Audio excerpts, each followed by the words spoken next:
That is our goal. So welcome, everybody. Welcome. We are now live. It is good to have you here.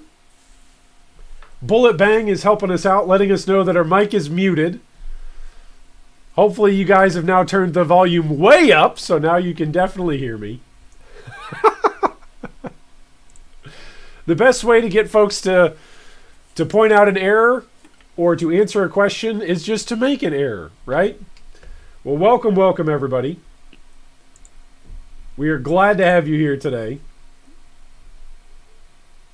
And we are going to be having a wonderful, wonderful extravaganza in hardcore. We will either be living, we will be dying, we will be playing Path of Building as much as we can, or as little as we can. It could be that today's going to be a very good day for this character, and this character will make it all the way through Act 8, through Act 9, and all the way into our second ascendancy. It could also be that we just straight up die. And maybe this character never realizes what it's like to be a necromancer as a scion. Maybe this character doesn't realize what it's like to overcome Act 8. Maybe this character never makes it to Blood Aquas. We'll find out. Speaking of Blood Aquas, I'm already level 58. Blood Aquas is a level 61 zone. Man, do I play like a timid grandma when I am playing hardcore. But that's okay, because you love your timid grandpa and grandma almost as much as you love hanging out here in G3. So I'm so glad to have you all here with me today, joining us for an exciting day of Path of Building, chat interactive questions, and of course, hardcore rips or hardcore survival. I have done, what have I done today? I've done absolutely nothing Path of Exile related today.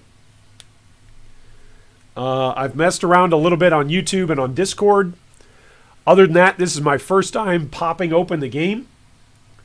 So I'm going to have to do something to actually warm up. So let's go do some Sarn Rampart farming. Let's go get our zombie summoned. Let's go remember where it is that we put all of our skills on our bar. Look at that. There's already sand leapers here. Jeez. What kind of place is this? There's already undead monsters trying to kill us. I guess they're not undead. Those are actually alive monsters. Oh, I need one more corpse. And then we're full up. Okay, we've got our Molten Shell on T. We've got our Shield Charge on right click. Yeah, so far so good. We have swapped over, by the way. If it's been a few days since you've joined us, we have fully swapped over and transitioned. We now are using a 5-link that we found yesterday. It's quite good. Oh, speaking of quite good, maybe I should trade this stuff in town. So we found a 5-link. We found actually 2 5-links yesterday. The first 5-link that we found, I said, I don't think I like it very much. I think it was an evasion base. It was either evasion or ES base. And I said, you know what? It's not going to matter, because we're going to find another 5-link. And sure enough, we did find one other 5-link yesterday, and it ended up being this this chess piece, which we crafted using an essence that was going to guarantee lightning resistance on it. Speaking of resistances, our character is 75, 75, 83, so we're only overcapped on lightning resistance, and we won't be overcapped once we actually start, right after we kill Kitava. We will no longer be overcapped. So that's a bit scary. Our armor, we've got 36 some odd % physical damage mitigation when we are just regularly walking around. Yeah, 36%. We are using Determination, Dread Banner, and Arctic Armor. I may eventually swap over to using Pride, but right now, Determination, take a look at what this combo does.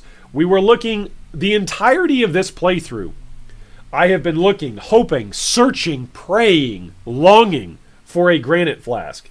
And yesterday we finally got a granite flask. Not only did we get a granite flask, it was a magic granite flask that had on it already the prefix modifier ample, which gives it +10 to maximum charges, and then we added via augmentation immunity to bleeding. So that was perfect. It allowed us to get rid of our old bleed flask, which we no longer needed to use anymore. We could use the granite flask, and then take a look at this combination of the granite flask. When you have the granite flask up and you use it, we go up to 67% physical damage reduction.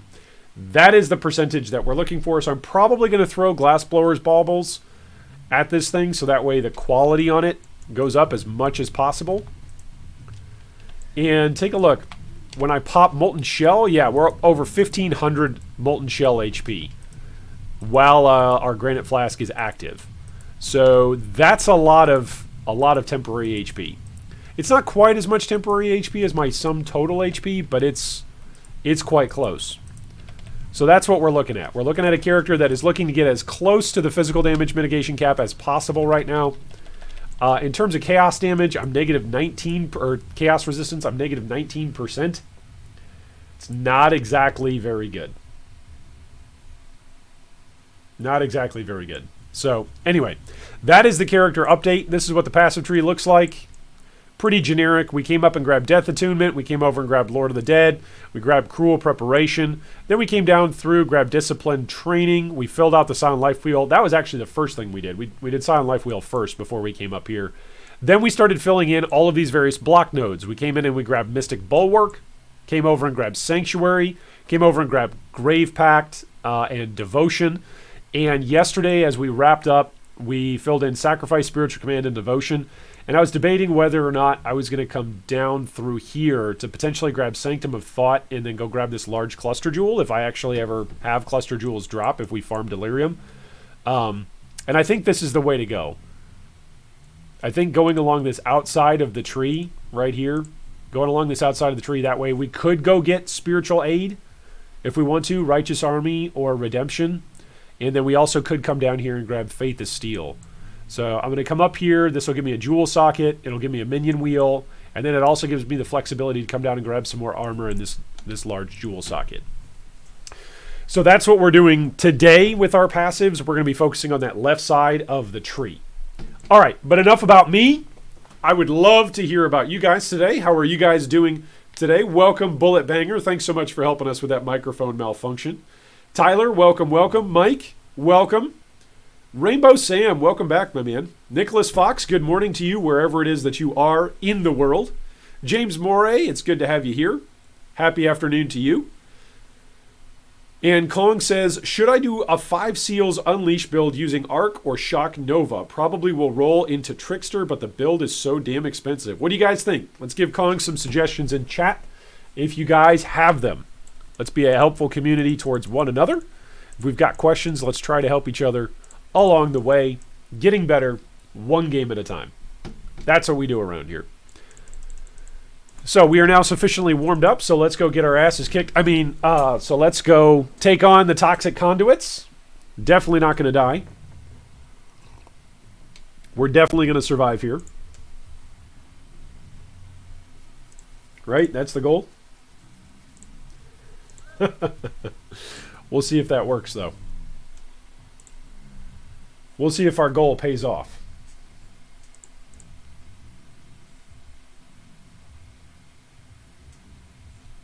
It may or may not.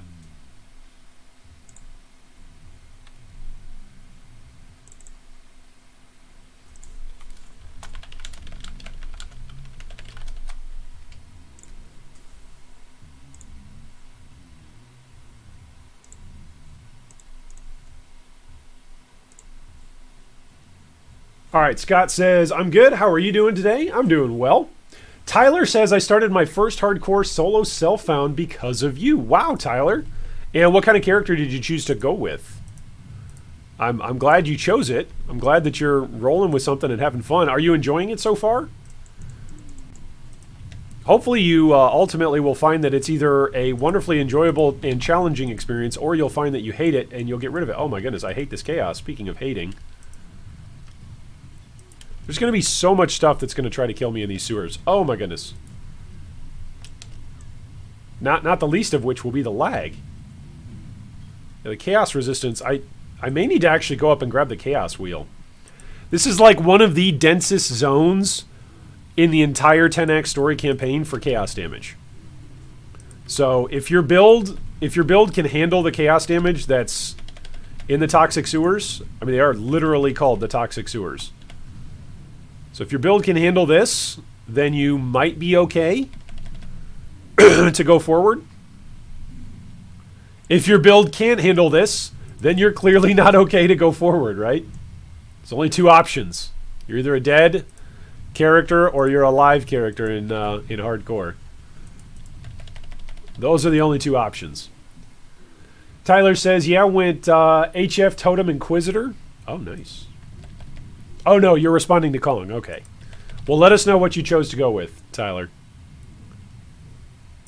Jobo says, 4 a.m. here in Australia. Good morning. Yeah, it's good early morning to you, mate. It's good to have you. Let's go to Deodre's Cesspool.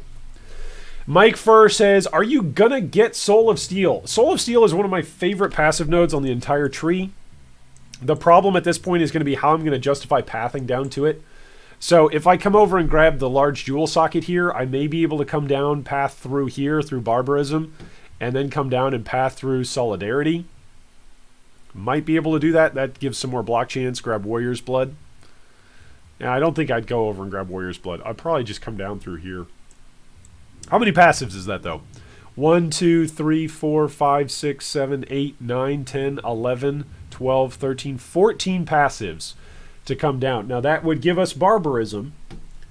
Whereas if I come down from the Scion Life Wheel, it's 1, 2, 3, 4, 5, 6, 7, 8, 9, 10. It's only 10 passives to go get it there.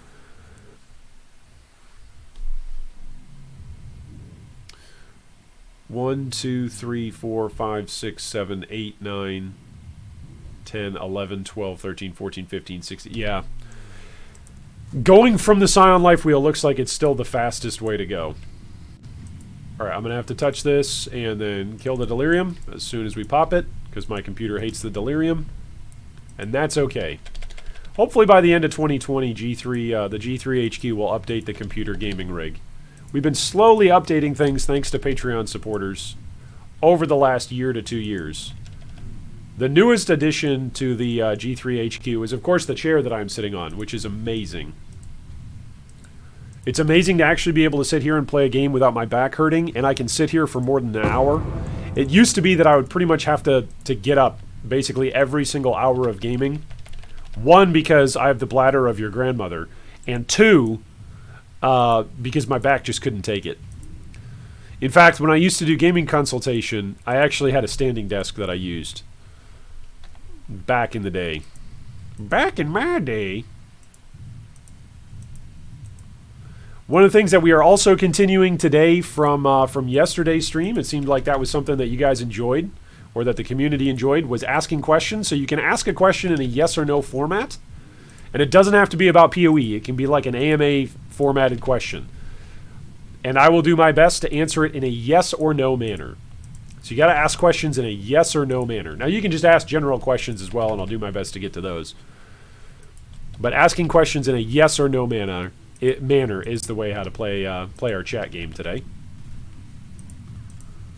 And then, of course, shout out to everybody who uses Super Chat. We do have Super Chat active on the YouTube channel, so if you want to drop us a Super Chat, that's always fun. It's a fun way to drop a tip and say thank you for participating and thank you for streaming. That's always fun.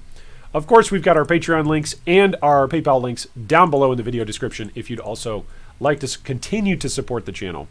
At this point in time, pretty much all of the funds are going towards guild improvements or hardware improvements for the computer. It's pretty much what we're working on at the moment. Let's see how hard Deodre is going to hit. So far, we're okay. She's fine. Totally fine. Now, the scary part about those sorts of boss fights are that when you don't take any damage in hardcore, you're like, okay, did I not take any damage because my DPS is so good? Or did I not take any damage because my defenses and my positioning were so good? You kind of lose sight of how effective your defensive layerings are. Like, if you don't take any damage from something, then you don't really know how effective your layers of mechanics are actually dealing with the damage that's being dealt. You're just like, okay, I didn't take damage. Well, If that's because I played that positionally really well, I'm not actually sure if I should stop and upgrade my items, or if I can continue and continue to trust my item configuration. So I feel like the entire hardcore experience in Path of Exile is just one big game of like push my luck. Like that's kind of what it is. It's like one big risk or cost benefit analysis. Like every single act, every single instance. At least if you're a slow, terrible Path of Exile player like me.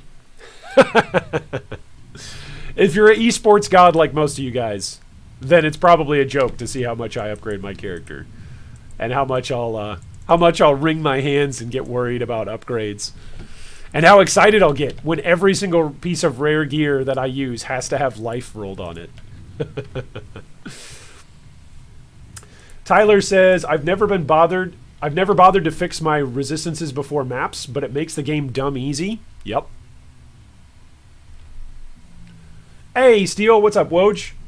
Woj says, I ripped 4th time on Sirius this league yesterday. Didn't kill him yet. Next one is Awakener level 8. Every try, I get a little closer. Last time he was at 10% HP. Bet how much HP he will be at next time. There you go. Just make sure that you bring in a Culling Strike next time. You know, that was legitimately one of the reasons why I played Slayer. I played a Slayer in 3.9 Metamorph, was because it was going to be a bossing league. And so I was like, if this is going to be a bossing league, then having improved Culling Strike and killing stuff at 20%, that seems to be really good. It just means everything you fight in the game has got 20% less strength, or less HP, right? So that seems like a pretty strong buff across the board. Granted, not so good for clearing, but for bossing, it was really good. It was really helpful. So Culling Strike is a legit support, especially when you're taking on bosses and you're looking to get your first kill. Hey, welcome, Kaytrim. Welcome, welcome. Good to have you here. How are things going on your characters so far, Kaytrim, this league? I've been watching and tuning in whenever I get the chance. So far, it's looked like you've had a good time. I've enjoyed watching your Gladiator and your Necromancer. Those have both been pretty good to watch, and entertaining and informational. One of the things that I really appreciate about Kaytrim, by the way, is that he does a great job of interacting with his chat. I'm trying to learn as much as I can from Kaytrim and steal all of his secrets about how to be a pro streamer. So if you guys are looking for an entertaining stream, he streams 3 times a week. U.S. times, middle of the day is when he streams. U.S. times, middle of the day. Monday, Wednesdays, and Fridays. He's over live on Twitch.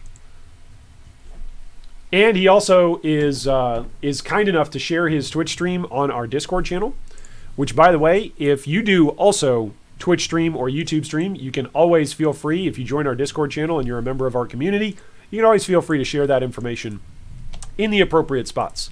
Just send me a PM before you send a link out to the community, and we'll make sure that the formatting's all good, and then feel free to share. We love to grow our community here in G3.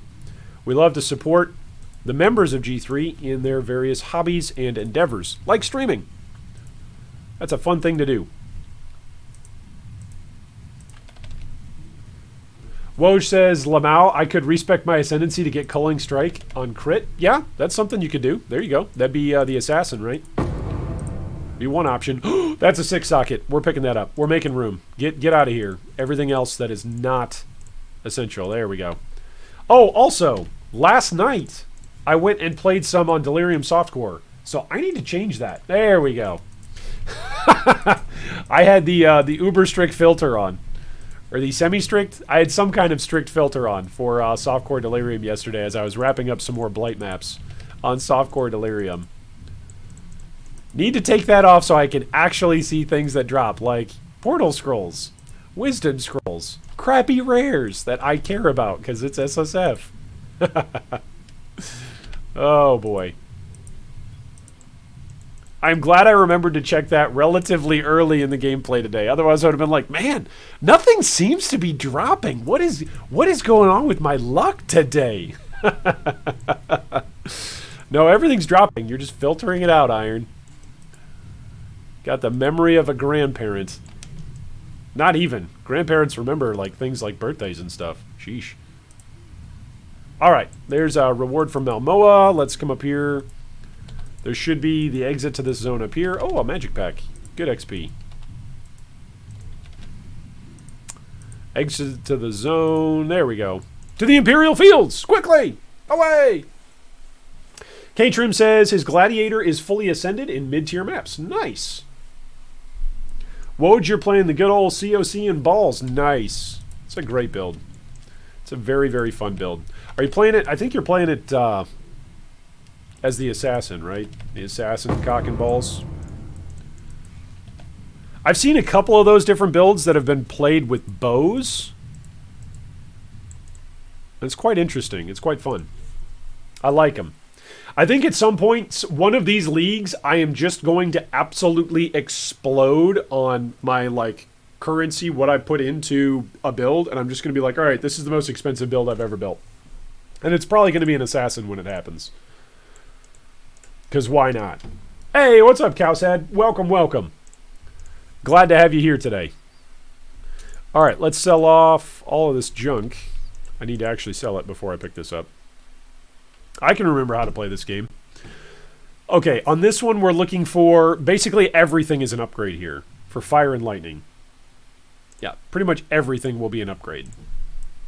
Let's sell all of this. I probably should actually upgrade my shield at some point. Yeah, the one that I just sold was actually a better shield. Oops. That's alright. We'll find a better one. Not worried about it. We'll either die or we'll find a better one. One of those two options will happen. Look at all this currency I've got, man. All this currency is like, it's better than a caffeine rush. This is great. Alright, there's the Belt of the Deceiver, which that's going to be really, really, really important for if we ever use or level up as a Gladiator when this character dies. Forget where are the other uniques. I think I've vendored every other unique that I've gotten. Yeah. Alright, so here's uniques that may be useful in the future. Alright, let's check this ring out. 50 maximum mana. Intelligence. It's got open prefix and open suffix. Okay. So let's see something for a second.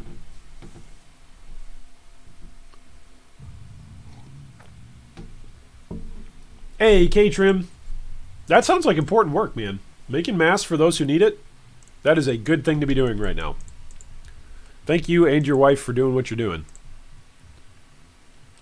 Alright, so we could add some life. That's like the crappiest life roll of all time. 12 to 25 life.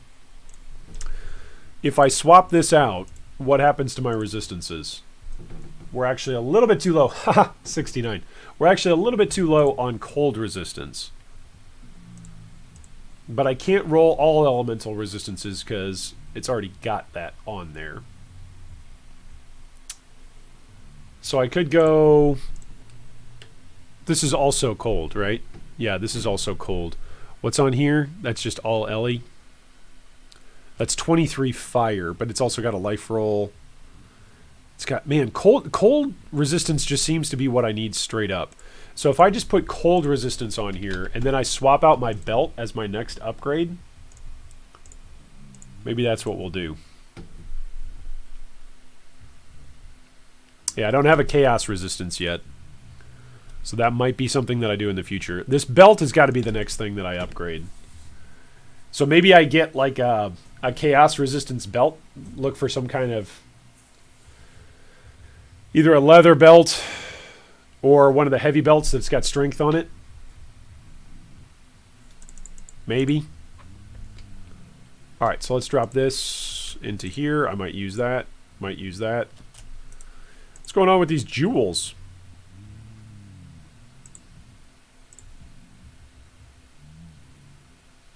Nothing good. Nothing good for us. Nothing good right now. Okay, let's go kill Tolman. Well, first we gotta go resurrect him. Right? Yeah. First we gotta go resurrect him. Well, first I need to go back to and talk to Malmora. Alright, let's grab our reward. Ta-da! What else do I need to do? Go back to the Quay.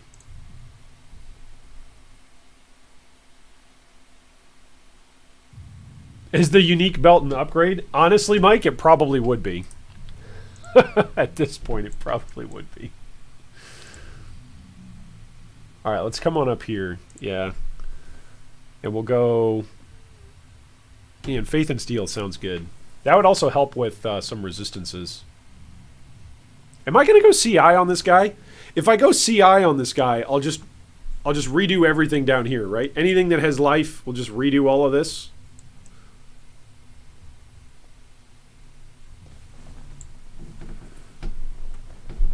We'd put all the points and come down here and grab all of the energy shield wheel, unnatural calm, grab the foresight wheel.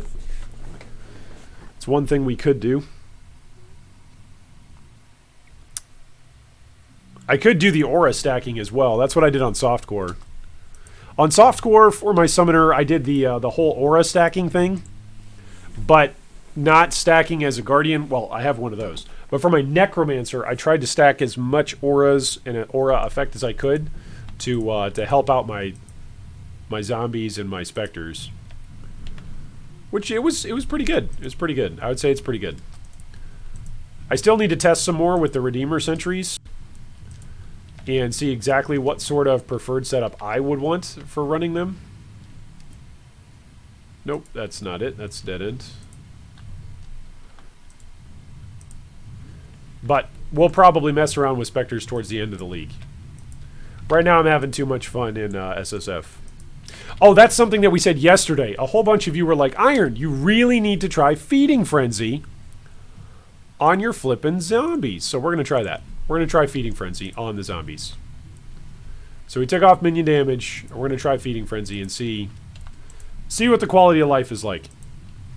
I still think it's going to be probably me zipping around and still convoking in order to get the zombies to actually hit what I'm targeting.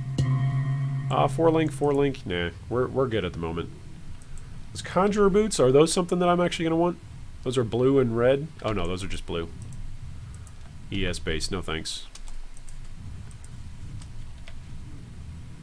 See, I feel like they get stuck on stuff because they're aggressive. They're like, hey, let me fight this guy, and I'm like, guys, I'm over here. I'm still fighting over here. Maybe not though. Maybe it is actually better. Their proc range, their aggro range is certainly better. Of that, there's no debate. Capture the beasts for Einha. Einha is happy. I can't do a good Einhar impression. Do you guys do good Einhar impressions? I feel like it takes too many life points away from my throat to do Einhar impressions. Like, legitimately hurts my throat to do those. It actually hurts my throat less to do the Gollum from Lord of the Rings. Diamond Ring. Global crit strike chance. Let's pick that up. What the hey? What the hey? It's a rare. It'll turn into alteration shards. Which I feel like as much as I'm crafting, I need the alterations. Like, the number of alterations that I'm having to set, even just for crafting flasks and stuff, is like, okay, you're on a budget. You're only allowed to spend 4 alterations right now. Yikes. Alright, we should be getting close to the resurrection site. Kill this bad boy. Maybe if I get a 6-link, we do Impale support. Just go full on Impale for the zombies. Pride and Impale.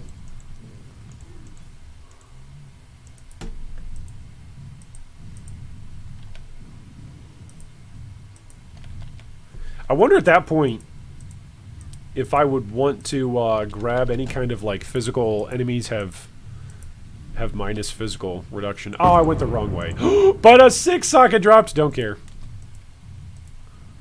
Do not care. There's supposed to be a visual indicator in this zone, and I never take the time to look back up at the visual indicators in each zone, which way I'm supposed to go. There is a visual indicator that's supposed to tell you which way is the resurrection site. It's probably down here. Yeah, this was the entrance, so down here is where the res site is.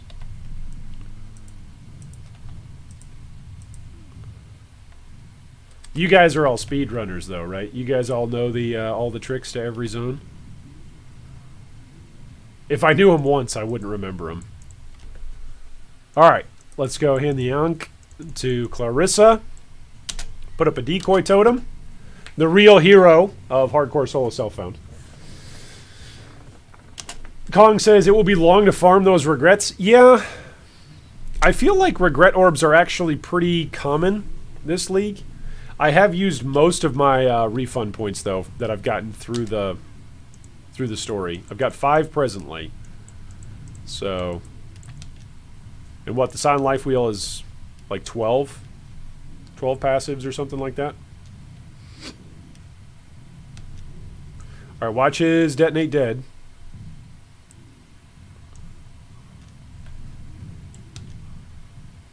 His Detonate Dead is by far the deadliest thing that he does.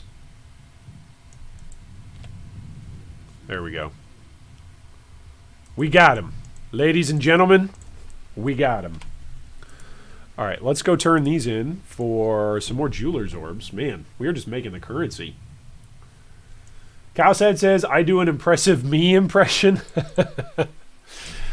Yeah, I do a pretty good me impression as well. The problem is nobody knows me. So nobody can truly appreciate how good of an impression it is.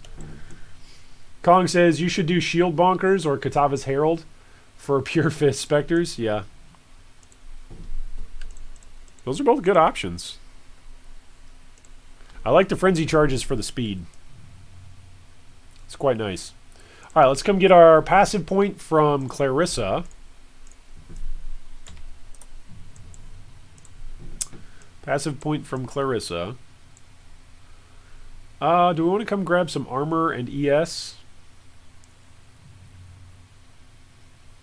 Do we want minion damage? I feel like this is always the question. Do you want more defenses or no? Also, why am I up here? Like, this should be giving me ES. I need to upgrade this shield. I need to go with like an armor ES shield or just like a straight ES shield that gives me a bunch of life. With a bunch of extra chance to block. That would be the ideal situation. Let's work our way up here towards Righteous Army at the very least. That's a 20% increased damage and 20% increased life. That's going to be quite helpful. Alright, I don't need to upgrade either of those. We're capped on our decks. Alright, so we've gone up and around. Let's continue to go up and around through the Imperial Fields.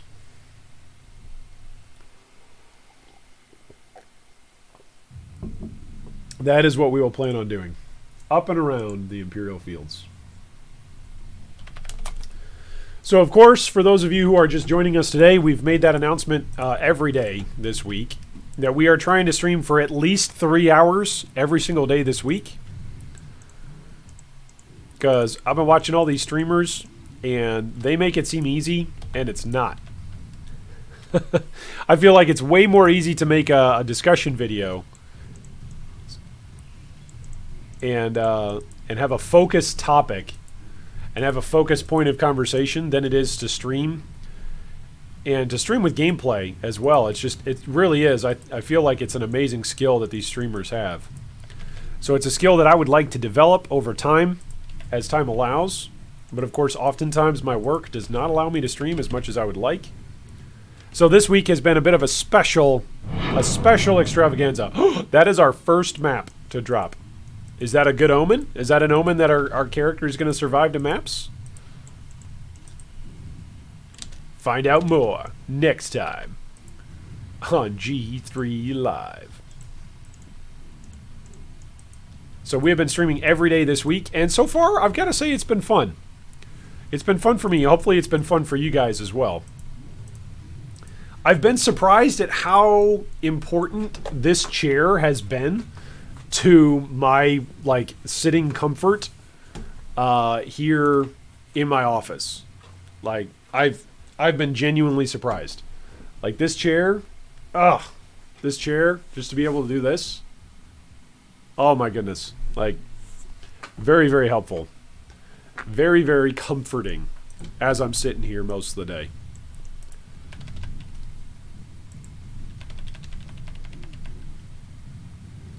But I do think it takes some special amount of focus. I feel like a lot of the time gamers get critiqued by people who are not gamers about their attention span, right? One of the memes is, oh, you know, those kids who play games all the time, they're hyper and they're ADD and they bounce on the wall and they can't focus on anything. It's like, well, if you watch at least some of these pro streamers, right? Or even amateur streamers, it seems like these people know how to focus for a pretty extended period of time. Like it takes some talent to be able to stay focused on a particular task, not lose focus, and not lose your character, right? You've still got to be proficient at what you're doing. Like guys like Izaro that can play for hours on end, and sure, he rips characters, but he also gets a lot of characters to the end game. Pretty awesome. Cowsad says, most don't talk or read chat. Yeah. See, I don't think... This is just me being totally transparent. I don't think any video game in and of itself is enough to just hold my attention watching someone else play it. I think for me personally, I would want to go and know the person and have a relationship with the person where they at least know my screen name. I know them. I've got some sense of expectations about what a streaming environment will be like, what questions and what topics we can chat about. Like, to me, that's the whole fun aspect of internet-mediated communication and internet-mediated gaming communities, is to be able to have fun together in an environment where we all share similar expectations, but we don't necessarily share similar geography. That's incredible. Like, even just our good morning shout out to everybody today, right? Some people it's good morning, some people it's good afternoon, some people it's good evening. That's amazing. And we're all sitting here chilling, hanging out. I think that's pretty awesome. All right, so if we continue that way, we'll go out to the concourse, which is eventually where we want to go. But of course, right now we want to find the sun orb. Here we go. Follow the carpet. There's the waypoint. Sometimes I'll stop play sessions in one of these temples, and then I don't remember. Like, I'll jump back to the waypoint, and I won't remember which direction I was supposed to go to progress the temple.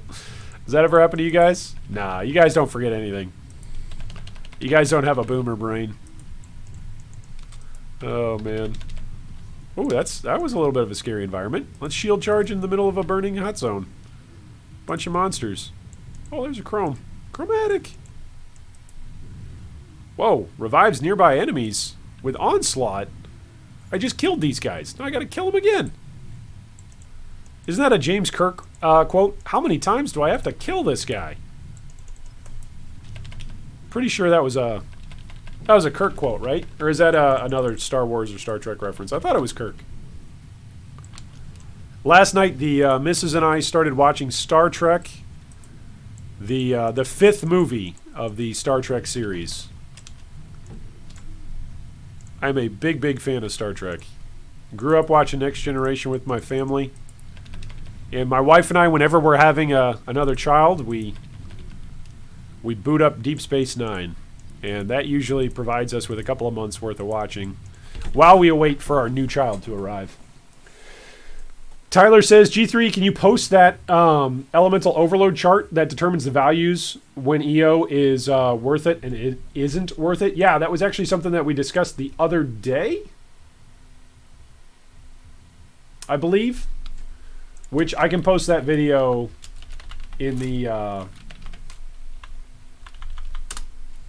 video description. So give me 1 second here, Tyler. Wow, this is scary to update the video description. While we're in the live field, something could come up and attack us. All right, it should now be down below in the video description, Tyler. So you can click on that. That should redirect you to that video, which should include all of the links in that video's video description.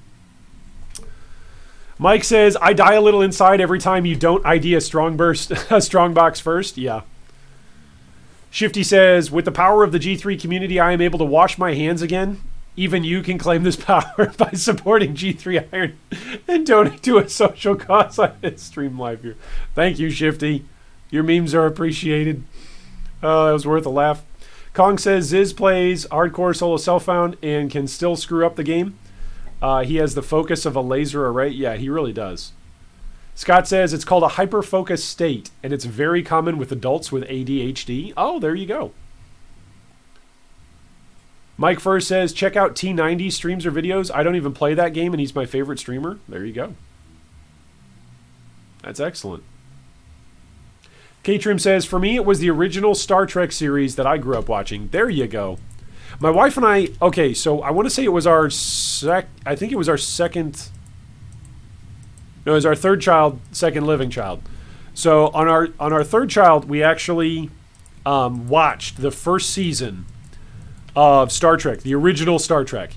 And a lot of you guys aren't even going to know this. Kaytrim, you might remember this. Mike, you might remember this as well. My fellow boomers in chat, you guys might remember this. The very first episode, we're talking about like the pilot episode of Star Trek, did not feature the command crew that then, of course, we all know and love. It did not feature Spock. It did not feature Scotty. It did not feature Captain Kirk. The very first episode was actually about a alien space zoo. And the captain of the Enterprise was not James T. Kirk. And that was the very, very first episode. It was amazing to watch that as an episode and go, man, this was actually pretty cool. I wonder why everybody switched up. I wonder why they went out and grabbed the actors that they did to continue the series. Because I thought that very first episode was actually a pretty compelling episode. The sorts of philosophical discussions that Star Trek used to feature, I don't know about the newer Star Treks now. I don't know about things like Star Trek Enterprise or Discovery. But at least the sorts of discussions that Star Trek used to feature were generally pretty philosophical and pretty interesting to discuss. All right, we now have the Sun Orb. We can leave this. Mike Furr says, the cage! I remember! There you go, man. Pretty great. All right, let's get rid of all this junk. Junk. Turn that into shards, which is probably even still a waste of time. The pros would probably tell you it's not worth your time to turn this stuff into shards. And maybe I'll learn. Maybe I'll learn that it's not worth it. But right now, I feel like I need all the crafting stuff I can get.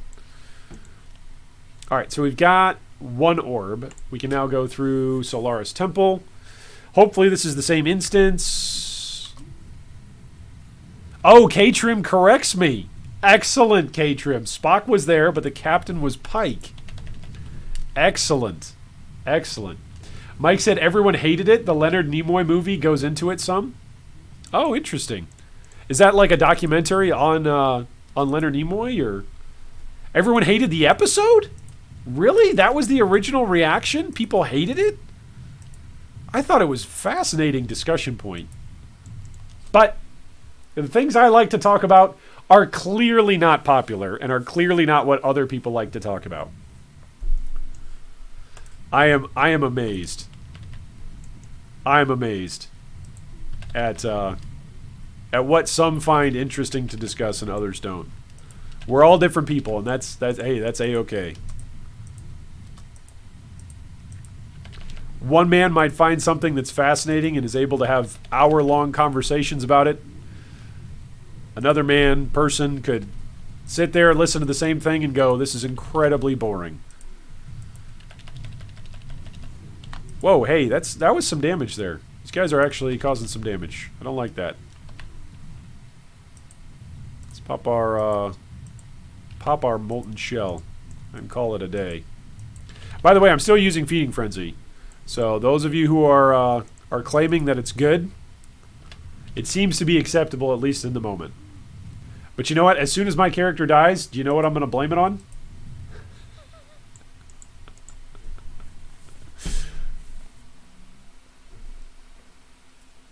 Oh, it's a documentary made by Leonard Nimoy's son. There you go. That's pretty awesome. I'll have to go back and check that out at some point. Well, we're about 30 minutes or so into the 5th movie. That was where we called it quits last night. And, oh, Orb of Alchemy. Nice! And so far, it's as good as I remember it, if not better. Oof. That that hurts. Whatever that was, that actually really hurt. I'd like to identify... Oh, another 6-socket! I'm gonna get rich just off of 6 sockets. Like, we're gonna have a heyday here. This is good news. Good news, everyone! Why, thank you, Herbert. It's another one of my favorite sci-fi doctors. Herbert Farnsworth. Good news, everyone. Another one! I need to go in and edit my loot filter. Need to go use my old loot filter. My old personalized Patreon supporter loot filter. Now, I think it would actually be too strict for SSF. I'd have to go in and tweak it. With all the custom sounds I use. Can I actually go into the Sky Shrine and get rid of the Sun Orb?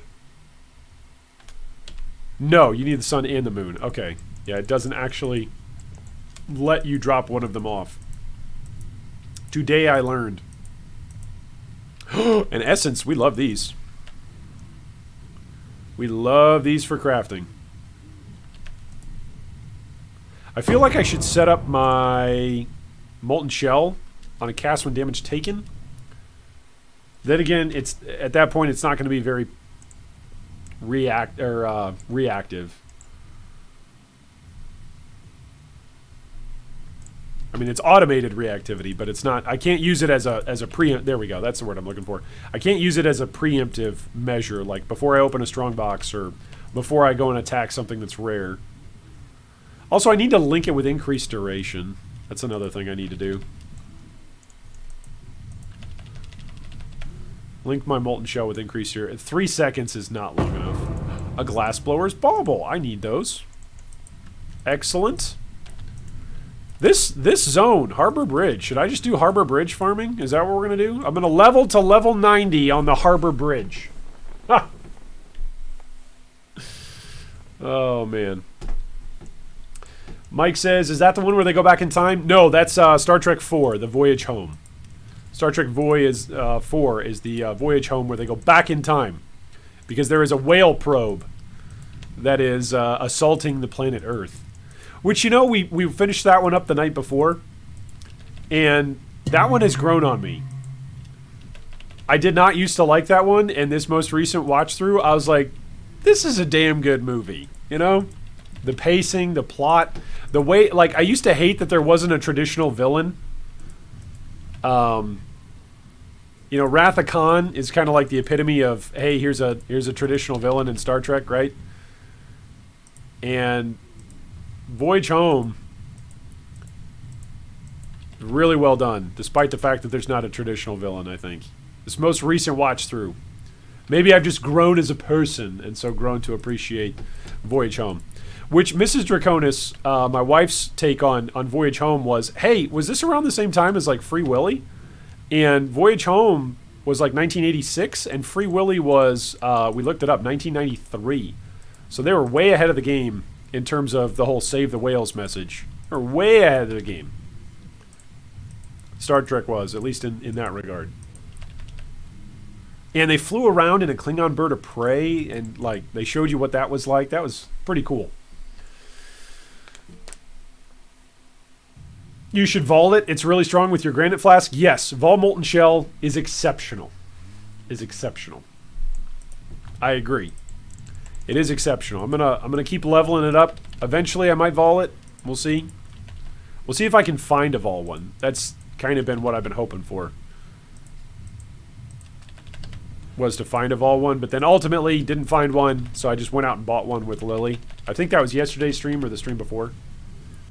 So I was really hoping to find one.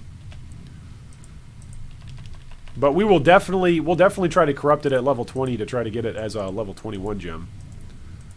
If our character survives that long.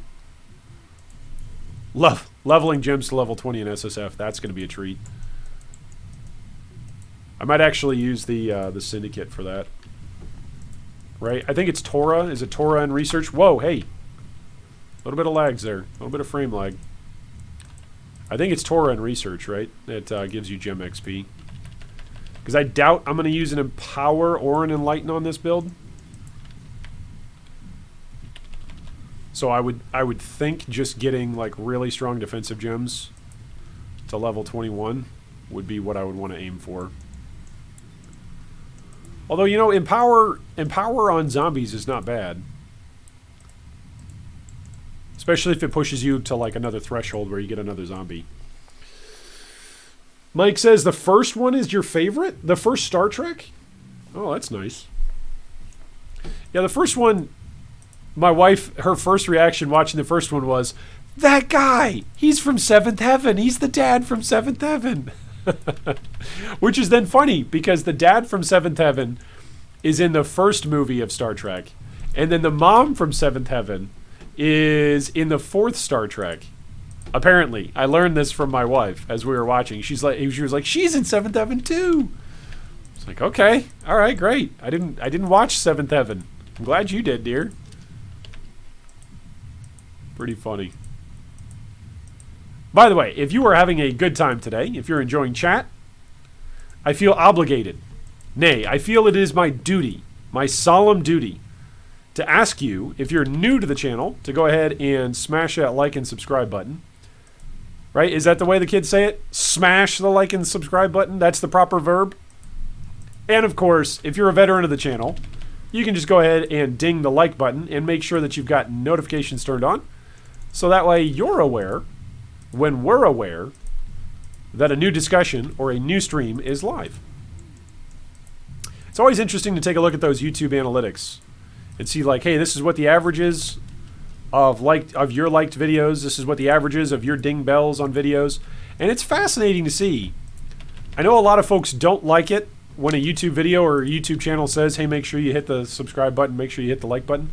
But it is fascinating. If I don't put up the reminder, like the percentages are 40 to 50% fewer likes and fewer subscriptions off of those discussions and those videos. So it really is interesting. As much as we as human beings might say, yeah, I don't like it, how people seem like they're always promoting themselves, etc., asking people, begging people to subscribe or like. It's like, yeah, but if the data backs up that humans don't follow the behavior until they're actually encouraged to follow the behavior, then it just makes sense.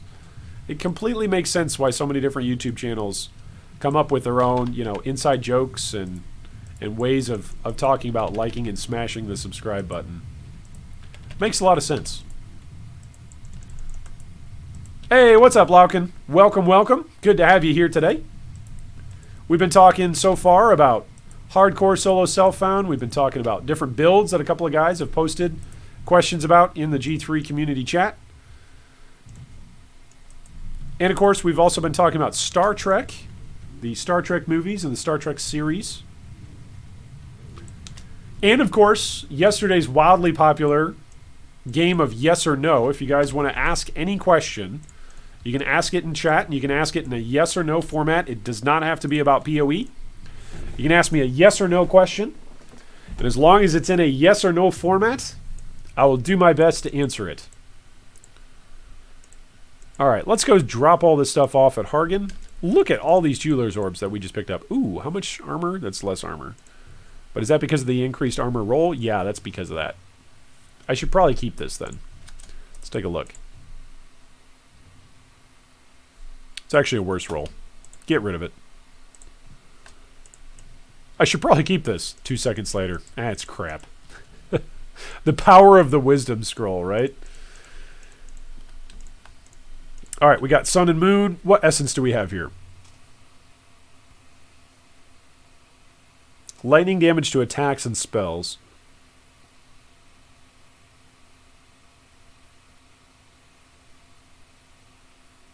Okay. So maybe if we play an SSF Lightning Caster, like if we use Stormbrand, maybe.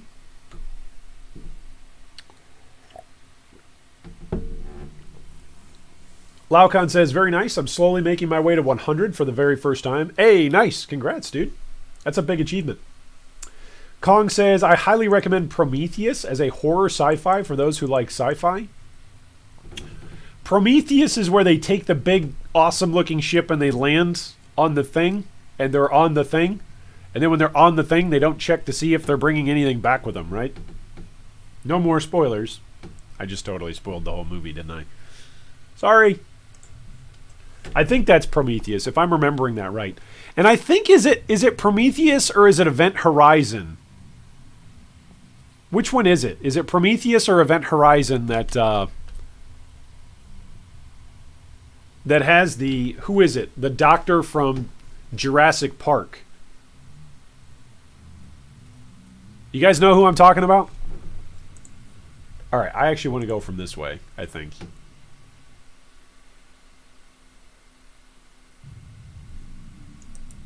I think I want to go from this way. The Grand Promenade.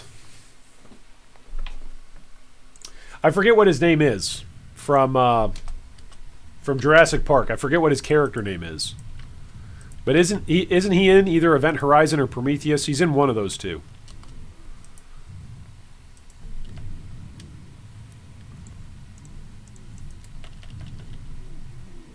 Event Horizon, says Mike. Okay, it's Event Horizon. There you go. That's the one where like they go off to the edge of space. They find out that it's, you know, a portal to something. Scott says Sam Neill. Yeah, there we go. Thank you much. Scott, you have got the magic brain today.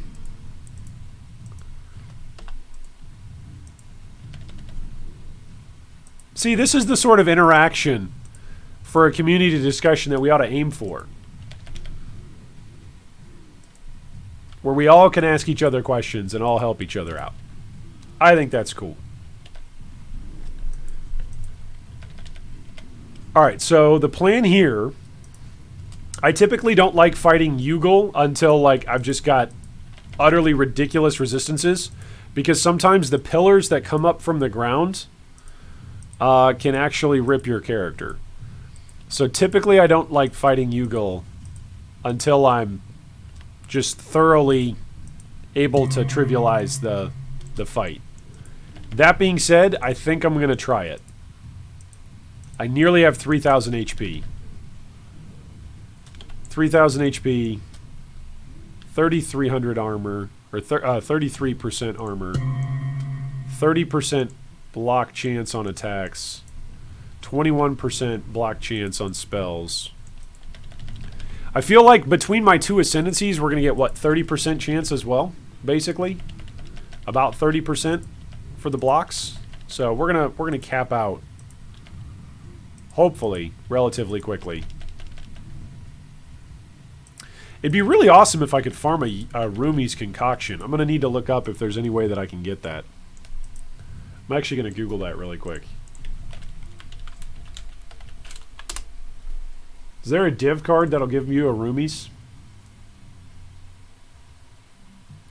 It is with Earthdrinker, or the Earthdrinker cards, which is just random, unique Granite Flask, or a Jack-in-the-Box.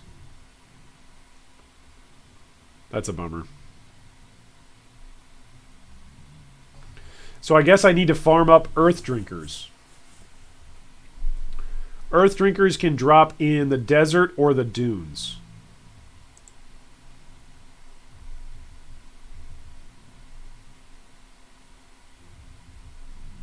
Okay.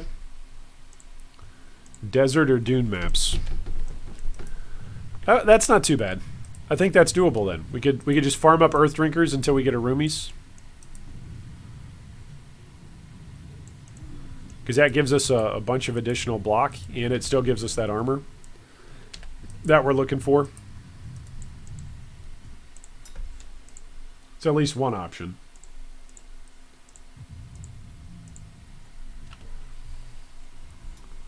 Paul says Event Horizon is the second most terrifying movie ever made. Wow. That's some high praise from you, Paul. I mean, if you like horror movies. I personally, full disclosure, I'm not a big horror film fan. Like, Event Horizon is probably one of the few horror films I've actually seen. Because most of the time in my hobby time, I don't want to just sit around and be scared. Whoa! You guys see that lag? That rubber banding? Hey now. I was up here, and now I'm here. Mad Mange is a yes or no question. He asks, you think you get the COVID virus before the vaccine? I think the stats would probably show yes. I think yes is the answer. Most likely. Just based on the number of discussions that are going around and projections about when there will be a vaccine. If there will be a vaccine that's developed. I think the answer to that would be yes. But for me, living with a wife and multiple different little children, like for us, the flu season every single year is a hazard, is a healthcare hazard for us as a family. So it's just something that, you know, it's a time of year, pretty much January through March for us as a family is always like just a sense of like heightened awareness of our own personal hygiene and how we care for ourselves and our family. So it'll be interesting. It'll be interesting to see. Good yes or no question. That is an excellent yes or no question.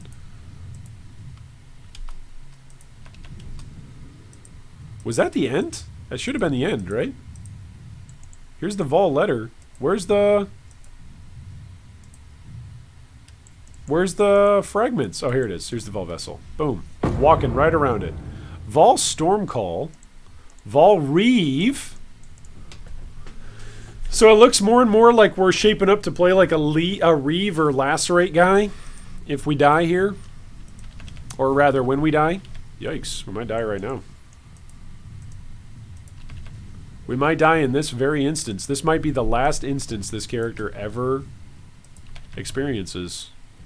Because as soon as this guy goes to standard, this guy's getting deleted. This guy's not going to be a character that I save around for achievement's sake. Oh, look at this guy. This is definitely worth a trophy. He made it to level 63.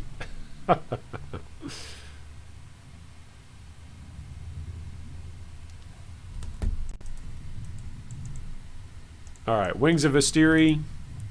There also should be the not the ossuary, but there should be a lab trial in here somewhere. Alright, let's go kill Ugil. Mike says there's also the Shaper mod that gives you life or ES on block. I found Shaper Scarabs very easy to get this league. Oh, that's good. Kong says first 5% of max resistance is a huge deal, like 4% LE damage reduction. Yes, we actually did a video topic on that. Let me see if I can't find that video.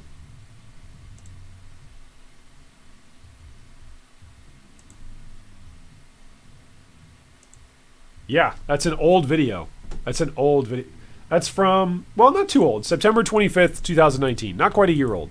But we actually talked about how to min-max max resistances and when it's worth it to go over the cap and how good Soul of Steel is. It's pretty much 4%. Like every time. Whoa! Porcupines. Maybe the porcupines kill me here. For a moment, I forgot about porcupines, and then they reminded me of their presence.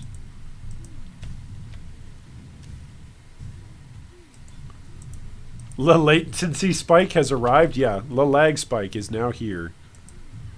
Lag spike has joined the chat. Emperor's Luck? Yes, please. Man, I am lagging like crazy. What is going on here? Whoa, get out of there. Abort the mission! Get out of there! Every single Rambo movie ever. Rambo, get out of there! I gotta go in. I only go forward. Wait, now I'm mixing my Arnold references with my Sylvester Stallone references. I'm like that bartender from Boondock Saints. I just mix up all of my metaphors. People in glass houses shouldn't sink ships.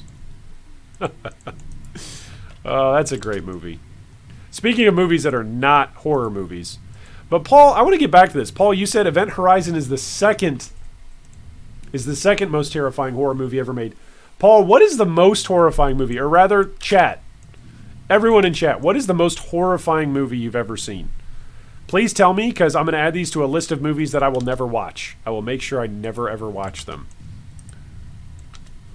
I'm not a fan of horror. Whoop, is that you, Gil? Is that actually him? Nope. Where is he? Oh, here he comes. Bring him over to the taunt totem. And start wailing on him, zombies. Oh! That was close. Hello. Time to wake up and smell the damage.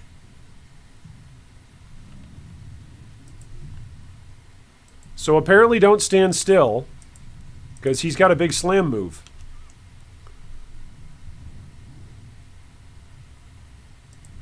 I don't even think I had that many floating balls on me at the time.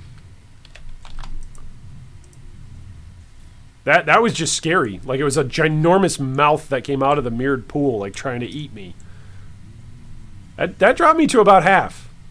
That dropped me legitimately to about half. Whew! And I got 2,900 life. Jeez.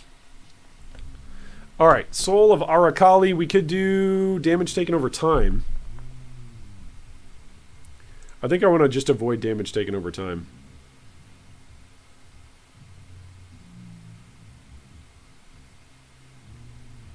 Yeah. Yeah, as little damage taken over time as possible.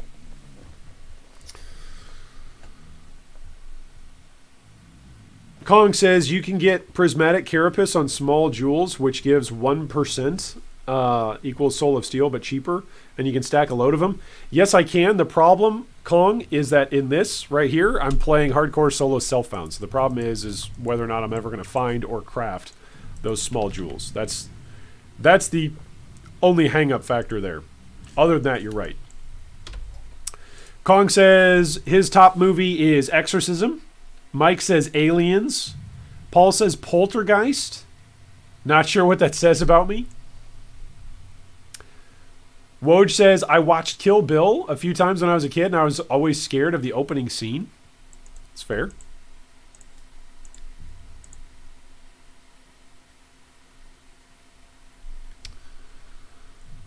Now, if I got Conqueror's Efficiency here, that would actually increase my skill effect duration on my Vol Molten Shell. Not by a bunch, but by some. And it would reduce mana reserved. Which would mean for the price of a single jewel socket, I could then run two 50% reservations. I could run Determination, and I could run Pride.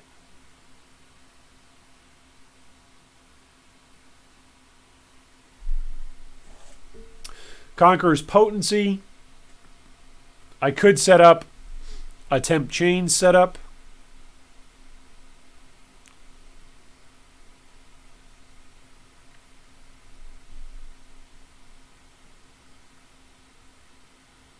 That might be good.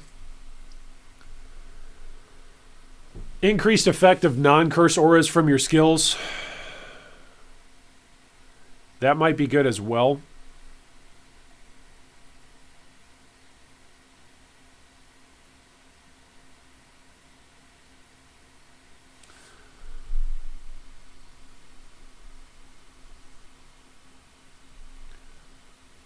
I'm going to leave this for now. I'm going to leave it. We'll come back to it. It's always going to be there as our reward. We'll come back to it.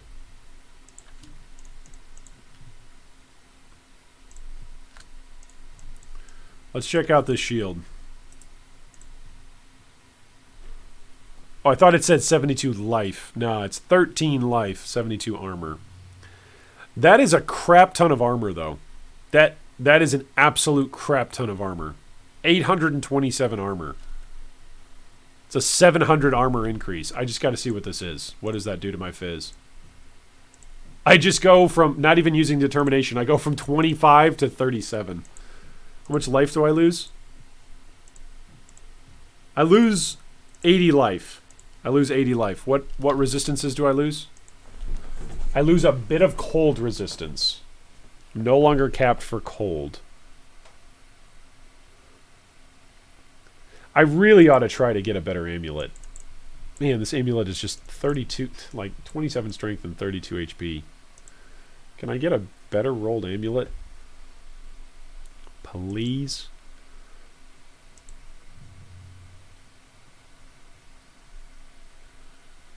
If I use a Dex amulet, that would free up a passive slot on my tree. Let's go to gems. Where's jewels? Jewels, gems. Gems, here we go. Go to fragments, here we go. Currency, here we go. Original Jurassic Park, says Clay, when I was 8. Yeah, that was a terrifying movie when you were a kid. Skepsis says Friday the 13th, part 1 through 10, or however many they made. If you've seen one, you know them all. Yeah. Jabo the Kid says Butterfly Effect always tripped me out. That's one I've not seen. Is that the one with Ashton Kutcher? That's one I have not seen. All right, we'll keep that for another crap character, some other crap day when this crap character dies. Don't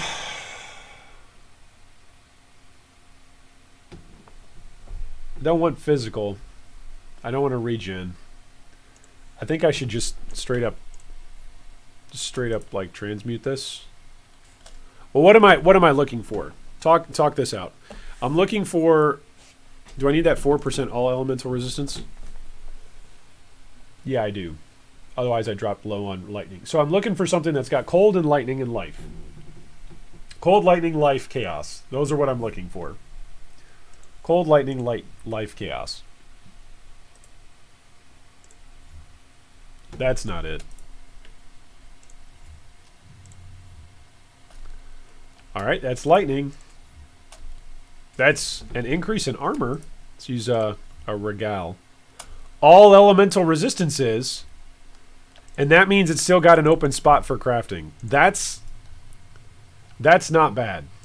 That is our new amulet, ladies and gentlemen. We're going to craft some life on this sucker. It's only going to have like 20 life on it. It's not going to be much.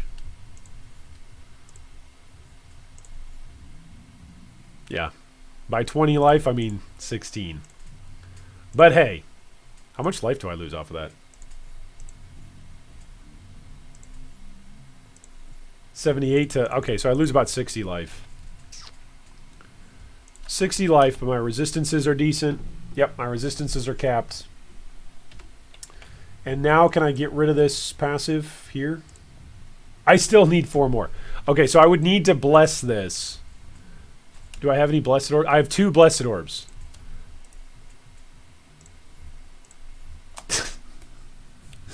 Ah! I've fixed my resistances, but I still can't get that needed dex. Let's see if we can get some dex on here. Can I get some dex on my... Where else could I get dex?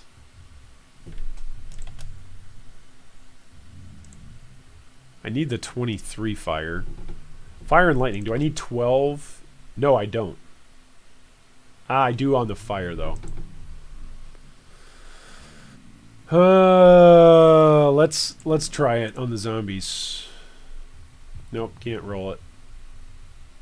Oh, that's right. I was debating about saving up enough alterations so that way I could actually increase the armor on this thing. That would be a good thing. Also, this thing doesn't have the right sockets or colors, but we can hopefully we can fix that, right? Convocation, determination. I don't need the purity of elements, so I'm not even going to use any. Not even going to use any chromatics. There we go. We're fine with that.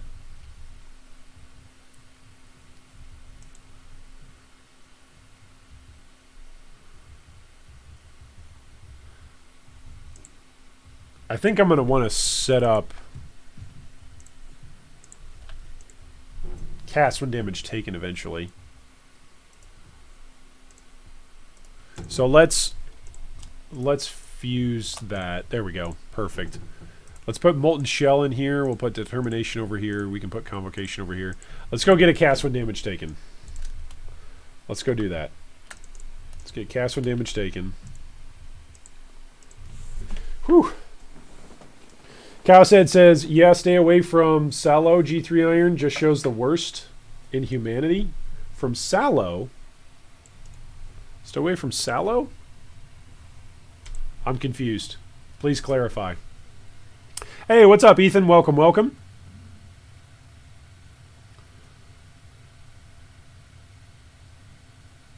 Cursed Gamer says, LOL, I know it's early, but I'm already planning a month-long vacation to stay at home and no life PoE 2. It's going to be the best league start ever to explore. Yes.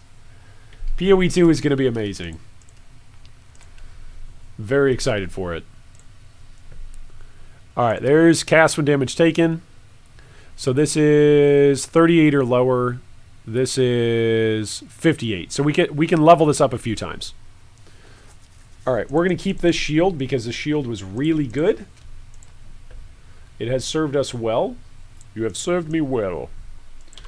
I still need some more dex. There we go. There's spiritual aid.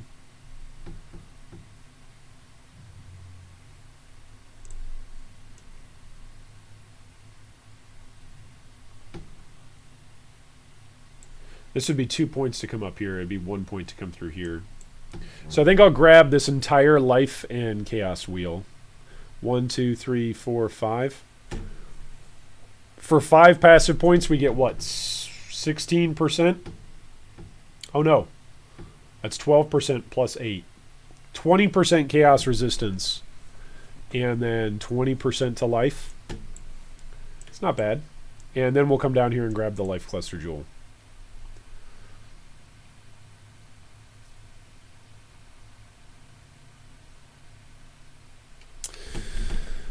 Or I could start making my way towards Soul of Steel. I think I should just start filling in jewel sockets, actually. I think I should just start farming Delirium and start hoping for good rolls on jewels.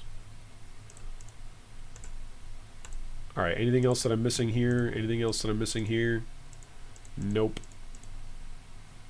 Nope. I am missing in the bathhouse the one Trial of Ascendancy. Kong says Sallow is a film about a prison where they mutilate and molest people, even young boys. Oh, that... Yeah, no, that's not a horror film. That's just, ugh. Well, I guess horror films by nature are just, ugh. Yeah, no, that's fair. Oh, I don't have any zombies right now. Hey, it would probably be a good idea to have your main damage-dealing source. That sounds like a good idea, G3 Iron. Hey, Iron, are you awake? Oh, my goodness. Duh, I'm gonna play a zombie build, and then I'm gonna not have zombies out. Duh, then I'm gonna wonder why I die. Oh, we've almost got enough delve juice here. So maybe we can do some delving here in a bit.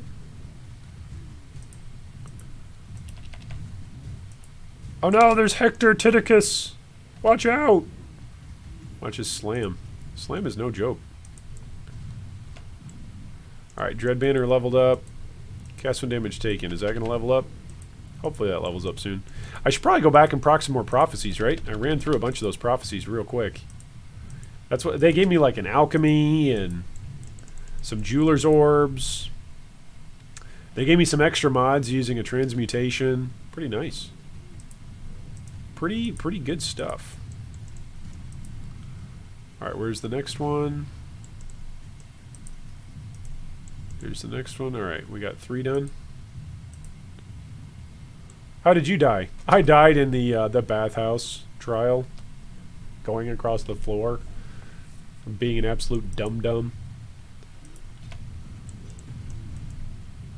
Alright, here's a lever here. Whoops. Hey guys, you guys need to get out of my way, okay? Hey, ya poser. Ya hoser. Cowside says, what level are you? I am currently level 63. We're only in a level 57 zone. Come on, I'm not too over-leveled. I'm just massively over-leveled. I'm not gargantuanly over-leveled. Come on. Ta-da! There we go. Alright, Trial of Ascendancy complete. So that means that we can carry on towards the Harbor Bridge. Carry on my wayward zombies.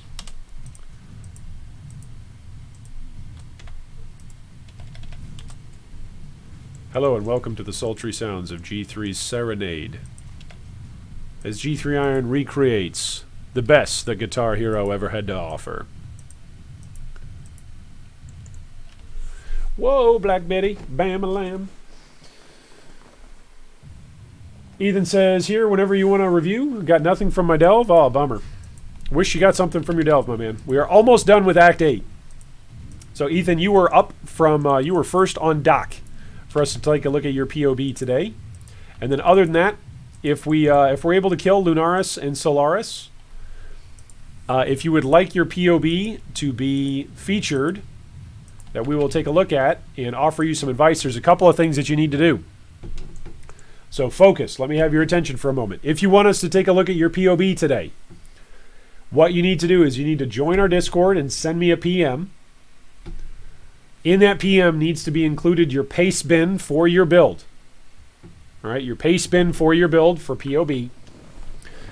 If not your paste bin, then your account name URL, so that way I can go in and pull your account name info. You need to tell me what platform you're playing on, whether it's PC, PlayStation, or Xbox.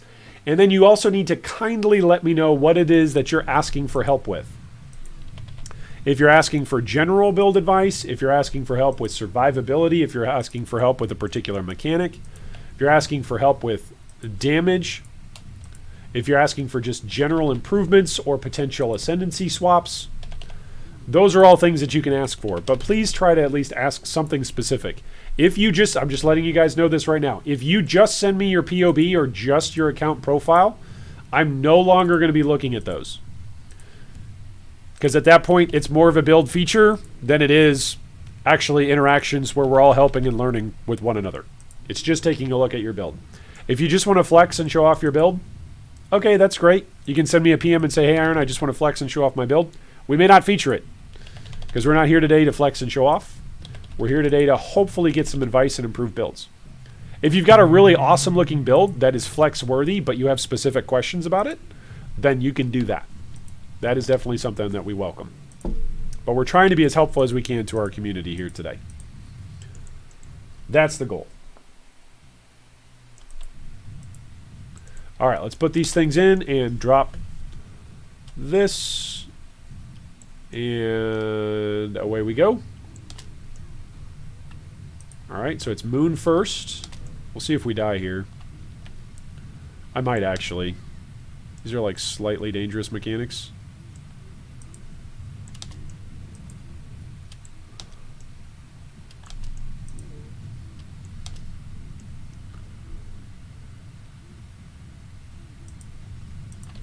Ooh, that hurt. There we go. All right, Act 8 is in the books. And we got an obliteration. I think that's what that is. Nice. So we could do like a clear speed build. That's pretty cool. I think that's what that is, right? Yeah, an obliteration. There we go. Look at that. We could do some kind of awesome clear speed popping build. Maybe like a spell slinger build. Be pretty cool.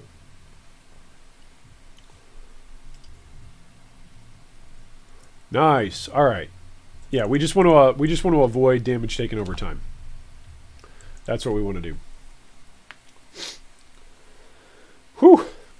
Cowsad says G3 Iron use host chieftains and Act 6 Riverway. Nah. I don't like using the power charge, guys. I like using the frenzy charge, guys. Now, if I stack the Aura Commander ability, I forget what it is. Vengeful Commander? Is that what it is? Off of Cluster Jewels, then I might actually go get the power charge guys. Because then the crit multi, we're just trying to scale up crit multi on our zombies and on our minions. Then I think it's definitely worth it. But I think when you're just scaling up like basic flat damage, then frenzies are both for the speed as well as for the damage. They're pretty good. So look at this. We made it to our old stomping grounds. The Blood Aqueduct. Woohoo! Watch out for that guy. He explodes corpses. That guy doesn't explode corpses. What does he do? Oh, he just hits hard. Okay. Feel free to hit hard. Just don't pop any corpses. Kill the guy that pops corpses. What about this guy? Allies, leeches, life shield, undead. He's probably fine. Alright, let's pop this open. Ooh, actually I am going to ID this. What if this detonates nearby corpses? It revives nearby corpses. Okay, we'll get out of that. If that would have detonated nearby corpses, I would have just been standing there like, what? Oh, I'm dead. I made it to Blood Aquas, and I'm dead instantly. Alright, let's make it to Highgate. And then let's take a look at whose build we're going to take a look at. Well, we're going to look at Ethan's first. I can tell you that as a guarantee. Ethan was in the queue yesterday, and we didn't. We had some technical difficulties with making his POB work. So we are committed to making that work today.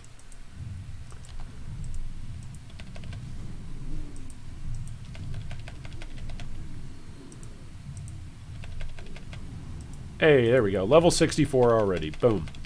I could just sit in Blood Aquas the entire rest of the day, right? Not even progress Act 9. Just sit in Blood Aquas, farm Tabula. No. I am very happy with the chess piece that we're using. It's a 5-link, and it's giving me armor and some resistances and some flat stats. I'm very happy with this. I actually don't think I would swap to a Tabula if a Tabula straight up dropped. I would use a Tabula on my next character when this guy dies. But as of right now, very, very happy with the chess piece on this guy. Or on this young lassie. This young scion lassie. We also need to fight Izaro today. So maybe what I'll do is I'll go fight Izaro after we look at some POBs. And then we'll look at some more POBs after we kill Izaro. Maybe we'll do it that way. That sounds kind of fun. Alright, so I'm going to scene swap here.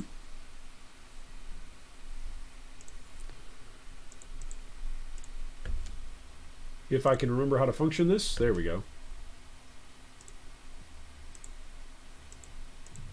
Whoops, there we go. Ta-da! Scene swap and bring on over Path of Building. Alright.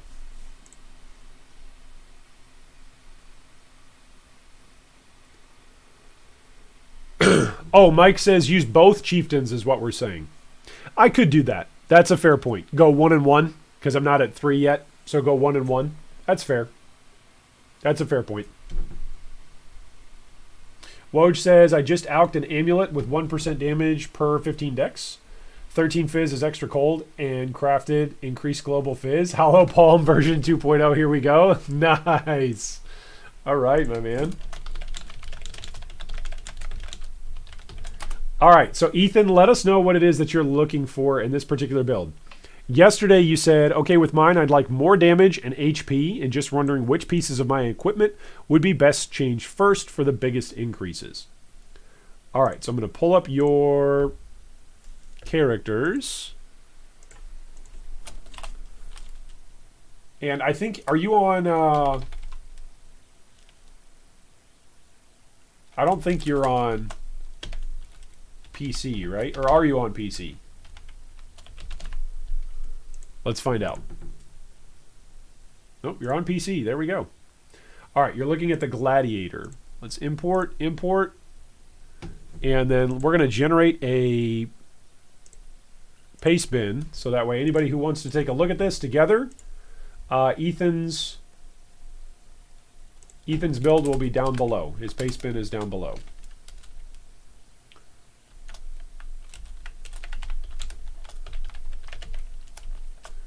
Ethan's Gladiator. There you go. So that paste bin is now available down below. So Ethan, if you ever want to share your paste bin again, you can share it through there.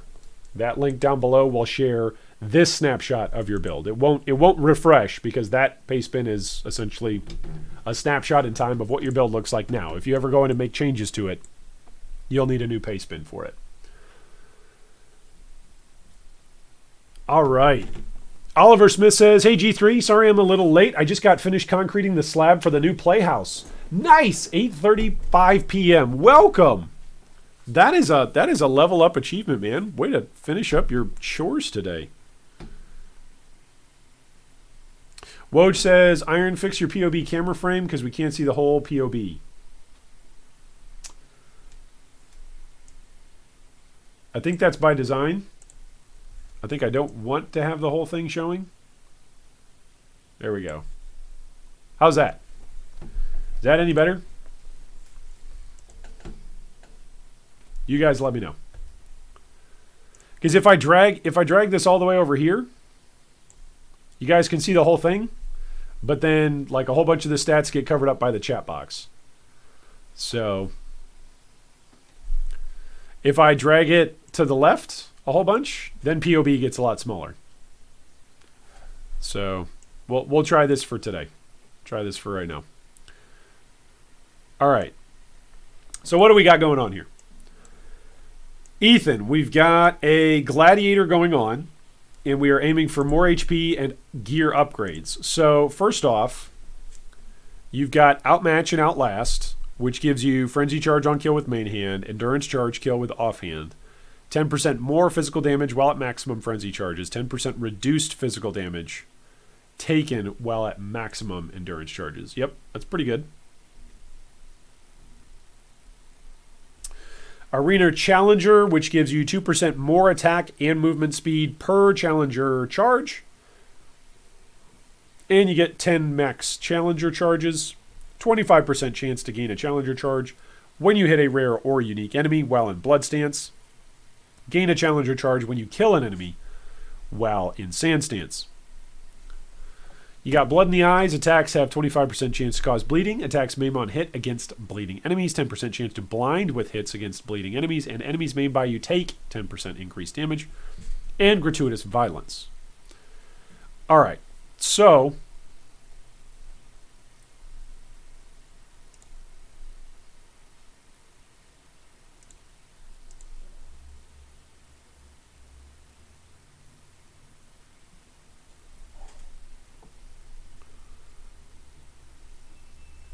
you're using Lacerate.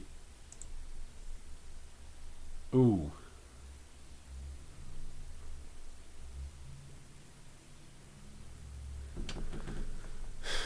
Okay. You're using Lacerate here. I'm not sure if I would use Multi-Strike. I just don't like Multi-Strike. I'm letting you know right now, Ethan, in chat, whenever I see anybody using Multi-Strike, I am predisposed to not liking Multi-Strike. I'm just letting you know. It doesn't mean that Multi-Strike is bad. I'm letting you know that me, personally, I don't like being locked into place. Yes, you can animation cancel, but that's just me.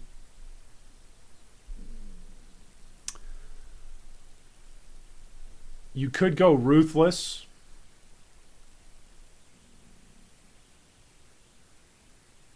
You could go Bleed Support.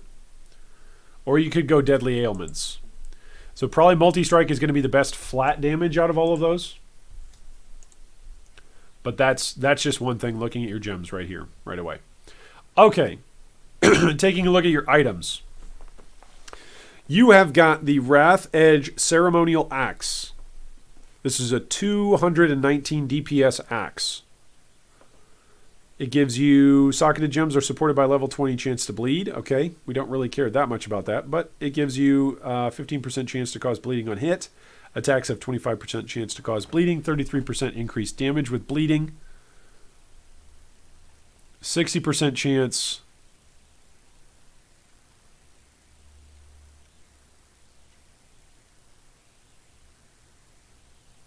hits with this weapon have Culling Strike against bleeding enemies.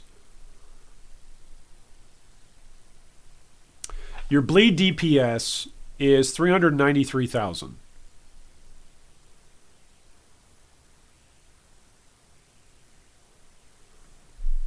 If I just go for a straight up better axe, like just better physical axe, what happens? Let's look this up here. Let's look this up. One-handed axe. Here we go. We are now searching together. One-handed axe. Anything else that we want here? Let's say Exalted Orb. Let's say no more than 1x. What are 1x axes looking like right now?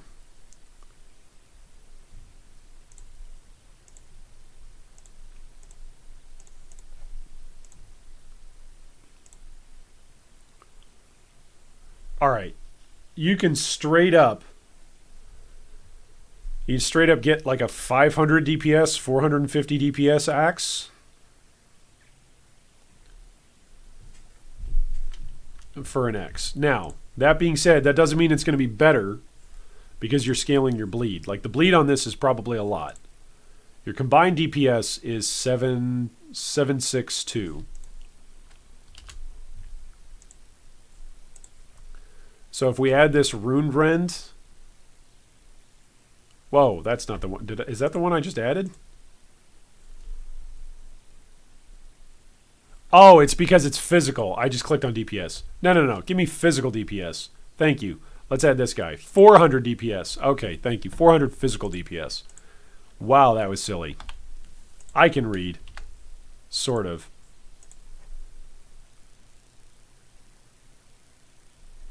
All right, did we add that to the build? Where is it? Fate Sever is what we're looking for. What happens to our DPS? Let's pull up, not you, pull up you. Our total DPS is 762,533. And our bleed DPS is 393,702. Those are our two numbers there. When we swap off, that is a significant drop.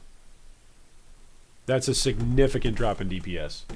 It's 626,361, so you lose 100,000, over 100,000 damage. You lose 140,000 damage. And your bleed damage is where it is. It's 130,000 damage that you lost off of that. Okay, so we want to keep Wrath's Edge with the bleed. Ethan says, my axe costs 1x and I haggled him down from 2. That's totally fair. Yeah, it's going to be the bleed mod, right? No, that's a good point. If you already had to haggle somebody down, that's why.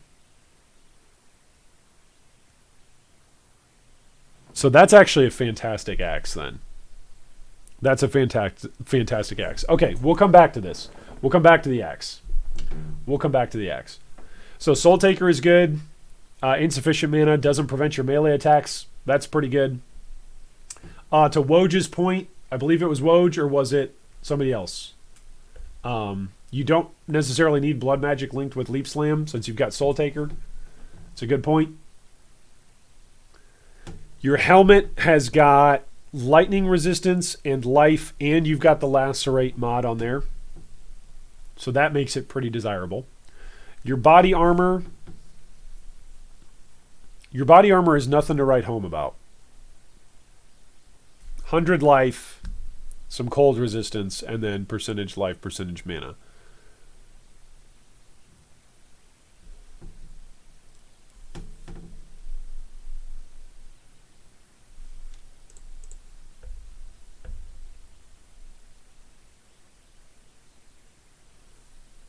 You are using a Raslotha's Coil. Good. Huh.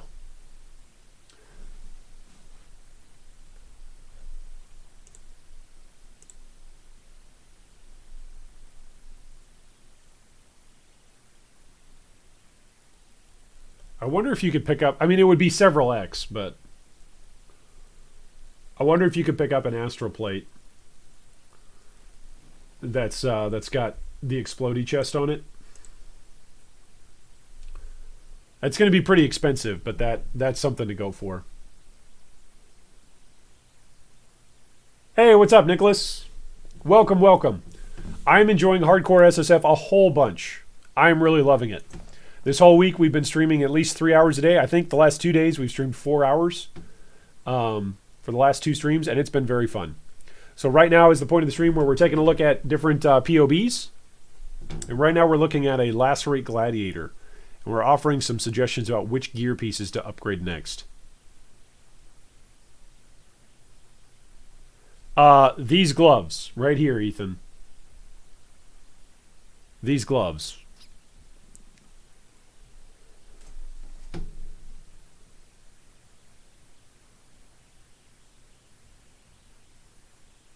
You could potentially move some of your resistances onto these gloves.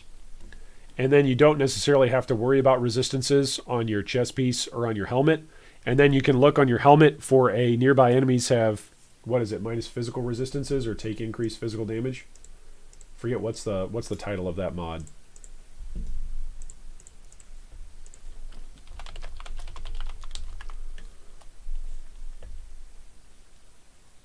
No, it's nearby enemies take. Is it take increased physical damage? Is that what it is on helms? Yeah. Nearby enemies take 9% increased physical damage. I would start looking for a helm like that. And then go with as much life as you can get. How much life do you have on your helmet? You got 98 life on your helmet. That's a bunch. But that's partially because of the quality. Can helmets even roll 90? Did I type in armor or life? No, I typed in life. Okay, don't buy the 5x one, but take a look at this. This one's 2x. It's got 500 armor. Is that better than yours? Let's take a look here. A quick comparison.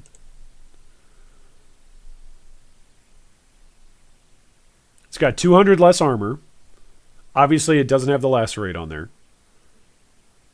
It doesn't have the lightning resist, but it's actually got 20 more HP on it, and then nearby enemies take increased physical damage. It's at least something to consider. It's something for you to consider, Ethan, whether or not, if you want some more damage. Okay, let's keep going here. So that's your gloves. Your boots. Okay, those boots are ridiculously good, Ethan. Normally, as Cal said, points out, normally at this point, this would be the point where I would be pointing out you should have tailwind boots. However, you've got 2 off perfect on your Combs roots, and it's got the corruption on it is 5% increased maximum life. Those are some sick boots. Those are some really sick boots. Okay, your amulet. Damage over time multiplier, good. Lightning damage to attacks is kind of a bummer there. Lightning resistance. Yeah, so if in a perfect world you get rid of the lightning damage to attacks and the ES and the mana gained on kill. In a perfect world, that's 3 more stats that you fill on there. So that'd be a natural roll for life.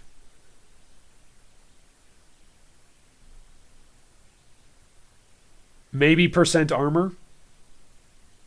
What's your armor at? 7,000. So maybe percent armor. Maybe life percent armor is what you'd be looking for there. But ideally, you'd want to free up those slots. So. All right, morbid turn.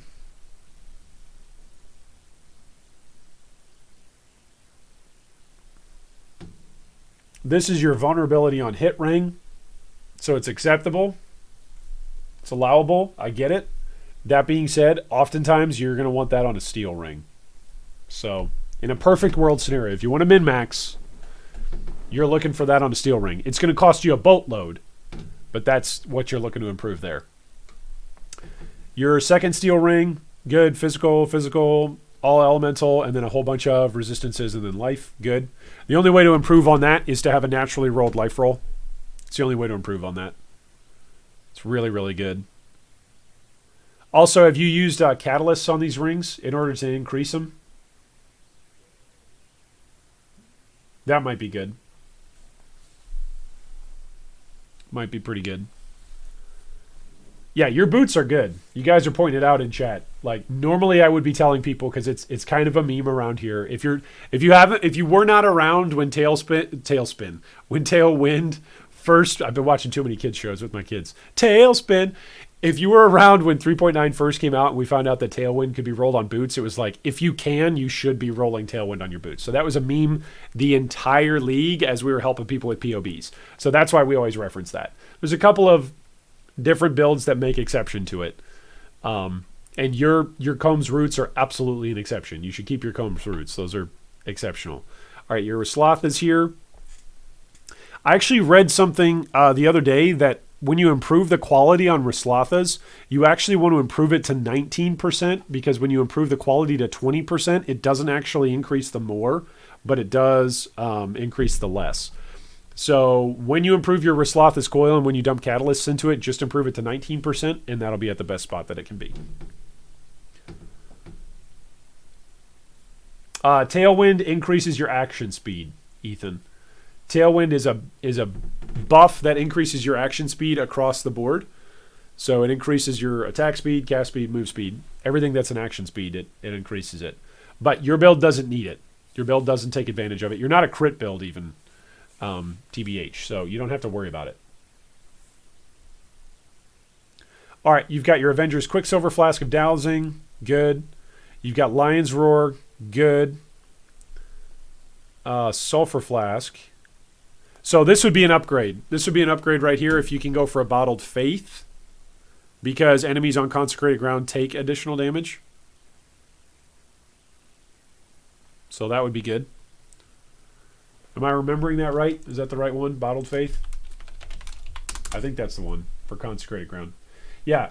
Consecrated ground created during effect applies 10% increased damage taken to enemies, and consecrated ground created by this flask has tripled radius.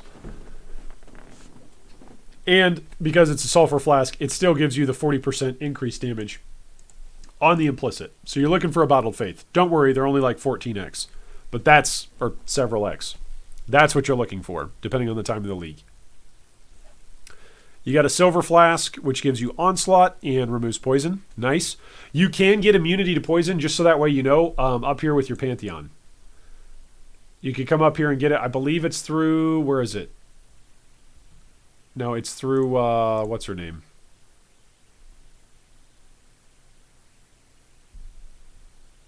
It's through the Soul of Shakiri. You can get Soul of Shakiri. And since you don't have any chaos resistance right now, you might already want to be using this as a minor god. So get 5% reduced chaos damage taken. And then if you upgrade it by killing and capturing the Soul of Shakiri on the Atlas, then you'll get immune to poison. So that would be good. All right, Blood of the Karui. That's good. It's excellent. Ethan says, I only have 3x. Hey, that's okay. Just keep farming, man. Just keep farming. That is A-okay. 3x, and this is your first full league, and you've already got all this great stuff. Like, you're doing fine, Ethan. You should not feel bad at all. Okay? ASMR, thank you so much for pointing that out. Yep, it's Shakiri. All right, let's go take a look at your jewels. You've got a Megalomaniac, which has deep cuts on it, hulking corpses, and conservation of energy.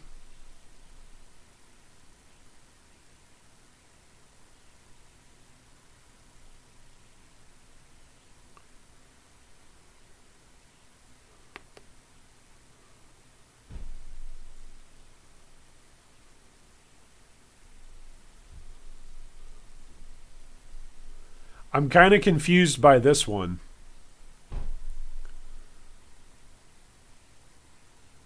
I'm just confused why you're using this, Ethan, at all. You're not an energy shield base build. Deep cuts, you're not stacking Impale a whole bunch. Like, vast majority of your damage is off a bleed. Yeah, like, okay, so it gives you some Impale. You could be getting that on a rare jewel anyway. I don't know. Until you can afford a better one? Yeah. Your Watcher's Eye that you've got is 33% chaos resistance while affected by purity elements. 50% reduced reflected elemental damage while affected by purity elements. And 60% increased attack physical damage while using Pride. Okay. Yeah, that's fair. You're not using purity elements, though. Although your fire resistance is like right at the limit, and so is your lightning. So that's something to be aware of. Did you go and take barbarism? Yeah, you did. So that's even where some of your fire resistance is at.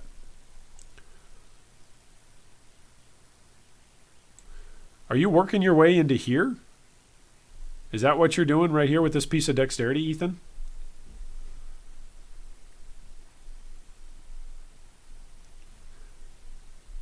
I'm not sure if I would do that.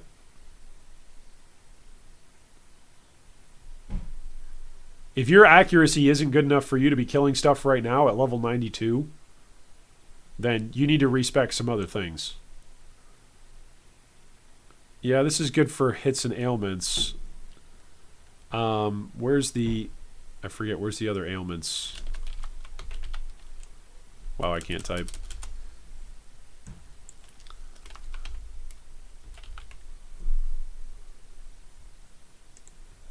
Is it Destroyer? No, that's two-handed.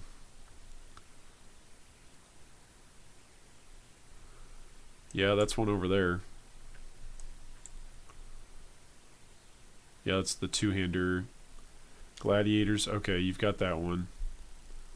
No, where's the other one? Is it here? No. No, that's for swords. Yeah, that's for axes. How many points away from that? 7 points to that node. It's only 3.7%. That's not worth it. 5% increased average damage. That's not worth it. Yeah, these are all two-handers.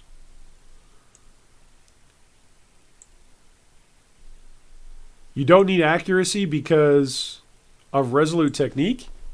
My man, what are you doing then? You need it for skill and gear? Okay, so Ethan, FYI, this 1 point for Dex, come grab this. Come grab proficiency. Like, you don't need the 10, you don't need 10 dexterity. You probably need more than that. Come grab the 30. Like, you're right there. There's one to grab right there. So grab that.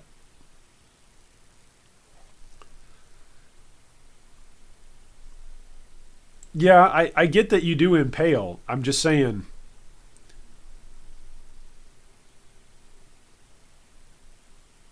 I don't know.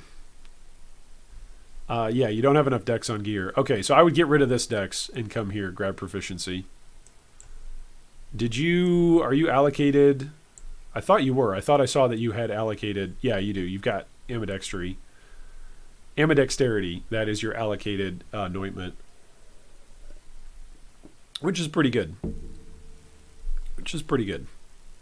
Okay, other things that I would change.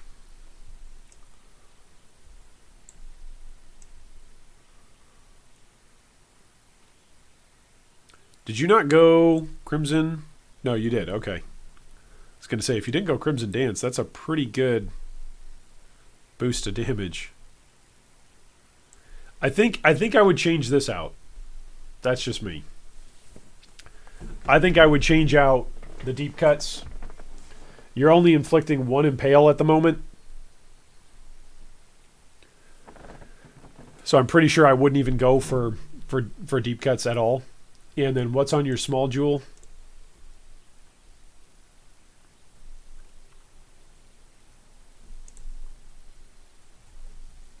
Why isn't it showing me your small jewel here? Oh, that's because this is Megalomaniac. Because you don't have a socket for it. Duh. Because you're not using a medium to get to a small. You're not even using a small. Yeah, I think what I would use here is I would use any small jewel, any jewel in general that you could get here. That would give you HP, or that would give you attack speed, or that would give you physical damage, or even just damage with axes or bleeding. That's what I would do.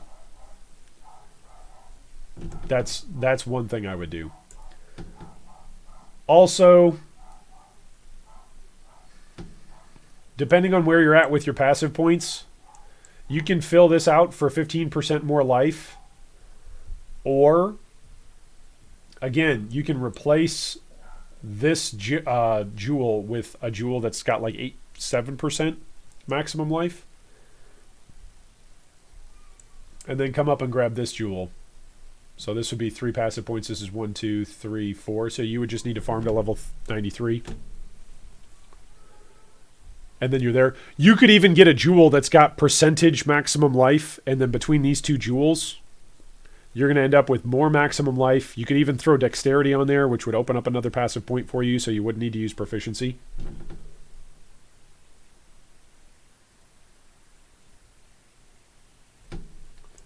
Ethan says, I'm not 100% sure, but I think my ascendancy makes my bleed damage scale with impaled enemies.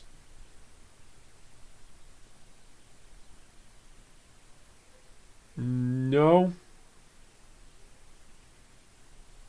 Oak, we're looking at a bleed lacerate Gladiator.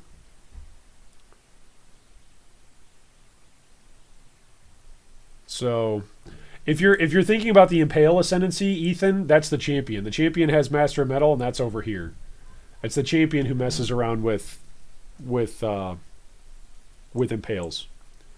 So, yeah, there you go. Clay said it better than I can. You can get deep cuts on a rare medium jewel that you could choose as second notable for one more passive point. And again, the entire jewel is probably going to be more useful to you across the way. So that's what I would choose to do. In terms of your items are pretty good, man. Your items are pretty good. I would try to get this as a steel ring if you can. I would try to swap over my helmet and then try to fix my resistances from there. I would go for nearby enemies take physical damage. And then on your chest piece, I would go for... Yeah, I think I would go for enemies killed and explodey chest is what I'd be looking for. Okay. Hopefully that helps you a bit, Ethan. What we're going to do now is we're going to take a look at another build. So feel free to send in your builds my way on Discord, folks. So what you can do is you can join our Discord. The join Discord link is down below in the video description. You can see right here when you join our Discord, you're going to see a guy that says G3 Iron playing hardcore solo self-found. You can send me a PM by right-clicking on my name and sending me a message. Inside that message, you need to include your paste bin, which you can go to your own path of building, go to generate, and then share with paste bin, and that will give you a paste bin link. You can share that, send that to me via PM. On top of that, you need to specify exactly what it is that you're hoping for us to do, just like what Ethan just did, where he said, hey, I'm hoping to upgrade my items. Can you tell me which items you would upgrade first and why? And then exactly specifically what it is that you're aiming for, whether that's more survivability, more DPS, if that's adjustments and changes to your tree. If it's specific mechanical questions, you can ask that as well. So feel free to go ahead and send those PMs in. At the moment, we're going to take a look at a build from Kaytrim, which Kaytrim has got another Gladiator. It is a dual axe-wielding lacerate bleed Gladiator. So we're going to take a look at that in just a moment. You guys can send in your POBs. I'm going to pull up a video here that we can watch while I go and grab some more beverages and take a bladder break. This is an older video. It's an older meme, sir, but it checks out. This is an older G3 Iron video from September of 2019, talking about maximum resistances. So I will leave you with a slightly different looking version of me while you guys send in your POB paste codes and while I grab a drink. What is up, YouTube? My name is G3 Iron, and today we are taking a look at maximum resistances, how to go over the regular in-game Path of Exile cap on your resistances, and why it is so darn effective. For those of you that are new to the channel, go ahead and like, subscribe, and ding the bell if you're interested in more video discussions just like this one. Those of you who are veterans of the channel, you of course know the way things work around here. There are timestamps placed above my slightly balding forehead for your convenience. So if at any point in time you'd like to jump ahead or revisit any of our talking points today, you can do so at your convenience. And of course, all of our sources and citations are going to be placed down below in the video description for your convenience. So a couple of definitions for us today as we take a look at maximum resistances and how to really min-max maximum resistances. First off, when we're talking about more maximum resistances, what we are talking about is a percentage figure that goes above the coded regular cap at 75% of elemental resistances. In Path of Exile, you have a cap at every single difficulty at 75%. Now we're going to call that a soft cap on your more maximum resistances because there are ways to push it over, to push your elemental resistances over that cap of 75%. And when we're talking about more maximum resistances, that's what we're referring to. We're referring to going over that soft cap of 75%. That's different and distinguishable from overcapping resistances. When we talk about overcapping your resistances, we mean that that is a percentage figure displayed in parentheses on your character sheet in-game in Path of Exile, and that accounts for the amount of elemental resistance that you have in surplus to the regular cap of 75% elemental resistance. You can almost think of it like an overflowing cup. If you fill up a cup with water and it's overflowing, right? If you leave it underneath the tap and the water is overflowing out of the cup, this is overcapping your resistances. They are not always useful, but they have specific uses when it comes into play. And that is going to mostly be in relation to elemental weakness or elemental curses that get placed on your characters. Speaking of which, that's our third definitional term, elemental weakness. When we say that today during this discussion, we're referring to a curse that at a level 20 reduces your elemental resistances by 39% and is removed from surplus resistances, if you have any, right? And that removes from your surplus before your actual capped resistances at 75%. So the reason why you would want to overcap your resistances is in order to take account for things like elemental weakness. Most of the time, elemental weakness doesn't come into play at 39% effectiveness. Most of the time, it's actually at 34% effectiveness, and that'll be a number for you to remember. We're going to quiz you on it later on in the video, so remember that number of 34%. Moving on to talk about some ways to maximize your resistances to push over that cap of 75%. There are, of course, several different ways to do this inside Path of Exile. Now, sources of just resistances in general, you can get them on items, you can get them on the passive tree, you can get them on bandits like Elira, you can get them on gems as well, right? When you're talking about the purity of elements, that is a gem that gives you simply all elemental resistances, but it doesn't push you past the max cap. It doesn't push you past the 75%. There are a few ways to go past the 75% soft cap. One of them, of course, is through itemization, which we've got an example item right here, which is called Saphel's Frame. It is a kite shield. That's the base that it is built off of. It's a relatively cheap shield. I believe right now, at least in Blight Hardcore and Softcore, it's going for like less than a few C. I want to say it's like one. All right, I am back. What did you guys learn about? Oh, you learned about maximum resistances. Awesome. That's an awkward spot to... to pause the video. Oh, always fun to go back and take a look. No, there's this wonderful cheat sheet that is on the, where is it? A wonderful cheat sheet that shows you the exact numbers that you need to know. It's pretty awesome on whether or not there are specific resistance thresholds that you want to hit for damage mitigation. So, pretty nice. Pretty nice. All right, let's go ahead and pull up Kaytrim's build here. So we are going to go create a new build, and Kaytrim, I believe, said his build is actually pretty much the same as what Ethan's build was. It is a Gladiator in Delirium. He's level 83. Kay's Hack and Slash. Here we go. So let's go take a look at Kay's build. He's already Uber Ascended. So he's got Outmatch and Outlast for Frenzy and Endurance and physical damage. Arena Challenger. All right. That gives you Challenger charges. Blood in the Eyes. Gives you attack maims and bleeding chance. And then we've got gratuitous violence. Okay, nice. Main skill. Is he going Cyclone? Nope. He's got Lacerate. Okay. All right, let's take a look here. Combined DPS is 300,000. That's what we're looking at. We're level 83 on the tree. He's got ambidextry already figured out.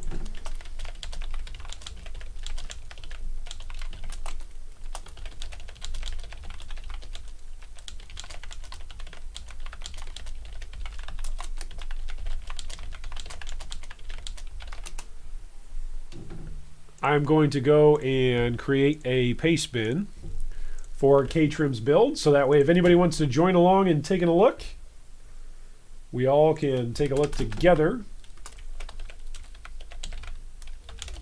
Man, what's up with all these gladiators, by the way? This is 2 gladiators back to back. Whew! All right. Gladiator back to back.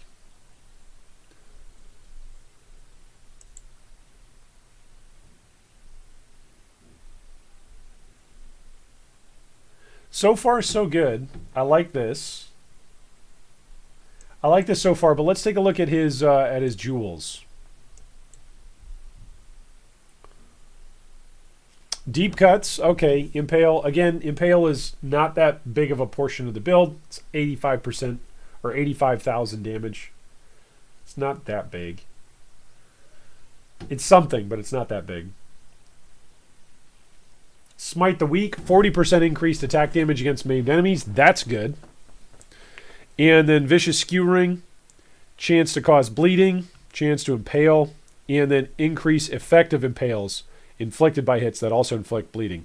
There you go. Ethan, that's what you were looking for earlier. It's Vicious Skewering. It has nothing to do with your Ascendancy. It's increased effective impales inflicted by hits that also inflict bleeding. It's called Vicious Skewering. That's what you're looking for. All right. So that's what he's got on his large cluster jewel, which he's also got 2 sockets on there. For Cry Wolf, nice. All right, so he's going for some buff effect on his war cries. Mob Mentality, so he's going for those war cry buffs. Very nice. Haunting Shout, oh nice. Intimidation. And Rage Increase. Okay, nice. So far, I'm liking your cluster jewels already, Kaytrim. They look good.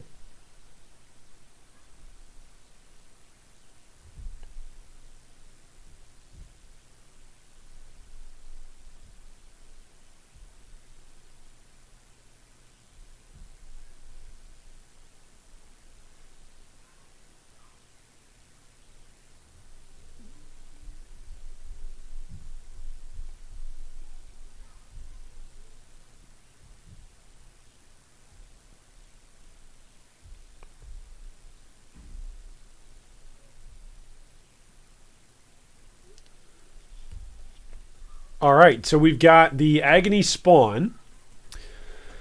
All right, now this axe is actually a better DPS axe, physical DPS, than the last one that we looked at, but it doesn't have Culling Strike.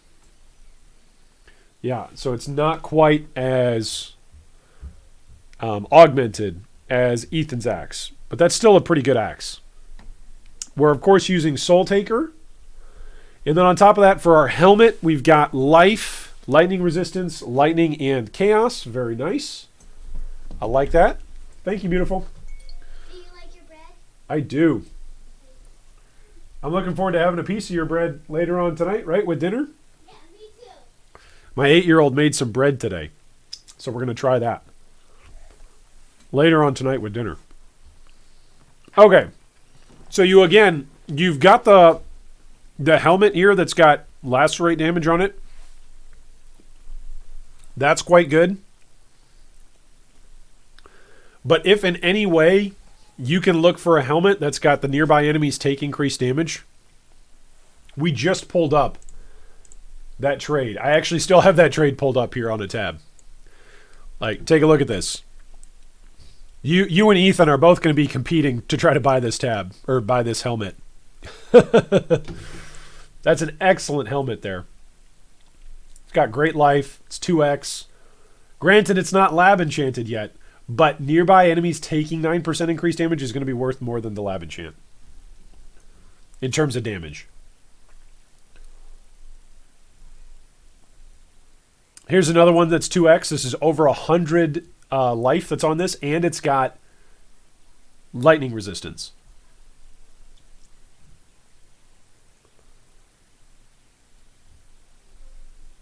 So just even looking at stuff that's affordable, here's one that's got what? This is 1x. It's on a terrible base. It's on an ES base. But it's 1x. Here's another one that's +2 to level of socketed minion gems.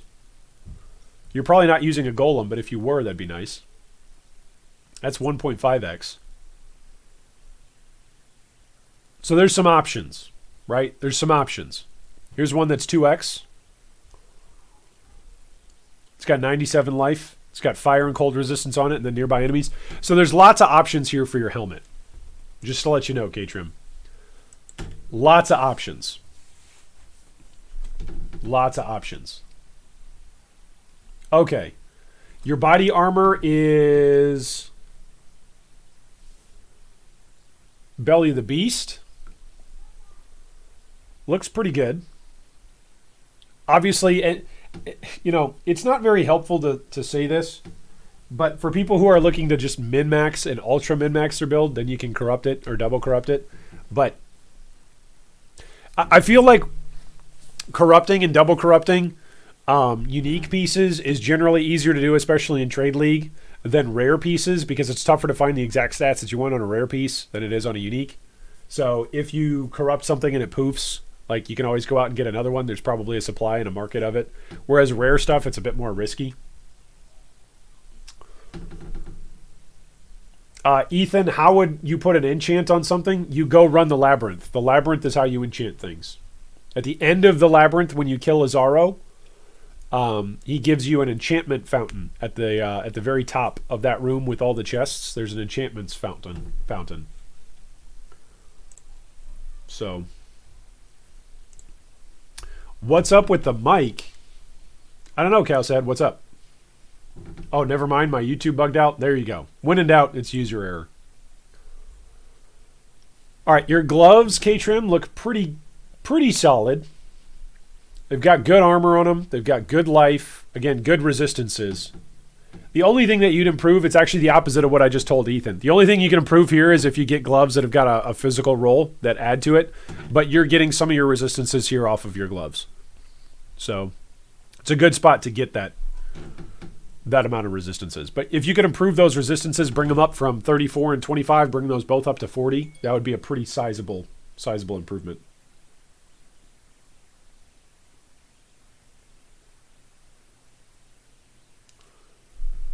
Your boots. All right, so here's your boots.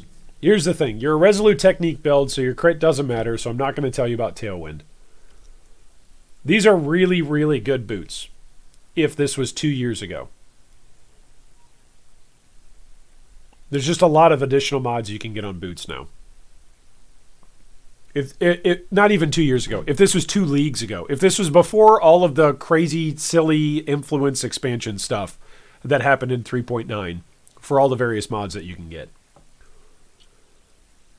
These are good boots. I like these boots, Kaytrim, and I would use them. That being said,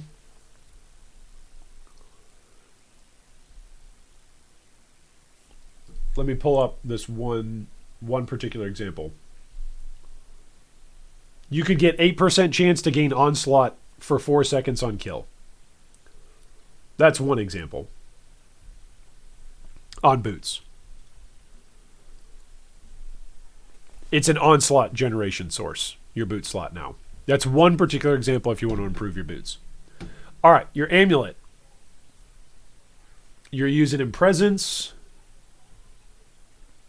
And you're using it for vulnerability. Okay. That works. I like that. That way you don't have to go out and get a vulnerability on hit ring. That's pretty nice. That's a really smart economics move as well, because that's probably way cheaper than getting a steel ring. I would bet.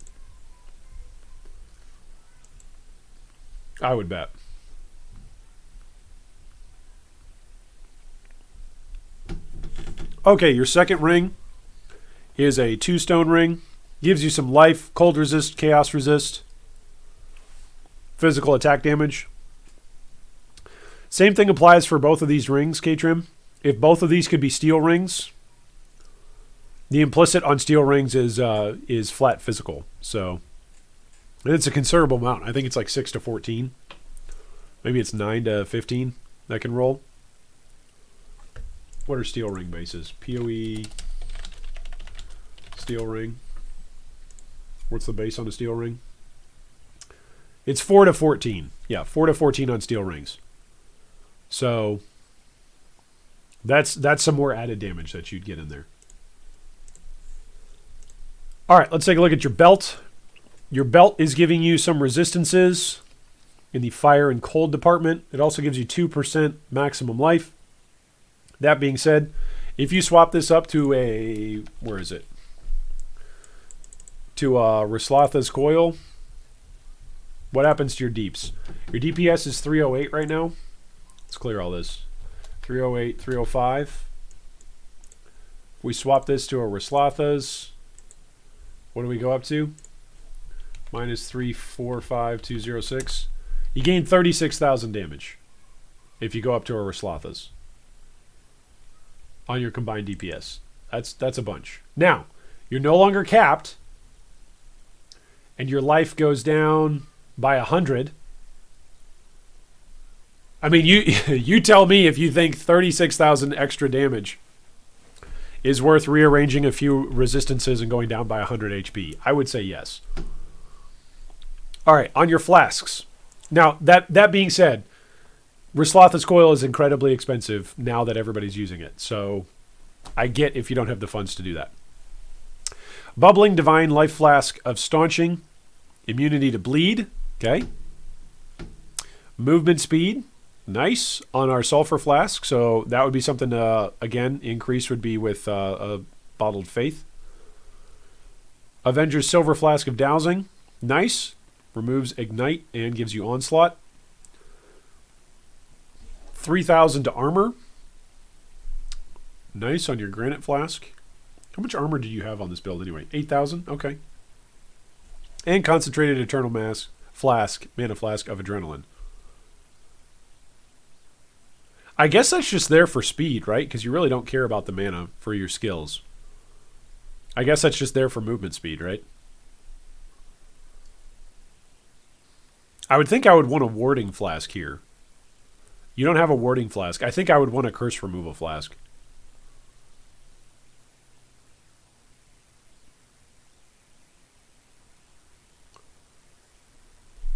All right, let's take a look. These are your only jewels right now.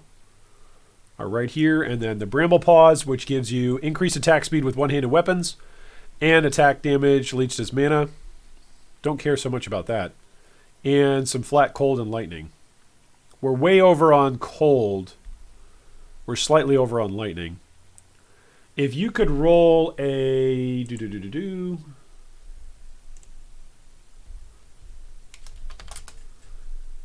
if you could roll a jewel, something like, let's go pull this up. If you could roll a jewel with like, what is it? Is it bleeding? And then axes.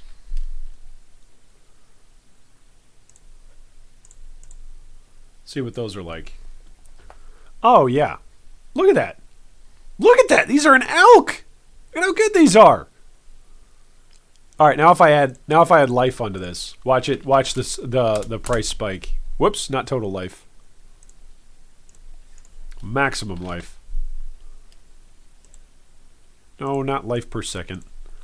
This is why I suck at reaction-based games. My clicking skills are only slightly worse than your grandma. Oh, actually, the price doesn't go up that much. Look at this Kaytrim for like 10C. You're gonna get life, attack speed, and damage with bleed. All right, let's copy that. Where am I here? Let's just boom, add that to build. Let's see, what does that do? If we swap this in for the Honor Stone, look at that. Look at what you're going to gain. You're going to gain 3% damage for combined damage. Your total life is going to go up by 1%. It's pretty good, man. Your attack rate goes up by 3%. Like, I don't know. I feel like that's pretty good. 12% increased damage with one-handed weapons and increased damage with axes. Mana gain by each hit. What would this do over here? This would also increase over here. Attack speed and damage with bleeding. It would give you better attack rate, but actually drop your damage. It would increase your bleed damage, but your combined DPS would drop a bit.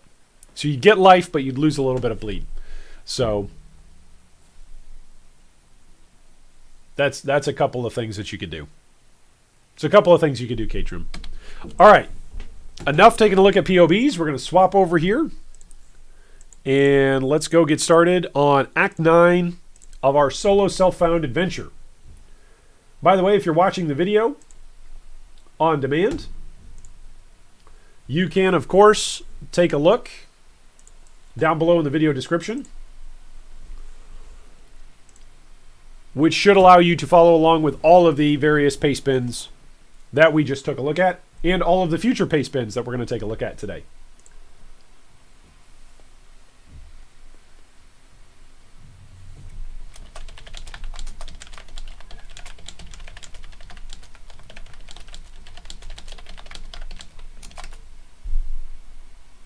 My family has brought me bagels.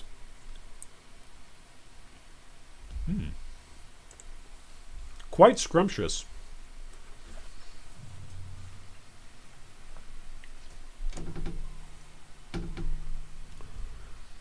Ethan says, can you change the settings on POB so we can include bleed stacks?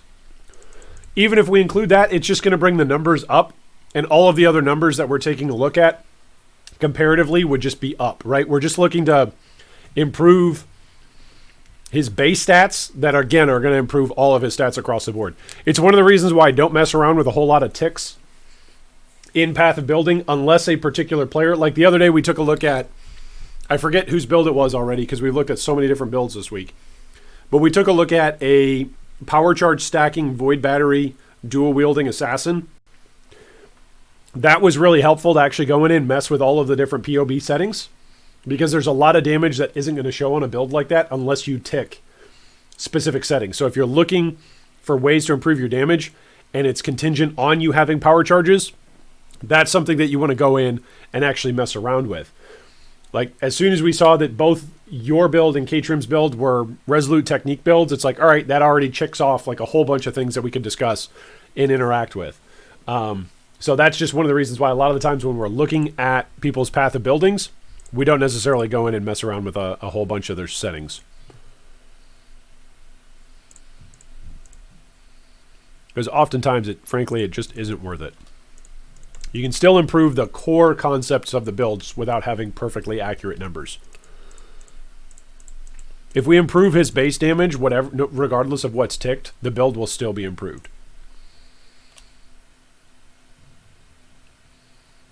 All right. So we could roll this as a warding flask. That's a lot of additional increased armor, but I think I'm going to use these both. We have one passive that we still have available to us. We did come up here and we grabbed Spiritual Aid. I think I'm pretty happy with where I'm at right now. I think I need to choose either I'm going to go down and grab Soul of Steel, or I'm just going to make my way over and grab... Yeah, I think we're going to come over and grab this socket with some more armor. So let's delay that by a bit. Let's come in here and grab some more armor and some more all resists. I think that'll be good. Jacob says, another day monsters want to try to kill. There you go. Undead monsters are going after us.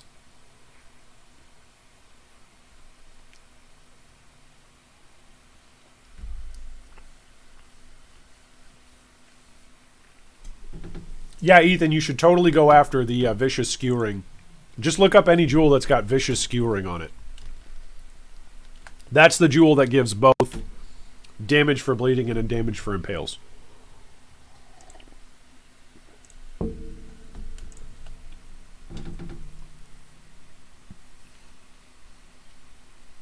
$38 life. It's not quite more than this, but it's close to it. It does give 10 all elemental resistances. Okay. What do I need to do? This is Act 9. Let's, since we just took a long break and we're playing some POB, let's go do a Blood Aquas run, get all of our zombies up and running, and then I need to go fight Izaro again. So I think that's what we said we were going to go do. We were going to go get our second Ascendancy, and once we get our second Ascendancy, I will then need to mess around with Bone Offering to see how I'm going to trigger Bone Offering. Because maybe we do trigger Bone Offering with Castwell Channeling, Desecrate, and Cyclone. Maybe that's how we choose to do it.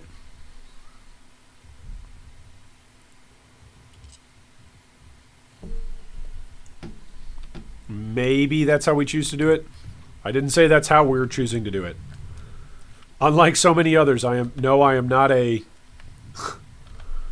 I'm not a complete slave to Cyclone. Just because Cyclone exists in the game doesn't mean I'm going to make every single build I play go around Cyclone.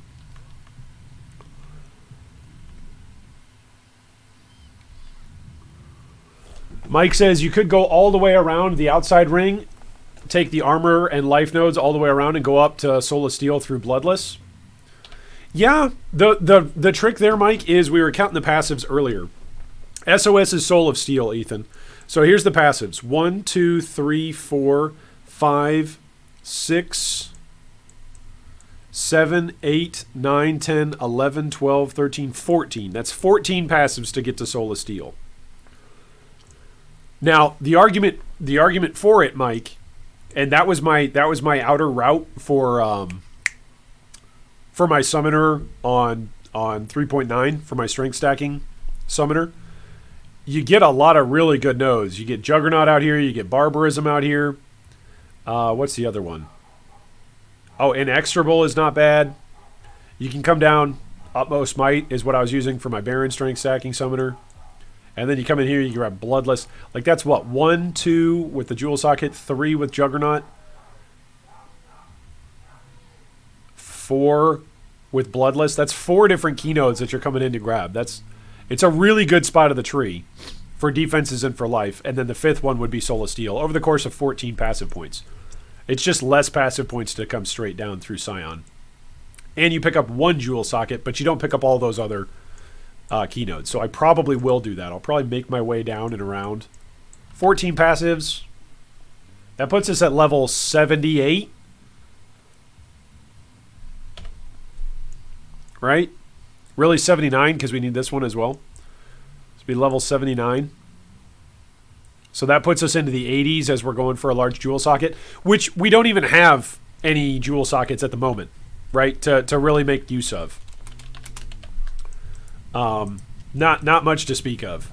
Nothing to write home about, right? None of our jewels have been good. I haven't really even popped any of the abysses that we have bumped into. I have chosen to avoid them. Just because I'm scared of them. Capture beasts for Einha.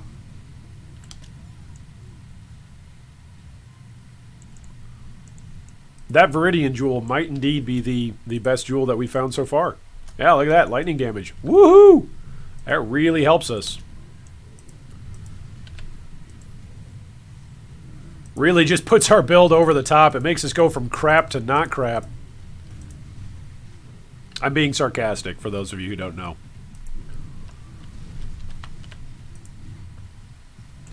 I would ideally like to be using a lot more by the way of jewels, but because I'm not really Delirium farming at this point, because I'm still somewhat intimidated by lag spikes and by frame drops during Delirium encounters.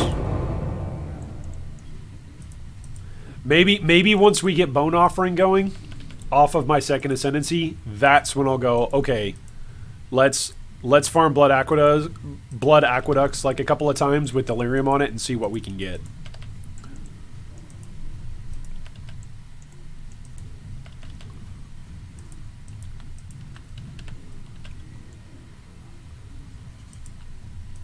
Because I believe I calculated it either yesterday or earlier today even on stream. I think we said there's like 4 or 5 different passive jewel nodes that we can already grab, that we're already like within 1 or 2 points of grabbing. So that's a lot of potential power, whether that's we're crafting life on those, or, you know, if we just get abyssal jewels and we're crafting flat life or flat minion damage on those.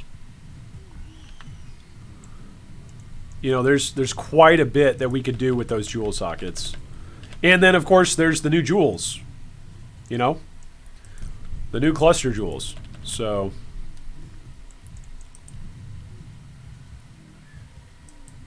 there's a lot of options. A lot of options for what we could do here. Orb of Chance, Carrion Crow. Superior Gem. Nice, that's GCP fodder. So we'll see what we end up doing. I'll pick up every single map that drops in Blood Aquas. It's SSF, right? Maps are scarce. Whew.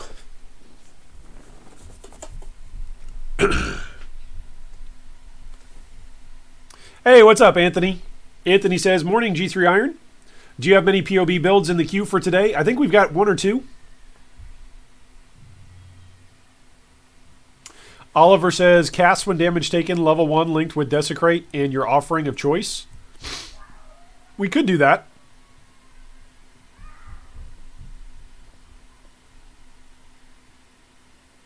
Imagine if you found a Baron, says Mike. If I found a Baron in SSF, I'd be like, all right, well, this is what I'm playing, right? Strength stacking away. I mean, the problem with trying to do a Baron build in SSF is all the unique jewels that you need. You need a bunch of unique jewels to really push for your top ends of strength. Where's GCP? There we go. Where's my map tab? Where did I put my map tab? Map tab. M. Map tab. Boom. Bring that forward. We actually have maps now. I haven't made it to maps, but I've made it to a spot where maps drop. I need to upgrade this ring. That shield was an upgrade. But ideally we want a shield with some energy shield on it. Ha ha ha. Energy shield, get it? Just because we've got a whole bunch of energy shield that we could be getting. We don't have to get it.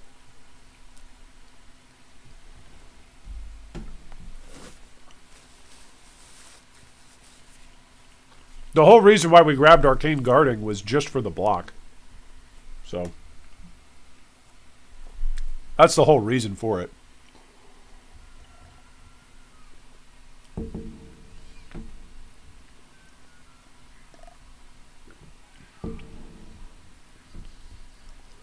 Nicholas says, I found a Baron in my SSF, and I'm playing Spectres. Nice! But I also found a +2 minion with res and life, so I opted for that one. Yep. Yep. You also found a Montagril's Grasp? Wow. You found all the good stuff. All right, so just looking at jewel nodes right here. 1, 2, that's one jewel node. 3, it's a second jewel node. 4, 5, 6, 7, 8, 9. That's 9 passives for 5 jewel sockets. That could be a lot of power right there. In 9 passives. So it's pretty good. That's pretty good. Or it's potentially pretty good.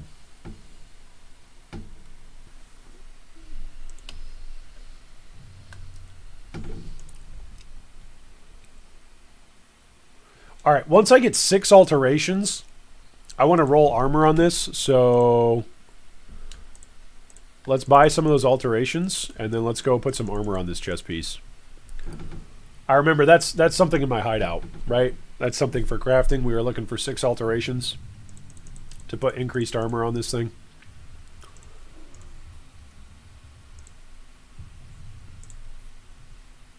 And of course, we rolled the lowest possible roll.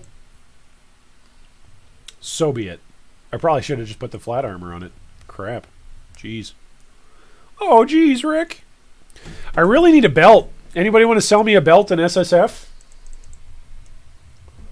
Does anybody want to help a poor guy out? Anybody want to league start me with a decent belt in SSF? I'm just a poor geriatric streamer looking for handouts, guys. Does anybody have a belt in SSF they can trade me?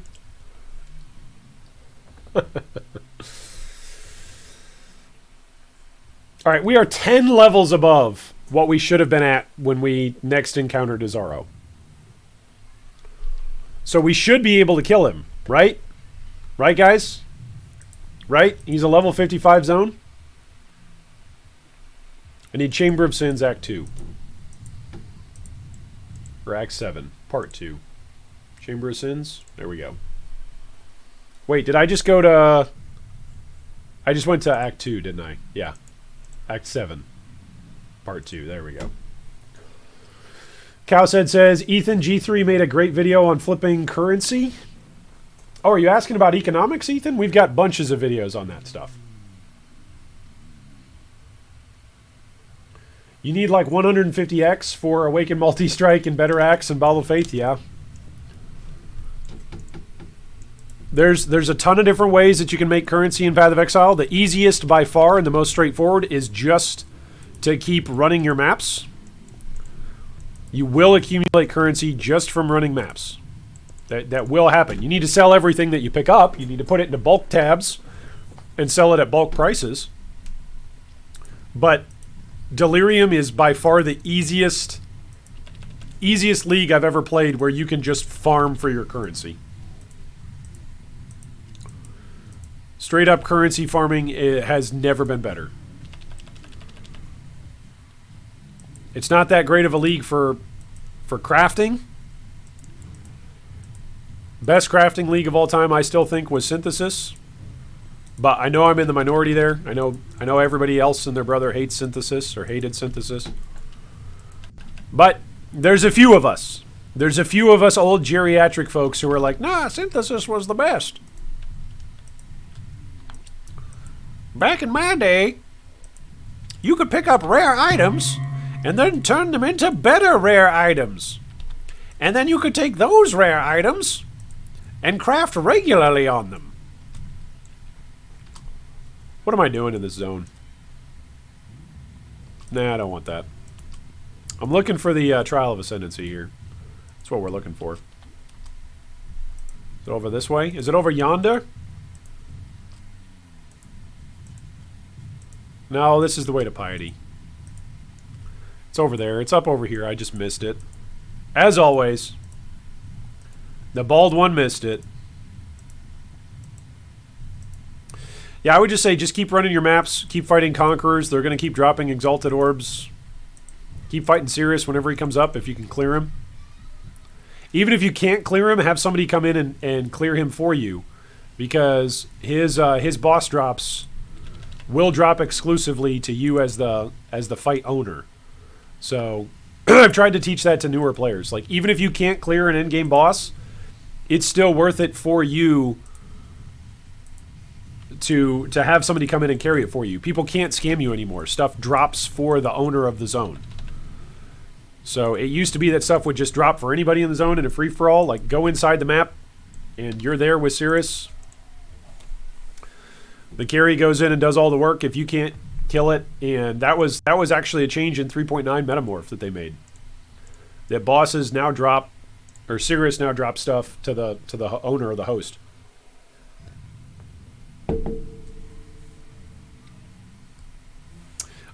Shaper is easier than Cirrus by a long shot, Ethan. Shaper is way easier than Cirrus.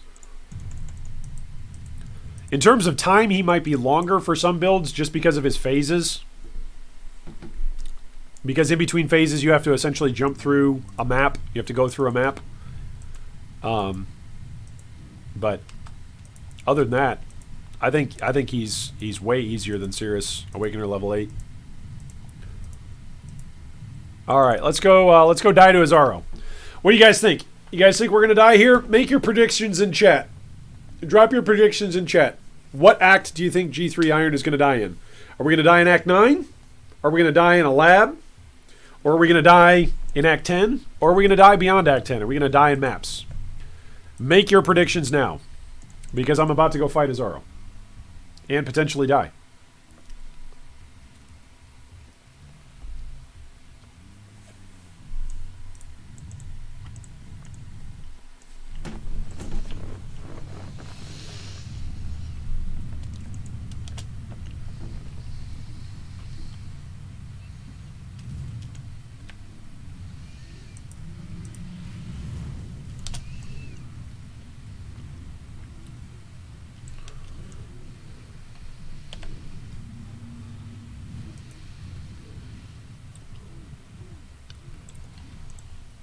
You were born for this.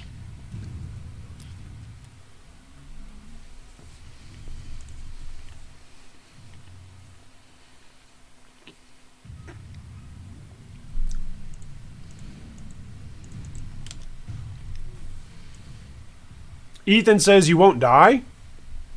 Ethan, you've got way more confidence in me than you should, my man.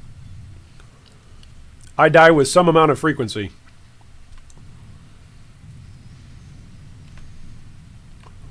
Some disturbing amount of regularity. Nicholas says you're going to die at Act 10 Kitava. That's a pretty good prediction.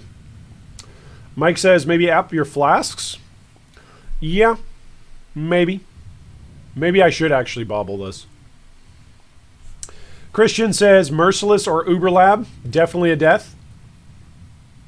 Yeah. You think I have more than enough HP here, Mike? I like to have 3,000 HP when I come into here in hardcore. Just make it absolutely trivial. Make it so that way Izaro can hit me once and I'm still alive, and make it so that way the goddess can hit me and I'm still alive. Like, my ideal scenario is I can just AFK stand there and he could jump on me, swing, and goddess, and I'm fine.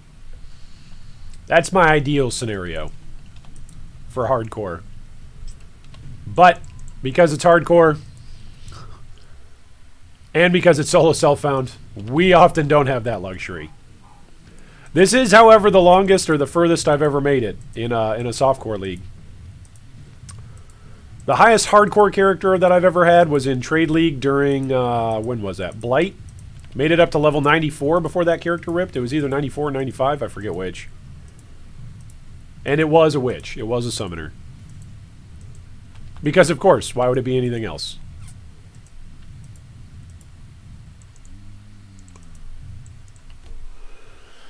Whew. Cowshead says, you're like level 100 going into a noob zone, G3. Yeah. Yeah, Mike says you have 2.5 and armor is my thought. Yeah, it's perfectly logical. You guys are perfectly logical in making your statements, oh, you're going to be fine. You guys are just forgetting how illogical my mechanical skills are and how sometimes I fall asleep at the controls or I'm just like, wait, where did my shield charge button go? And then I'm sitting there waiting as the slam comes down in slow motion on my character. No! Did you guys know that there's actually a little bit of an inscription on the inside of every single slam from bosses in PoE? The inscription reads, "Welcome to Standard." No! It's true, though. You can check it out. Go play hardcore. Die to any boss. You'll see it. If you die to the boss when they slam you, the inside of their slam mechanism says, "Welcome to Standard."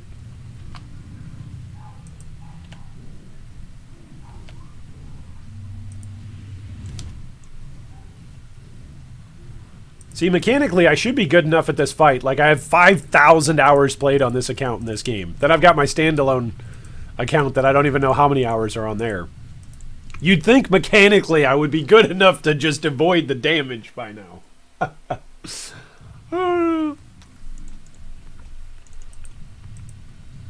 But no, as I argued yesterday with myself, Path of Exile is a power fantasy about upgrading your character. You need to be able to upgrade your character. And so for me in hardcore, I don't want my my character's upgrades to be something that augments my skill. I do want my upgrades to be something that replaces my player's skill. Or that can make up for a lack of my player's skill.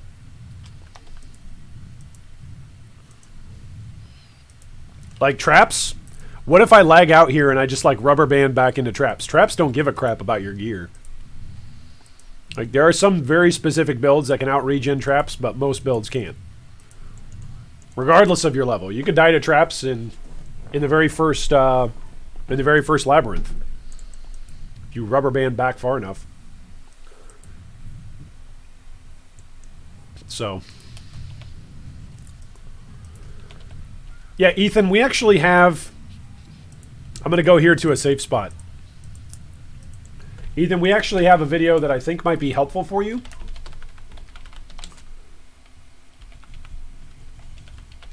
On the Labyrinth. Okay, so there's two videos here. So here, what is up, YouTube? whoa, here we go. So here's one of them. I'm going to put these down below in the video description, Ethan. If you want to take a look at these. These are older videos.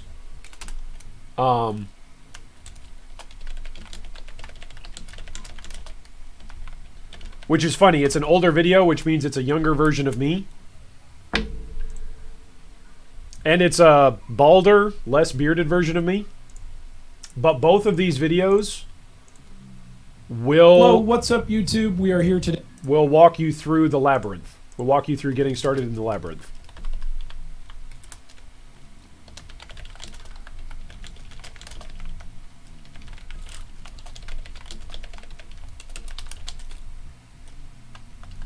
So one of them is just a basic overview of what the Labyrinth is, some details on it.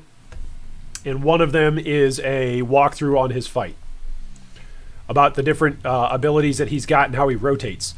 The Labyrinth is one of the few things in Path of Exile that updates on a daily basis. On a daily basis, every single day in Path of Exile, the Labyrinth gets updated. And the fastest players in the Labyrinth to complete each Labyrinth get unique rewards based on how fast they completed that day's Labyrinth. So, it's quite fun. I think it's quite fun. Scott says, I'm afraid to do my Uber Lab on my Scion. Are you playing hardcore, Scott? Right? That's your hardcore Scion? Alright, I gotta focus. Focus here. Izaro, it's just you and me, buddy. Well, and the goddess. Okay. His slice, actually, I don't think did that much to me. Yeah, you guys were right. Why was I even worried about that? 3 treasure keys, some rare stuff. You can go drop this stuff in a chest.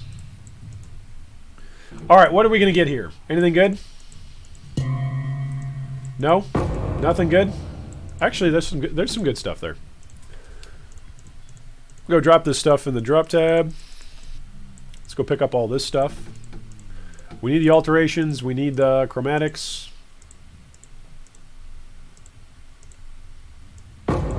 What is that? That's a 5-link as well with a 6 socket. That's amazing. Too bad it's an ES base. 23 maximum life. I wonder if that'll have the massive amounts of armor that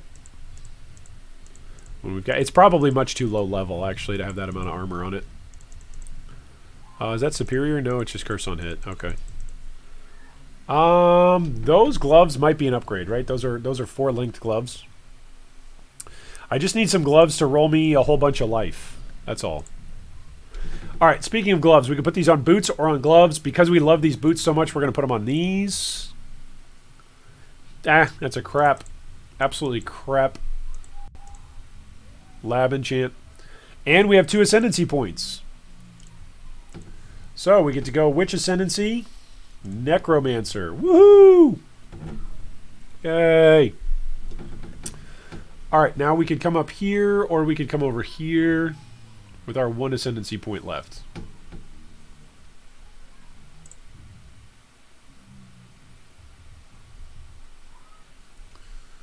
Yeah, I think we're going to do this. That way our next ascendancy... I'd rather hurry up and get to the Gladiator, I think. Because the Gladiator is going to just give us flat 15% block, 15% block. Yeah, that's what I want. Alright, so we now have the Necromancer. We are officially a Necromancer. It only took us all week to do, but we did it. By Jove, we did it.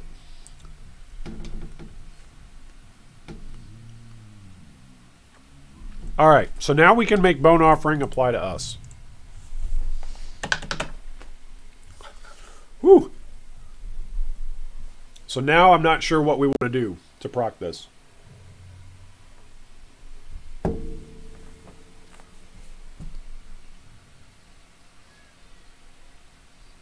Cyclone's going to be the easiest, right?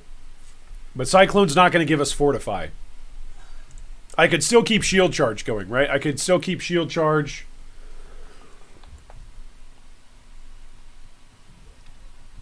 Maybe instead of shield charge, maybe what I do is I do a trigger when you block build.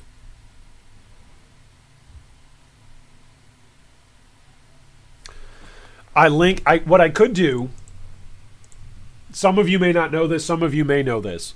What you can do is you can actually put in some of these other trigger gems that trigger when you block. And they actually have an attack, like, where's Reckoning? So it's a trigger for a melee attack. And it performs a swift counterattack against enemies in a cone shape when you block with your shield. So every time you block, Reckoning goes off. You can attach Fortify to that, and essentially when you block, you're going to proc Fortify off of your block.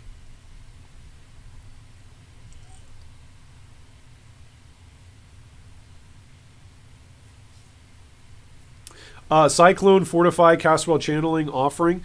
Yeah, the problem there, Mike, is then you don't have Desecrate. So you're totally reliant on your zombies killing things in order to actually give yourself bodies to consume, corpses to consume. So the ideal 4-link is on a Fortify pair of boots, which are Elder influenced.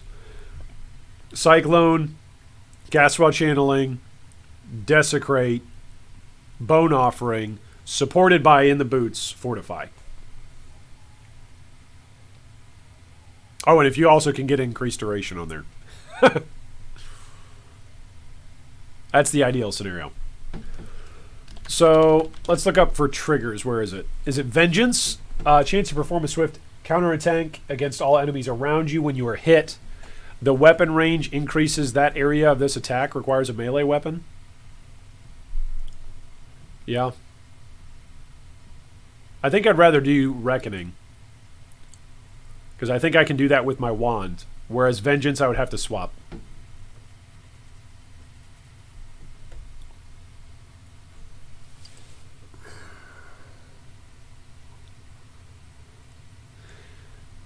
At that point, I would no longer want to use shield charge at all. Right? I would get rid of faster attack, shield charge, Fortify. And I would just have Reckoning with Fortify. So I'm essentially saving... I'm saving 1 link. But then I'm also not using shield charge as my travel skill. I would just be using like Flame Dash or Lightning Warp. I think I'm going to try it. I think I'm going to try it and see how reliable it is.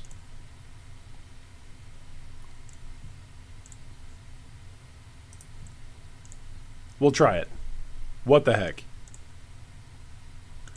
I mean, what could we lose? Just our entire character, right?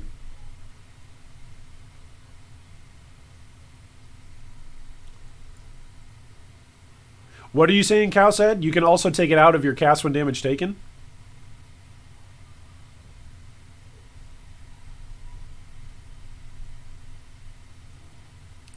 Are you referring to the Cyclone setup?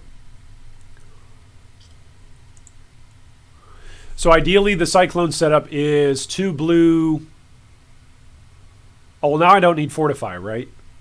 So now it's 2 green, 2 blue. That's the ideal Fortify. 2 green, 2 blue. That's going to be tough to roll on this build. Mike says 5-link Cyclone. Yeah, then I lose some of my damage off of my zombies. I think I need to upgrade this glove here. This glove has just got a lot of HP on it. Mike says 4-link zombies in a minion helm. I'm just throwing stuff out there. Yeah, no, that's a good idea. This right now is just like an amalgamation of crap.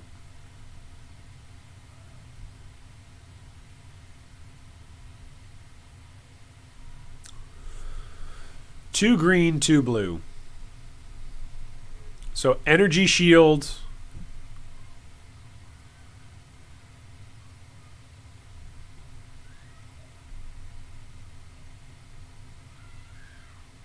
Okay, so I could I could set it up on a 3-link. I could go cast while channeling, bone offering, cyclone. I could do it on a 3-link. I wouldn't be generating any corpses. I'm completely reliant on my zombies to kill to create corpses.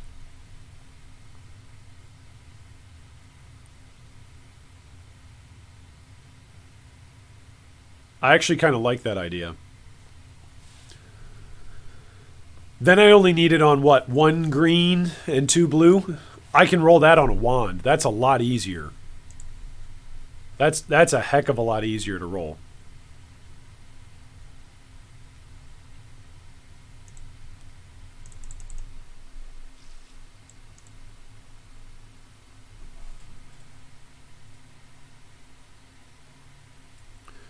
What about Winter Orb and then... Or no, is that Winter Orb or are you saying Orb of Storms cast while channeling Bone Desecrate?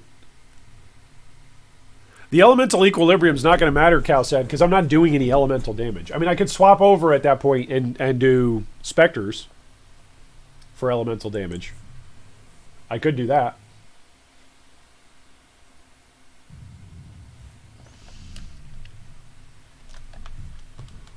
The answer, no matter what the answer is going to be, you should have gone Cyclone, right? That's what the answer is going to be.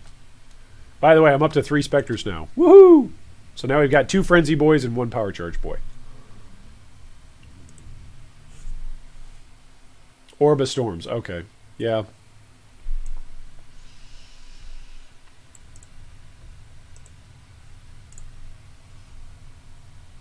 Get another Intelligence Dex base.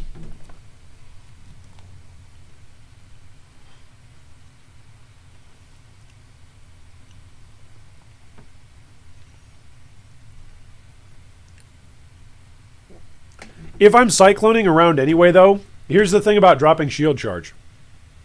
If I'm cycloning around everywhere anyway to pop corpses, both as corpse removal as well as corpse generation, I probably won't be using shield charge that much anyway.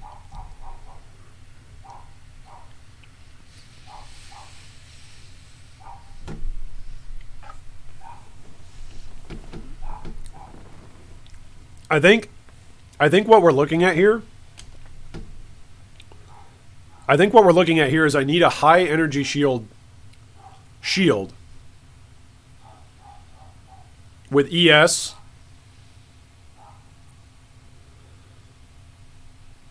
and with life.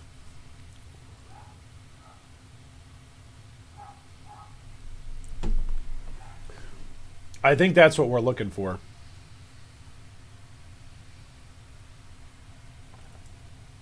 Tara says yes, or a 2-hander with a chance for block. No, I think... So here's the reason why I think the shield. While I'm using a shield, I get all of these bonuses for block chance. And then I get a bunch of increased energy shield from an equipped shield.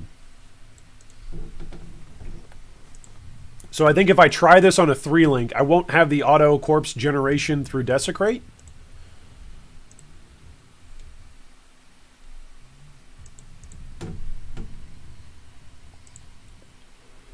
What do I have available on shield for crafting? I do have armor.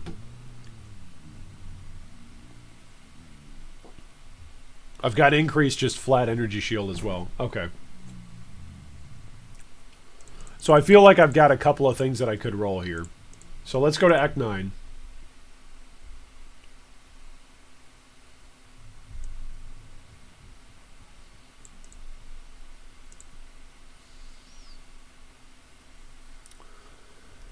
No, this is still good.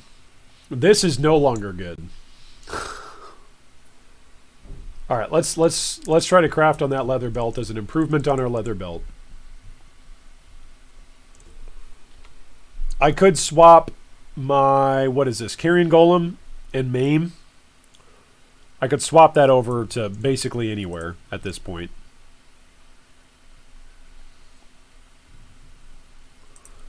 I now no longer need these gloves to be having a green socket.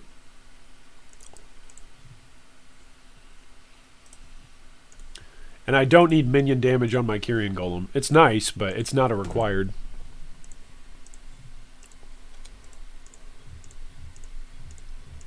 See if we can't get this to go 4. There we go. It went 4. All right, so this is 4 red. So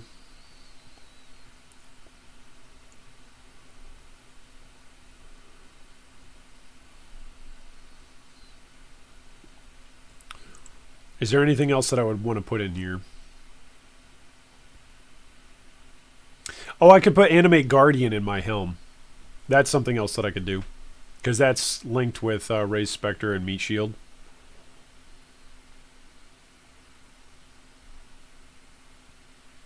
AG is a red golem.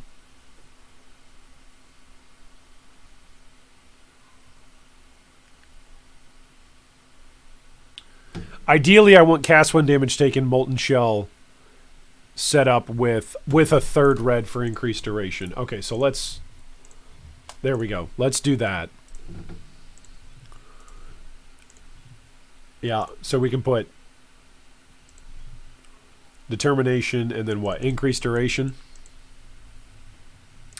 Yeah, I like that. Then we can put Carrion Golem over here into Convocation.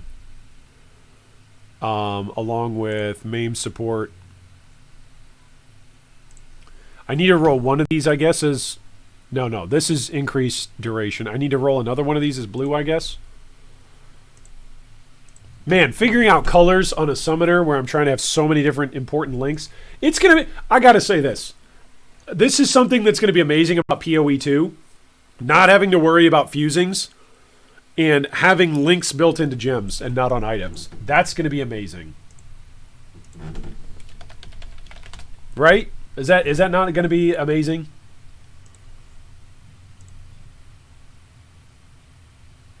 Oh, I could even put Decoy Totem. No? Would increased duration actually support the Decoy Totem? No, because it's not a duration tag, it's a totem tag. I'm an idiot. Pay no attention to me. Okay, I don't want determination up there because that's supported by blood magic. There we go. All right. Whew. Get my stupidity out of here. All right, so we could move Dread Banner up here. I need a Flame Dash link and a Convocation link.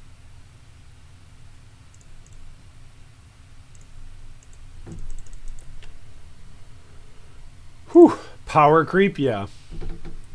So if a shield is required, then go the Reckoning route? Yeah. Oh, Mike, you're right. I got that lucky dense fossil. I should use that on a shield. You're right.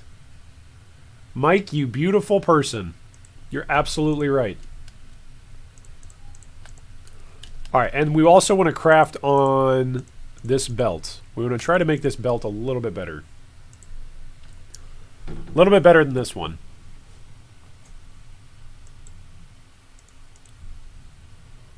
All right, so at this point, I'm going to re-roll this to make this green and blue.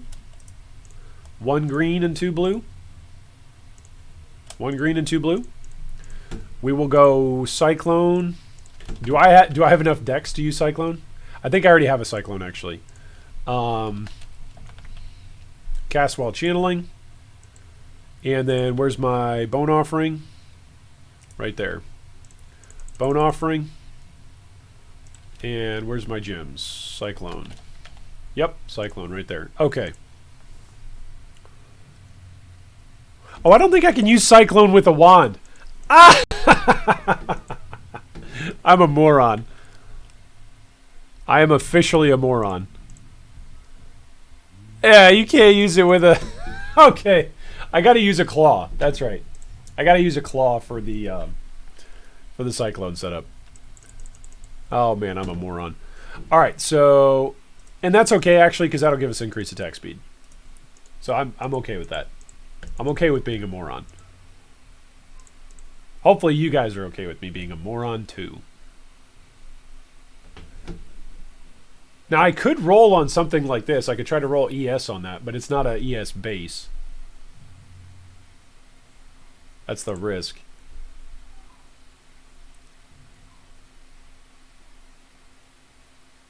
Where are the claws? The long arm of the claw.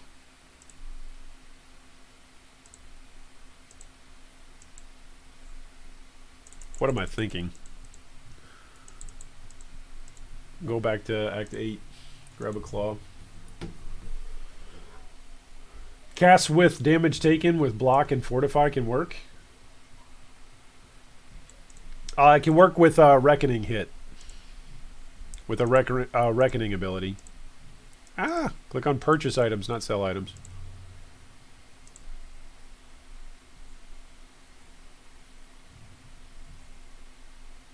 Alright, there we go. The Gouger. Perfect. This Gouger will now become the hallmark staple of my build. Alright, 3 links. Oh, I couldn't link it. No! Damn you. To quote Piety.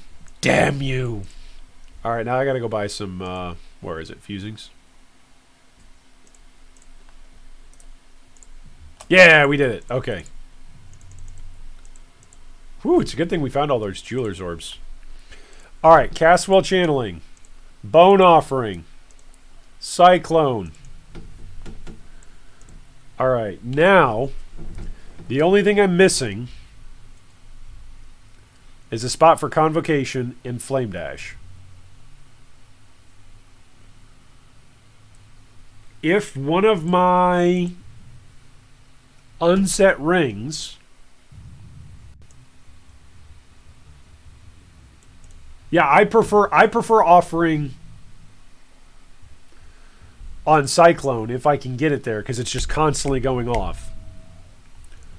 I want to have the block chance up before I take the damage. That's the point of going with the block chance. I'm not taking damage if I'm going with the block chance.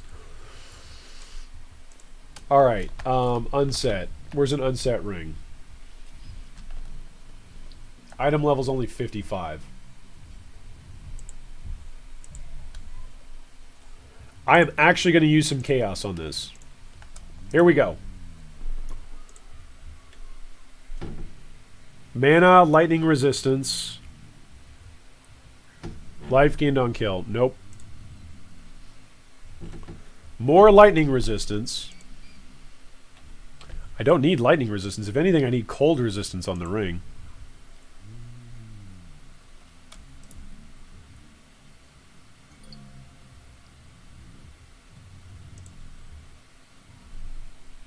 $14 all resistance, dex, and intelligence. That could actually save me a passive point. What can I craft on that thing?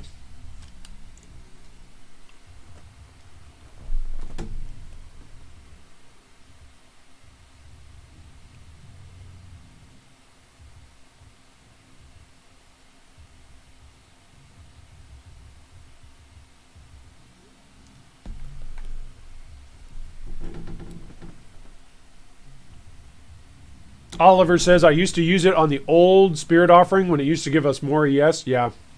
It was nerfed. That was smacked really hard, though. Alright, 23 life. That is officially nowhere near as much life as this ring. But we're a little low. Okay, so I could lose some lightning. I could lose this 10 to fire and lightning and just go cold. Oh, also this isn't even rare yet. Let's go make this rare. +1 to level of socketed gems. Oh, that's great. That's actually great. All right, what could I craft on here? And I can craft a resistance. Great. Perfect. Perfect. Just what I was hoping for. Alright, this is great. Alright, now I should be able to go in and refund this. I still have enough passives, or still have enough decks. Let's go grab some more maximum energy shield and some all elemental resistances, ironically. And 20% increased armor. We're at 43% armor. That's good. 43% armor with no determination. Now we're at 52%. This is what I'm talking about, ladies and gentlemen. All right. That's some armor. Now I can Cyclone. And look at the mana cost on that. The mana cost on it is super duper low. It's sustaining itself. Now, two problems. This needs to be a blue. But this still needs to stay green and red. So I need to roll this with 2 off colors. Otherwise, I'm going to lose Arctic armor.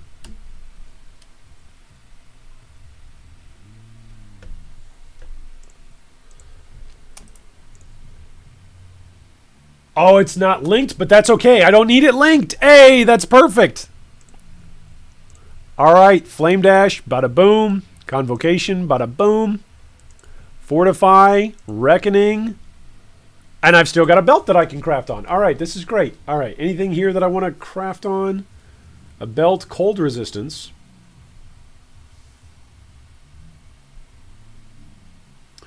So I think this is actually too low level for me to use because it's going to upgrade a normal to 1 guaranteed property. Properties restricted to 45 and below. I actually want this to be higher than that. It's a level 65 belt. I don't have any alterations. So, yeah, that's crap. So we're using scourings here.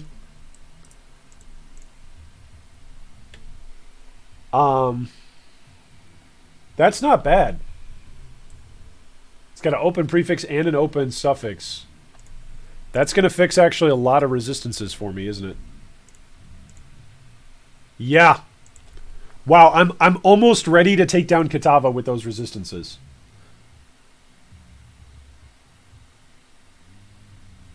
That's great. Yeah, I'm keeping the Fortify. The Fortify is on Reckoning. So I'll go in and we'll take a look at it. We'll make sure that it's actually working in Blood Aquas here in a second. This is really coming together now. All right, let's see what we can craft on this belt. Some life.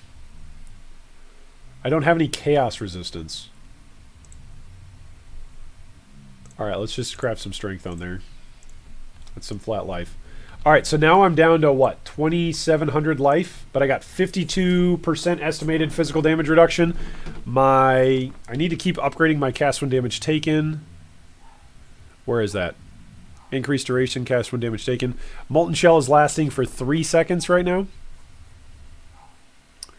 Level 46 or below. This is what? Level 58. So I got to keep leveling this up if I want to keep using this. But without my Granite Flask, with my Granite Flask, I go up to 72% resistance.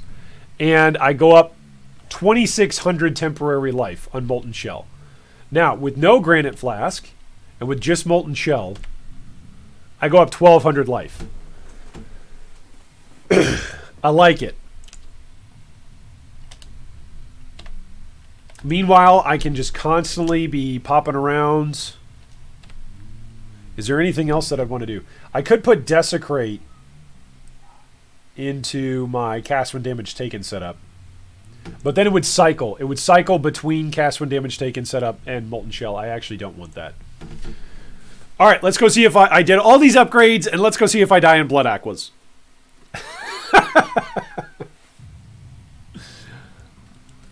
That would be typical G3 Iron. I've got my build set up, guys. I'm ready to go. Dies in Blood Aquas. Where's my convocation? Excuse me. There we go. I'm gonna say this is not okay. Look at that.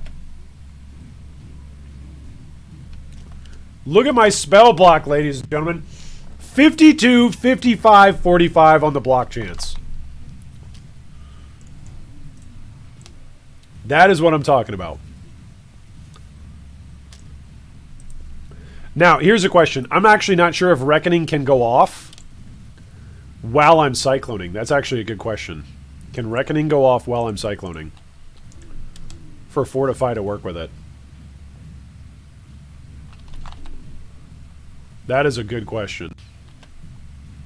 that I don't know the answer to, actually.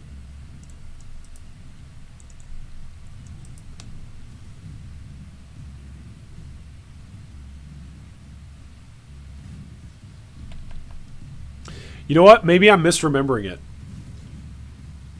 Am I misremembering it? Oh, we're bleeding.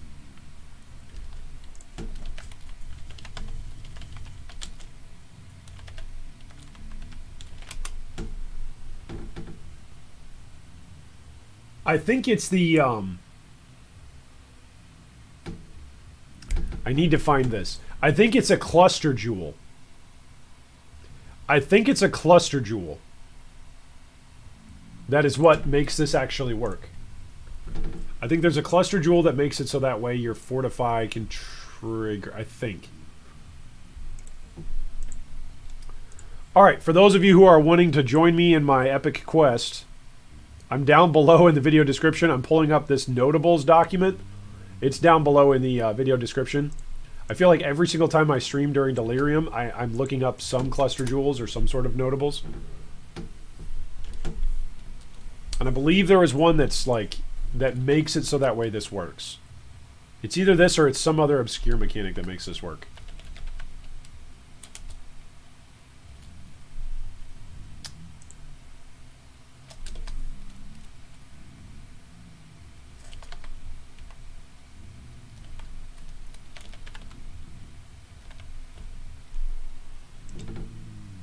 No, that's not it. Where is it?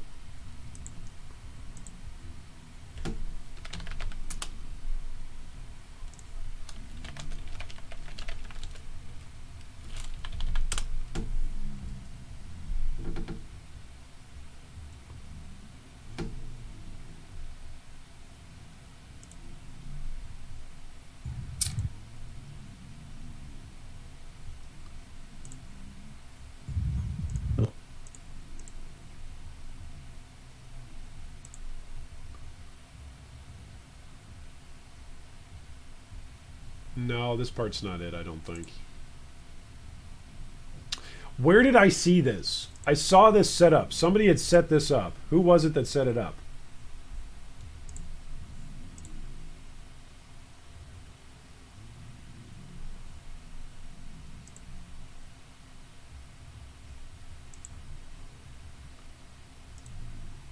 Help teach me, Senpai. Alright, chat. I can't remember where it was. There was somewhere that block... Is it off of a unique? Maybe that's what it's off of.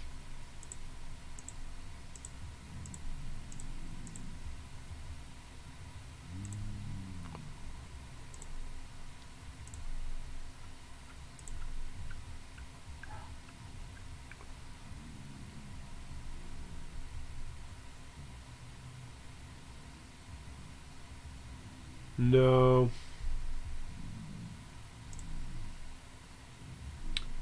Trying to remember what it was.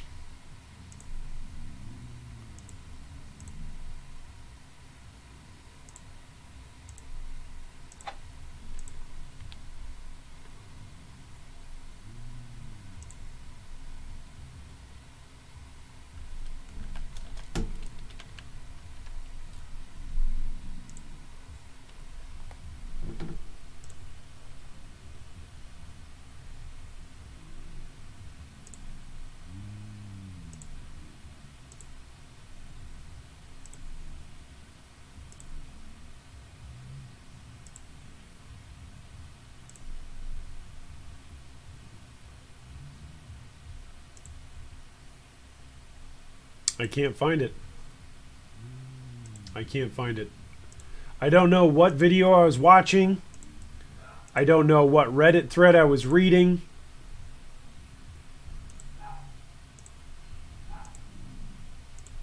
It was somewhere. It was somewhere that you can use your trigger skills.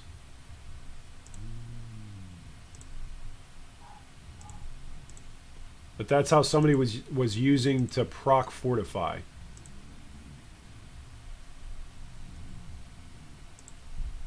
I don't remember where it was. It's gone. This is what happens, guys. This is what happens when you get old. That's a bummer. So that means then that I am going to have to put Fortify still into my setup. Like, it's still going to be a required aspect of the build. Don't remember what it was. I'm sorry for my moment of geriatric theatrics, folks. This is what happens when you get old. You watch something and you go, hey, that's really cool. And then you can't remember it. And you can't remember it. That's just a bummer. I guess one thing that I could do, I could still link up, and this would actually make 4 linking the Fortify easier because I wouldn't have to go 2 blue, 2 green. I could still just put Fortify inside my Cyclone. That would be something that I could do. But I feel like Fortify is too good of a defensive mechanic to just go like, oh yeah, we just don't need Fortify. Nah, I feel like it's... the reduction based off of hits is too good. It's too good to pass up.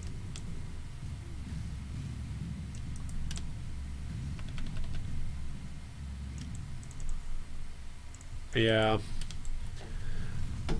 So maybe I go 2 unset rings, and then Convocation and Flame Dash both go into unset rings. Or maybe I just manually pop Bone Offering. The problem with manually popping Bone Offering is that it's just not reliable. It's not nearly as reliable as this, which is just, hey, you're just always, you know, always don't have to worry about your block chance. Man, that's really depressing.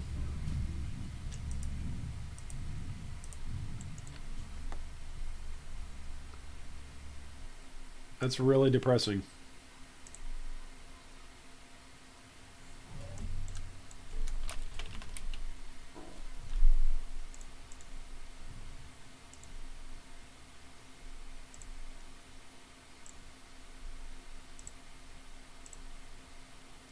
I'm looking all over the place.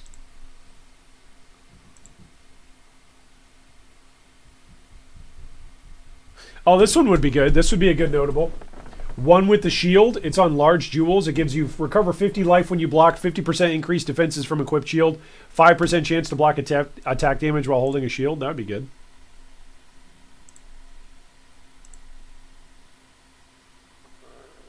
Prodigious Defense is 3% chance to block attack damage, 3% to block spell damage, and then you get an increased attack damage.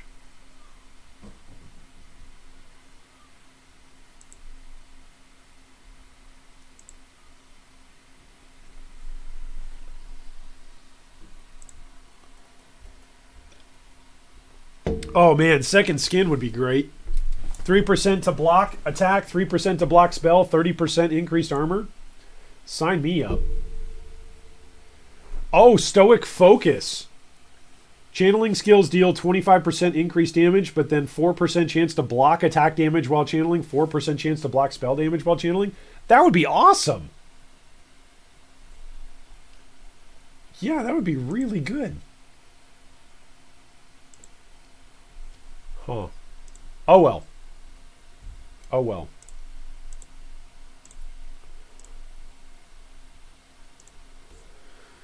How far are you into Act 9? At the moment, Blood Aquas. Nicholas.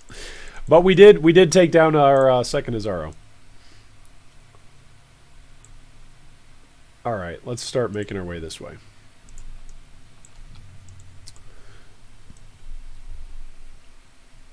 Yeah, I feel like giving up Fortify is too much.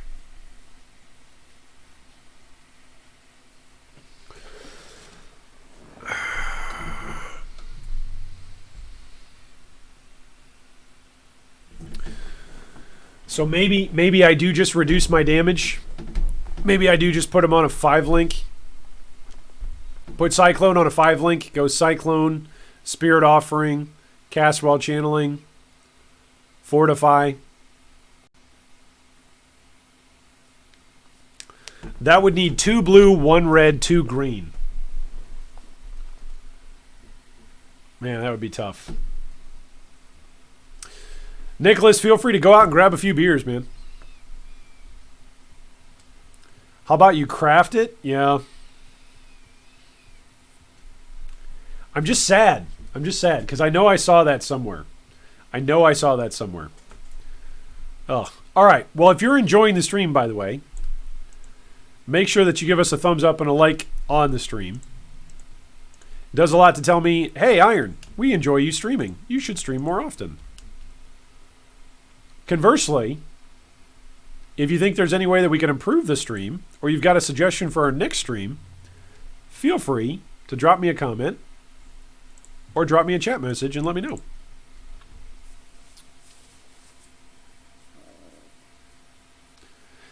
Mike says you can use the other trigger now with the claw. Not sure that's any different. Yeah, it won't be.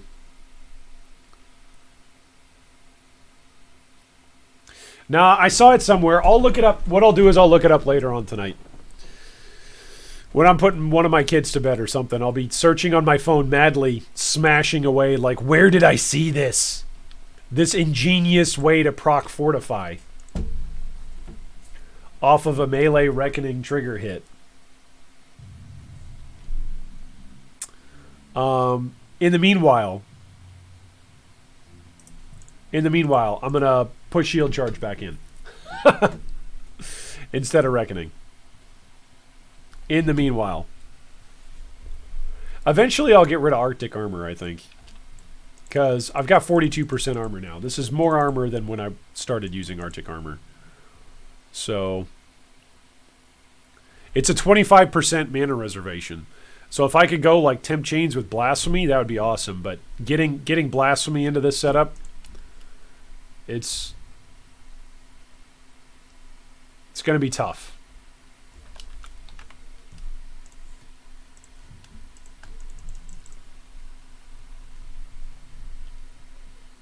Trying to fit a Blasphemy like any other gems. Again, I guess I can try to roll this. I guess whatever upgrade this is going to be, I can try to roll it as an unset ring. So that way Convocation and Flame Dash.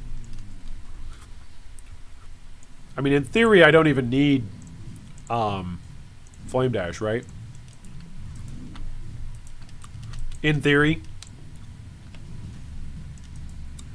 Maybe I just mix up my gameplay, right?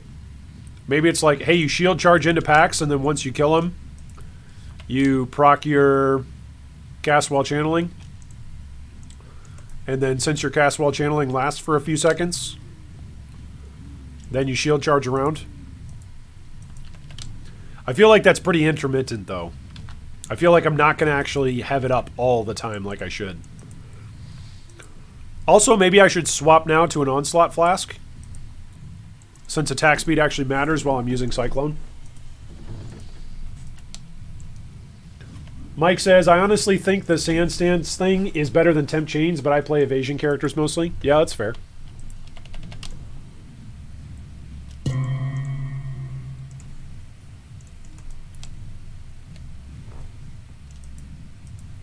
See, I need to, like, every 5 seconds now, I'm either needing to proc Fortify or I'm needing to proc Bone Offering, right? I don't quite have an 8th zombie yet.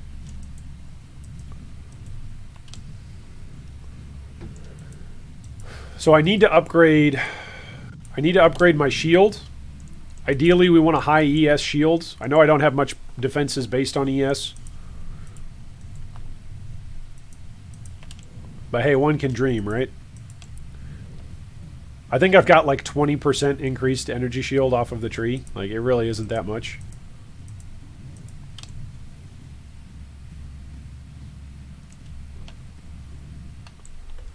What is my block chance without or without Bone Offering? 28, 31, 21. With it, I go up to 52, 55, 25. That more than doubles my block chance. Like, that's just too good to not be doing all the time. Even if, like, Fortify is good as well.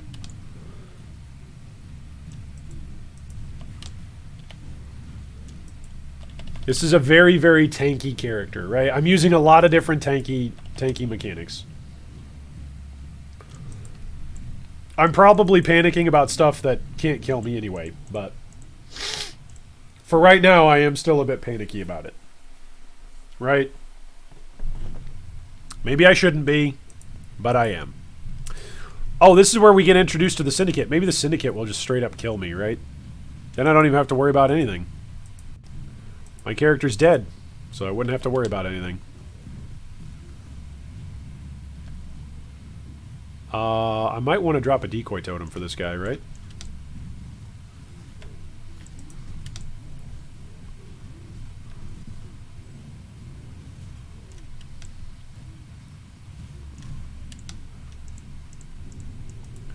Alright, Guff.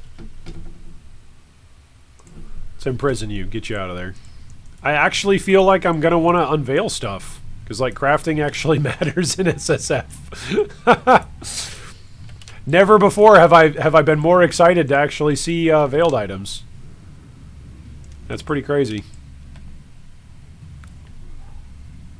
It's actually a pretty interesting feeling to want to see veiled items. Oftentimes I don't want to see veiled items because I'm just like, I'm just going to throw them in a buyout tab. Because in G3 we have two policies that we allow players to do if they so choose, if they want to participate. One policy is that players can drop their veiled items into our guild stash, our guild crafter stash, and we just force a couple of benches to like unlock as much as they can. And then if you've participated in that, then you can come along and use the crafting bench at one of our guild officers' benches for free. Right? You've obviously got to pay the crafting costs, but other than that, like there's no upcharge because everybody contributes to that. So everybody's in there contributing to make that a useful thing. So that's the one thing we do. The other thing we do is we just drop items into our guild stash. And so a lot of the times players, if they need a specific, if they're going for their own craft unlocking, then a lot of the times players will get it from a guildie. We'll get a specific specific veiled item type from a guildie, and then have that drop. You know, I wish blocked stuff had some kind of visual effect. Maybe it does have a visual effect. I just am unfamiliar with it.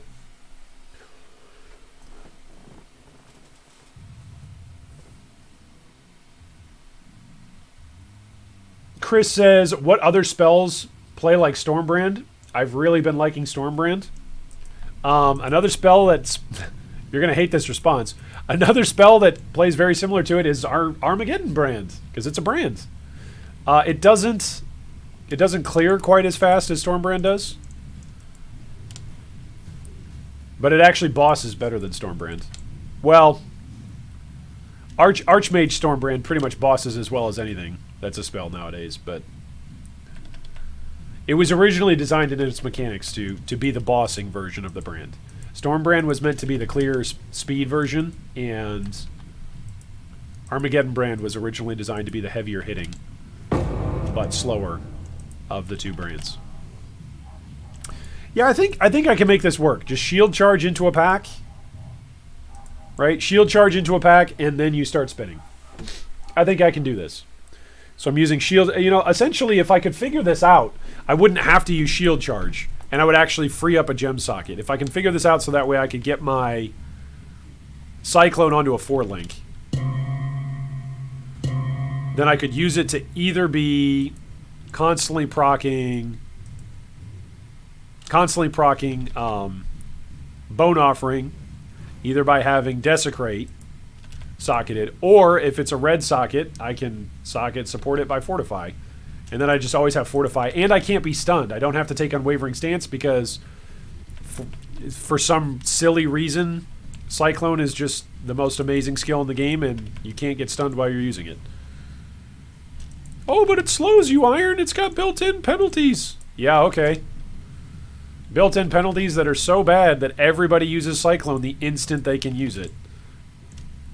Oh, I'm a self-caster, but I could use Cyclone to animate what I'm doing? I'm going to use it. Oh, I'm a melee build? But even though I'm a melee build, Is there any way that I could move faster while doing my melee damage? And avoid getting stunned? Yeah, there is. It's called Cyclone. Oh, I'm going to do that.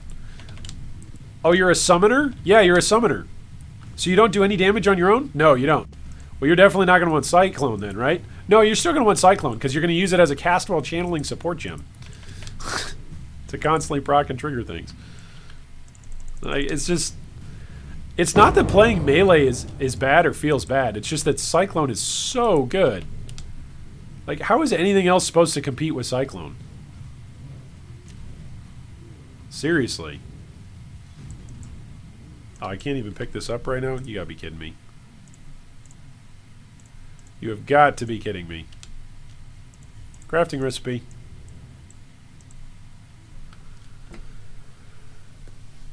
Mines? Pyroclast mines? Yeah. Mines are pretty fun. I'm not sure if I would say that they're similar to Stormbrand. Like, mines are the opposite of set it and forget it, right? Mines you have to be paying somewhat attention. Oh! Those are good boots.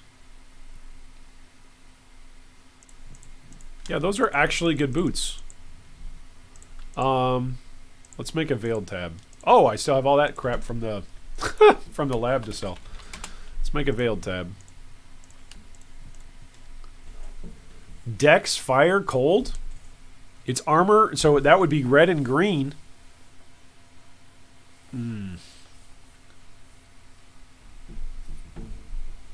Tara says unarmed even. Hollow Palm is crazy with Cyclone. Yeah, exactly. Like whatever it is that you are playing is better with Cyclone. That's the way how it goes. It's like, oh, can I augment this? Totems. Totems might be the exception.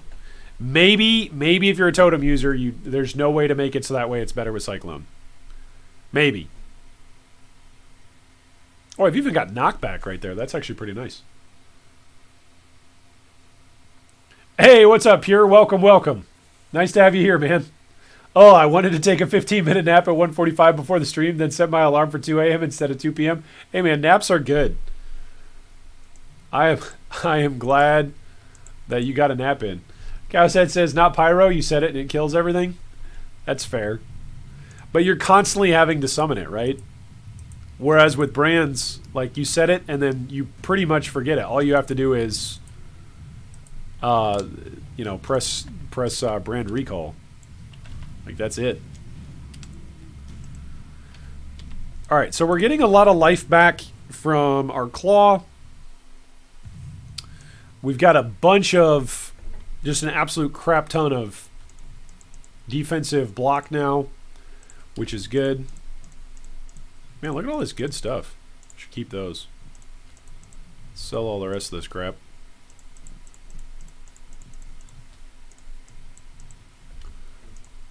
Sell this.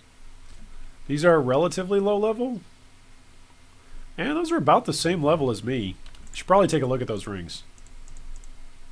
Should probably not just immediately dismiss those rings. Mike says Cyclone Essence Strain. Okay, that's fair. Cyclone Essence Strain.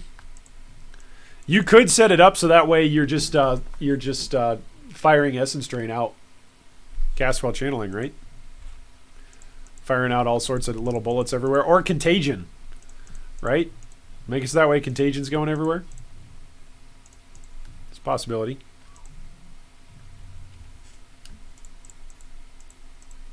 Whoops.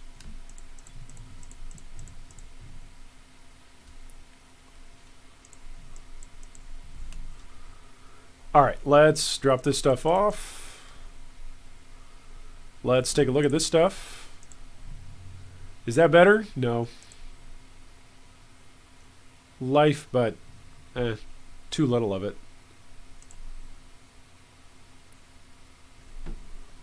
That's actually not bad as a leveling ring. I'm going to keep that in my leveling tab. No. 50 life requires 31. Yeah, maybe. Maybe we'll keep that over here. All right, all the rest of these go bye-bye.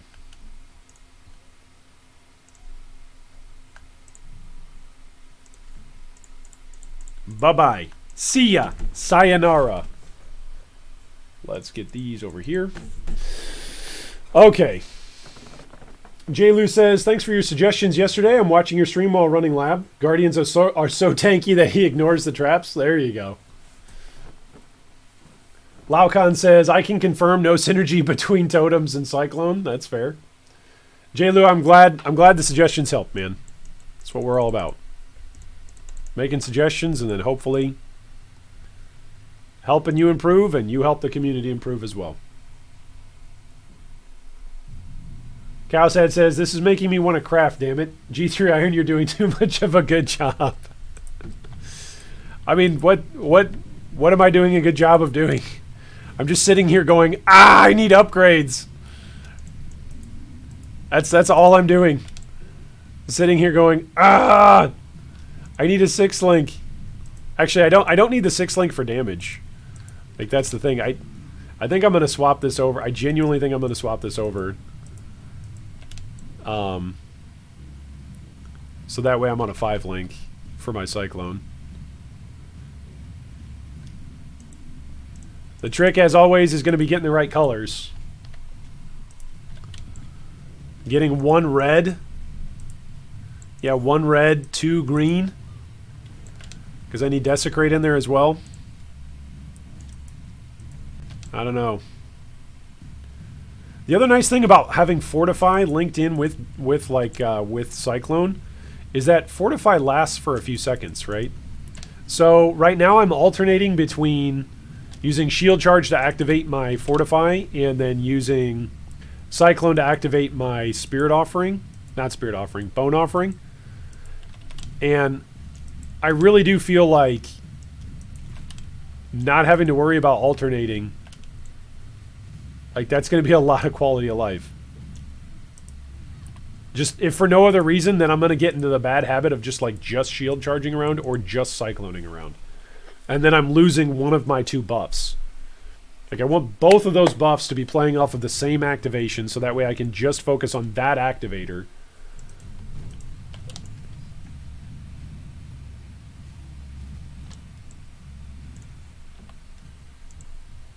$52, $55, $45 is not bad. I'm very, very happy with those those block chants.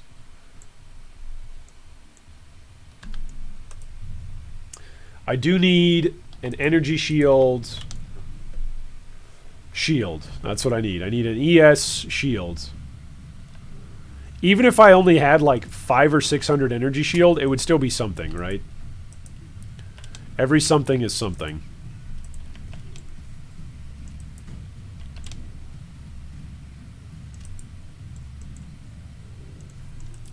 Also, I'm still using zombies on Feeding Frenzy, so that's been all day that I've been using that, and that's been working. The damage has been there, but we're on a 5-link and we're only in Act 9, so that my opinion of that might change when we go over, if we do drop down to a 4-link for damage.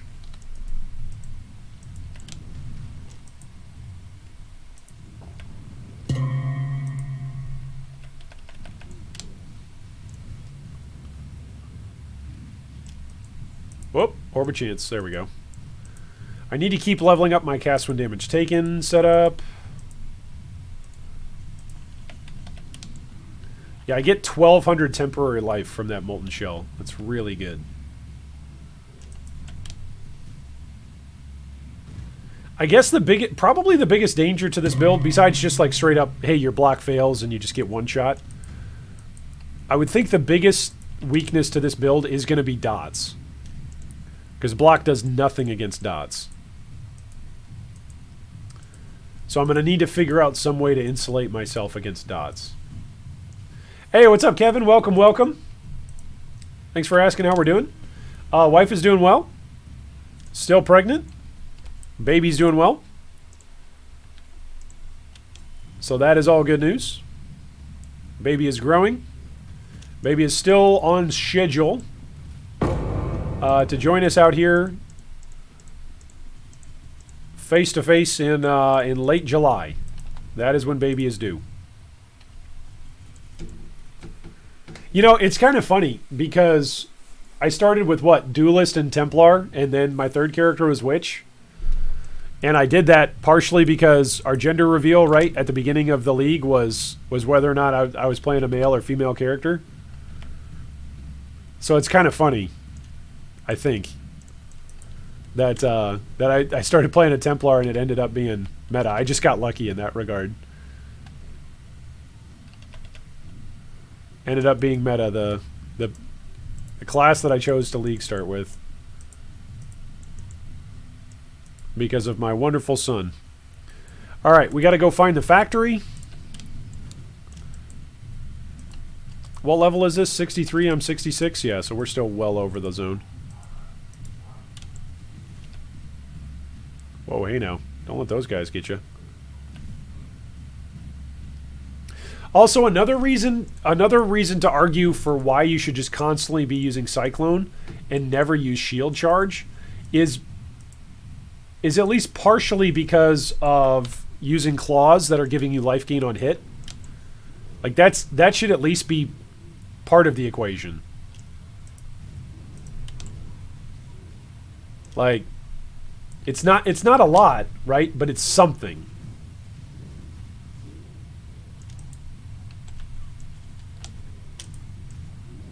Whoa, hey now. Hey now, lady. Crazy lady of the crazy winds. You leave me alone, crazy lady. Oh, goodness. These winds are crazy. There we go. We actually got 2 uniques there. Nice. Ash Caller, which is a pile of crap. Oh, the Pantheon is helpful versus dots? Yeah. I'm using, what you use it? Where is it? Soul of Arakali. It's pretty good. And then I'm also using Soul of Ralakesh. So, trying to slow down whatever dots come through. That's the goal. But I still do think I'm going to need something. Something in addition to that. I do have a Bleeding Flask, so we're good on that. Chaos damage. I'm debating whether or not I'm going to go CI. If I go CI, here's the thing, right? If I just try to craft like a monster ES shield, and I go CI and redo my tree, it's going to be pretty good. The trick is that it's going to be, SSF, so getting regret orbs is not exactly easy if I really want to redo my entire tree. Thankfully, I wouldn't have to redo my entire tree. Enough of my tree is close to energy shield stuff that it would not be the most expensive respec.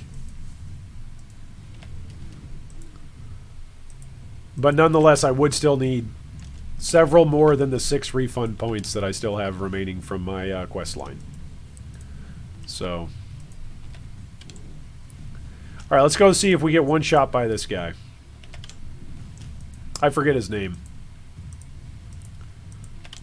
I haven't played through the second half of the game thousands of times like I did before before the new acts were added. General so-and-so? Yeah, General Addis. What's up, General Addis? Now here is where I should shield charge. So that way I always have Fortify. And Granite Flask and Molten Shell. Whoa. General. My man.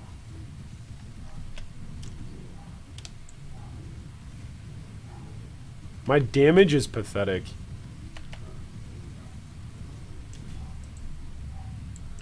All right. Actually, I don't have to take the blame for that. My damage isn't pathetic. My zombies' damage is pathetic. Then again, they're only supported by Dread Banner. They're not supported by anything else. It's not really their problem. Like, hey, Master, can we get some pride over here? No. No, I'm using determination. Okay, but Master, it'd be really nice if, you could use, Blood Stance for Maim, maybe? No. I'm going to use Arctic Armor. Okay, Master. Any chance you could use specters that are maybe elemental-based specters? So that way you could proc elemental equilibrium for us? No. You're going to just go pure physical. Okay, well, can we get impale support? So that way we can at least impale? No. You don't get any green sockets. I'm like actively destroying any damage that I could potentially do. Alright, who do I bring the feather back to? There we go. Ta-da! Passive point.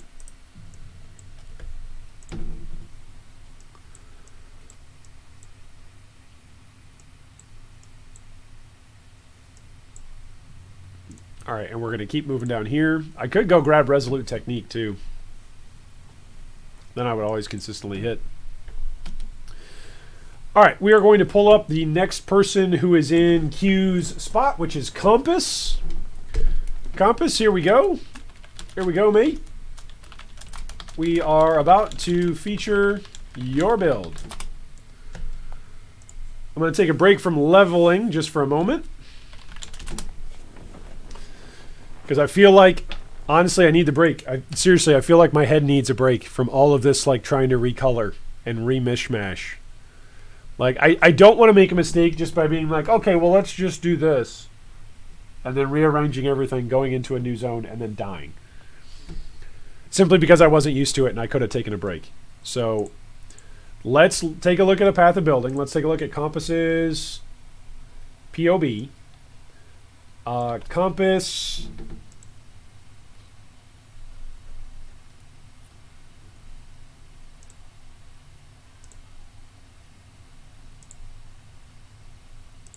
Here we go. Here's Kompus's POB. I'm going to go ahead and exit out of PoE so that way I don't accidentally go into a zone and get myself killed. That is something that I would do. Cal said no bathroom break. We're just going to take a look at a POB. So let's import from this paste bin.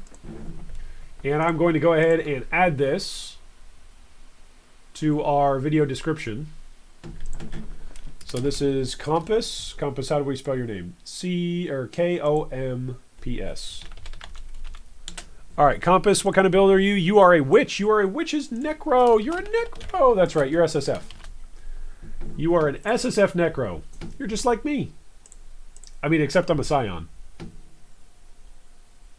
Shifty says, is your life as exciting as mine right now? No, fear not. Watching G3 Iron play SSF Hardcore PoE revives even the most bored people from bad thoughts and bad feelings. There you go, Shifty. If you think that whatever else is going on in the world or in your life deserves your attention right now, go give your attention to that. If you think that you need a break, you want to take a few moments to hang out with some friends who all enjoy PoE, then this is where you should be. And don't worry about that other stuff right now. This is the place for you. All right, so let's take a look at Kompus's build here. Kompus says to us, hey, I'm in SSF. I'm a Spectre player. I'm just looking where I can move towards. I'm using Redemption Sentries and looking to scale my damage using Elemental Equilibrium.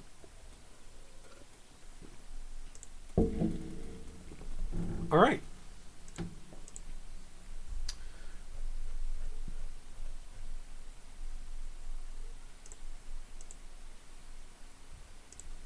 Why did that not save? Oh, because I didn't click add. That's why. Redemption Sentry add. There we go. Save. Now we can pull down here. Redemption Sentry. All right. Is it snipe that they use? I think that's what they use. That's their main damage source. I believe it's what they use. All right, so let's take a look. You're in SSF. You've gone down and you've got mindless aggression. Good.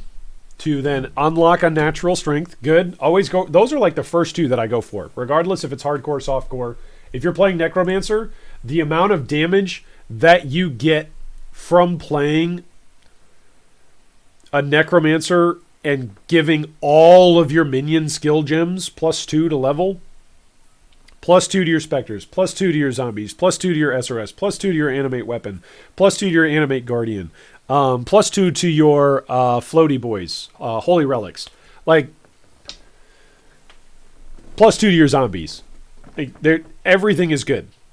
Everything is good with unnatural strength. So you go and you get it, and especially if you get it relatively early, like at level 55, level 60, like +2 to the level of your minion gems puts you usually an act or two ahead in terms of your minions' damage and strength. Okay, then you come over to Mistress of Sacrifice. Nice.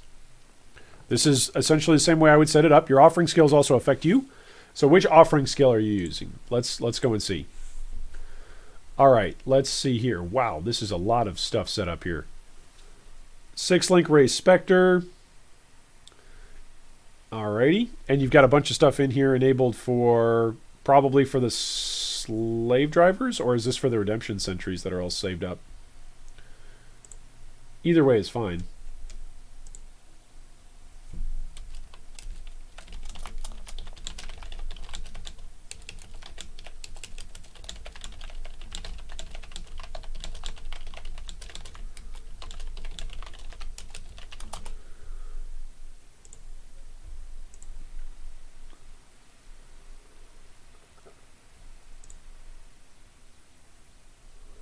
Okay, in your helmet, you've got Raised Spectre, increased critical strikes, increased critical damage, and then GMP. I'm assuming that's your setup for your redemption sentries.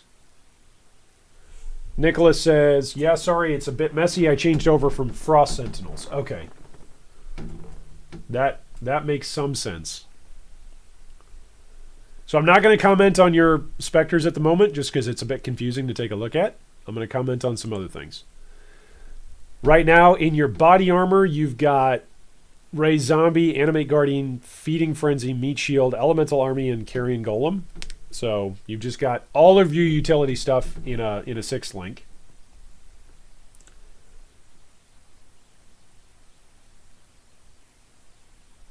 You're using Desecrate and Flesh Offering. Okay, but wait. You've got up here, you've got in your wand, you've got Bone Offering and Desecrate. So which one is it? I'm going to assume it's this top one. So right now you are self-casting both Desecrate and Bone Offering. It's totally fine. What's your block chance right now? Block chance 27, 26. That's just because it's enabled. That's just because Bone Offering is enabled. I mean, that's a ton of block chance. Like, it's a ton of block chance. But it's not constantly on. You're going to have to stop to actually cast it, which is not that big a deal, right? That's a personal playstyle thing. We are not aiming to make comments on other people's personal playstyle choices. We're aiming to help people grow in whatever it is that they can choose to grow in.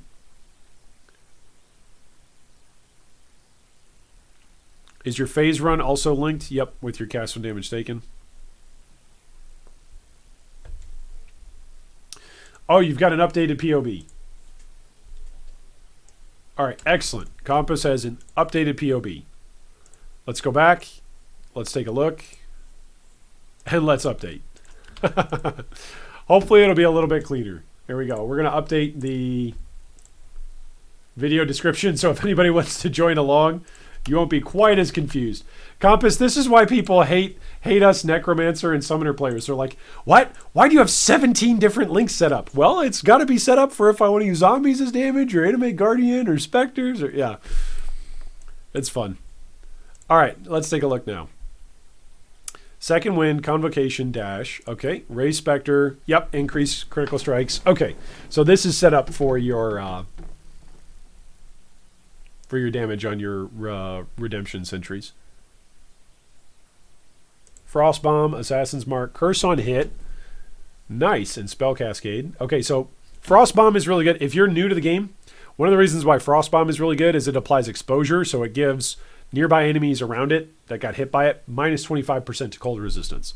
So redemption sentries, they do a whole bunch of cold damage, and so FYI, that's one of the reasons why you would want that setup. On top of that, Spell Cascade is going to, I believe, yeah, it supports the spell skills, and then it makes the effect to an area around the targeted location. So essentially, it makes it so that way the skill itself gets a smaller area of effect, but then it kind of repeats itself in the way how it goes around. So it's quite nice. It's quite nice. So it's like, here's one spell, one copy of the spell where your cursor was at, and then boom, boom, 2 other copies of it kind of apply. So it's quite nice. And then Assassin's Mark. So hits against curse enemies have extra critical strike chance. So we are trying to boost the critical strike of our redemption sentries, of our specters here. So that's actually a really nice setup. I should probably do that as well. If I was doing EE, I probably should. And redemption sentries. Also, shout out to Kompus. This is in SSF, so he's setting all this up for SSF. He's also got Flesh Offering enabled. So I guess you're just choosing whether or not you're going to desecrate Flesh Offering or desecrate Bone Offering. Or no, you don't even have Bone Offering in this setup. Okay, gotcha. So you're just using Flesh Offering just for the offensive power of it. You got Vol Molten Shell socketed into a ring. And then you've got Armageddon Brand, I'm assuming to proc EE. Summon Skitterbots with Generosity, Hatred, and Bone Chill. Very nice. And then Enfeeble. Yep. Okay. I like what you got going on so far. Let's go take a look at your uniques and your setup. So you've got the Gloom Bite. Nicholas says, I did just get Enfeeble on my glove, so I'm debating dropping Assassin's Mark or getting a second curse. Okay. Both of those would be good. Gloom Bite. This looks pretty good. Minions deal 53% increased and then increase attack and cast. Obviously, if you can, then you want to roll this for the +1. You got a Victario's Charity in SSF. Nice. Very nice, dude. All right, so this gives you 10% chance to grant Power Charge to nearby allies on kill and 5% chance to grant Frenzy Charge to nearby allies on hit, which is really nice because you're almost never going to be killing something as the summoner yourself, but unless you've got like some kind of culling strike set up. But giving Frenzy Charges to nearby allies is really nice. That's an exceptional helmet, dude. +2 to level of socketed minion gems, 400 armor. Cold, lightning, and maximum life. Yeah, that's really good. You got a tabula. Very nice. Your gloves, you got a tree. Wow. Dude, you got like a legit build going here, Nicholas. This is legit. This would be something like in a trade league. If it was the opening weekend starter, like, and you were trading for this stuff, this would be good. And you got double curses on this. Yeah, curse enemies with level 12 Enfeeble on hit and +2 to level of socketed duration gems. Very nice. So are you putting your offerings in there? Where's your gloves? Oh, you're putting Frost Bomb. Okay. I guess so that way the cold exposure as well as the reduced regeneration lasts longer. Okay. That makes sense. That makes sense. Your boots are move speed, lightning, cold, mana, and then crafted life, and then chance to dodge spell hits. Nice. Oh, you've also got 8% movement speed if you haven't been hit recently. That's pretty nice. The base on that is kind of regrettable, but other than that, those are good boots. The amulet, lightning, cold, crafted life. Okay, I like it. Very nice. Morbid Ring, increased global critical strike chance, not very good. Get rid of that base. It's got Dex on it. You probably need that Dex, don't you? And then Fire and Lightning, those are both good rolls. Yeah. It's too bad about the implicit. Plague Coil is an unset ring. It gives you mana and Fire, Cold, and Dex. Your belt gives you 66 life. Oh, it's a Stygian Vise. Nice. That's actually a really good Stygian, dude. The fact that it gives you life and fire resistance, very nice. All right, you're using a Ghastly Eye Jewel, 24 to maximum ES, 28 to maximum life, 3% movement if you haven't taken damage recently. Minion accuracy, nice. Yeah, you do need the Dex. Okay, that makes sense. Seething Divine Life Flask, yep, Bleeder immunity, movement, remove curses and dodging. Basalt Flask. And then at zero, you have it at Ziri's Promise.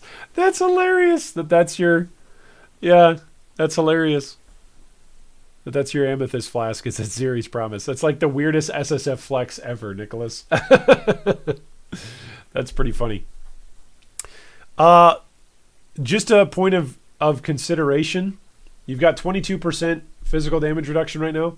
So with your basalt flask up, you go up to what? 37? Your flat armor right now that you've got is 2,400. If you just pop a granite flask in there, I think it's going to be actually worth more.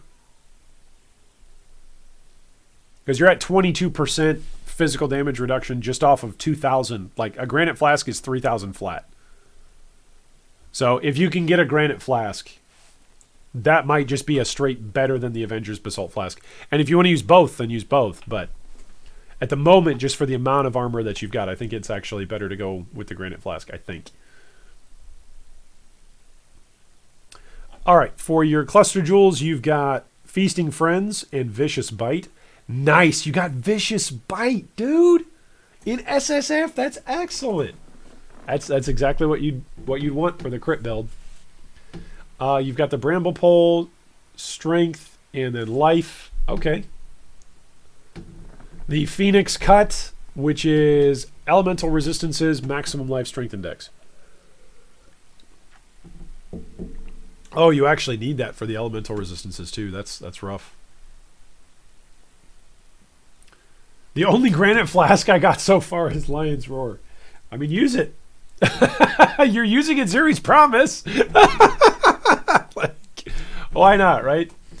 All right, Anatomical Knowledge gives you 6% increased maximum life, and then 1 to maximum life per 3 intelligence allocated in radius. So that's actually a lot of life right there. Yeah, it's 3% of your life right there. So that's like having a 9% jewel. That's pretty nice. Okay, so stuff that I would try to upgrade. Rings, I would try to upgrade. This ring is really nice if it had life on it. Like, that would be really, really nice. Cowsad says, did you pick the one up from X7? I never did yet. I have not yet. I may go back in and do that later. But I still haven't decided what to do with my jewels yet in SSF, Cowsad.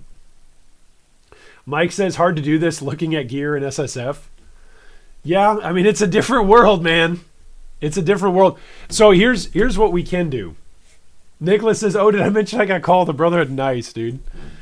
Okay, so here's what I would do. I would focus your crafting currency on, where is it? On this thing. I would actually focus right here on your amulet. This is where I would focus some of your crafting currency. This is where you're getting a ton of your resistances. Okay, granted, there's a ton of your resistances here. However, there's a ton of really useful stuff that you can get on an amulet for SSF, right? For hardcore. Are you playing hardcore SSF or just SSF? Anyway, let us know down below. I would say, yes, you can keep those resistances and keep that life, but there's way more life that you can get off of that. There's armor that you can get off of that. There's also a couple of influence mods that you can get off of your amulet that would be pretty good. Your ring here, again, same thing. Go for a better implicit. Aim for those same resistances in life. Try to be crafting. This ring is probably going to be easier to replace than this ring. Just because the dex is inherent on your diamond ring, whereas it's crafted on your unset. Oh, you're just SSF. Okay, you're not hardcore. So yeah, it doesn't matter if you die. Who cares? You die, you just go back to your checkpoint. Your total life is 4.6 life. 4.6k, that's good. All right, let's take a look at your...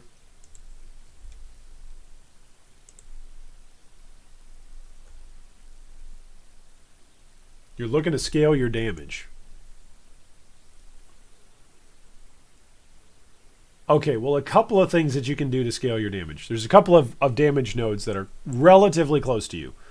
This one right here, Aligned Spirits, is actually really, really good. When you look at the total percentages, this is 20% minion damage and then 40% total when you get Aligned Spirits. 40% total damage is nothing to sneeze at. When you consider Over here, minion damage and accuracy through this whole Grave Pack wheel, you get 10%, 12%. So we're up to what? 22%? Plus another 12, 34%. Plus 15, so 34, 49. 49% is what you get with Grave Pact. Now, you also have minions have a 5% chance to deal double damage. That's where a bunch of it is. But when you consider this is 4 nodes to get 49%, and this is 3 nodes to get 40, it's pretty good. And again, you're going to have to go 1, 2, this is 6 nodes for you to get, this is 3. So that's one area. Another is up here with Enduring Bond. This will give you increased skill effect duration, so this will increase the effect duration of whatever it is offering that you want to be using at that point in time. Also, it's gonna, I believe it's gonna have an increased effect duration on your Frost Bomb as well. So that would be another option. And this is what, 10%, 8%, so 18. And then 20 is 38%. That's 38% minion damage.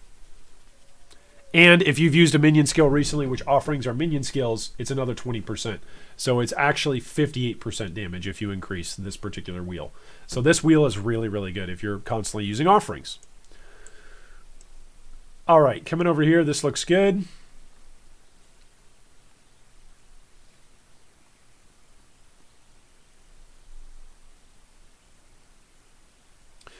One thing that you may want to consider is since you're not using zombies for damage, just how effective coming through Lord of the Dead actually is. Like, this is only a 10% minion damage node. If you get rid of Lord of the Dead, you can go 1, 2, 3, 4 passives away, and then you can just put those 2 passives right here. That saves you 2 passives. Depending on how attached you are to Lord of the Dead. Like, if you're looking for passive points here, those are a couple of options.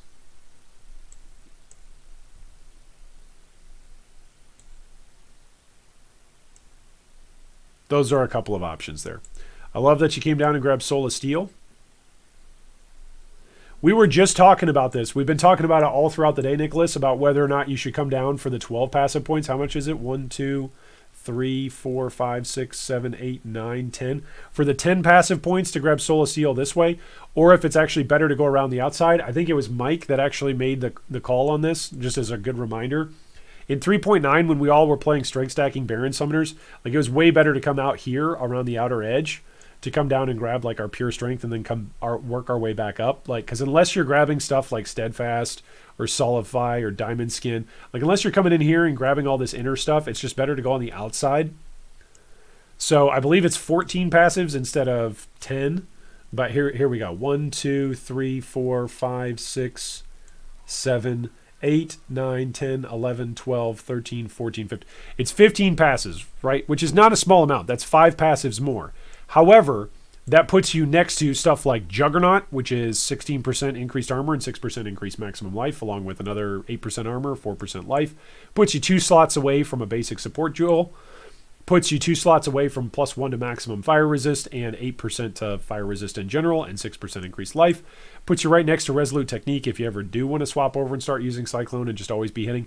And it puts you right next to another large cluster jewel, which gives you 8% increased armor. Right now, I noticed your cluster jewel you're using is the increased elemental damage nodes, which actually does you absolutely nothing. Like, these 2 nodes do you nothing. Because they only apply to you, they don't apply to your minions.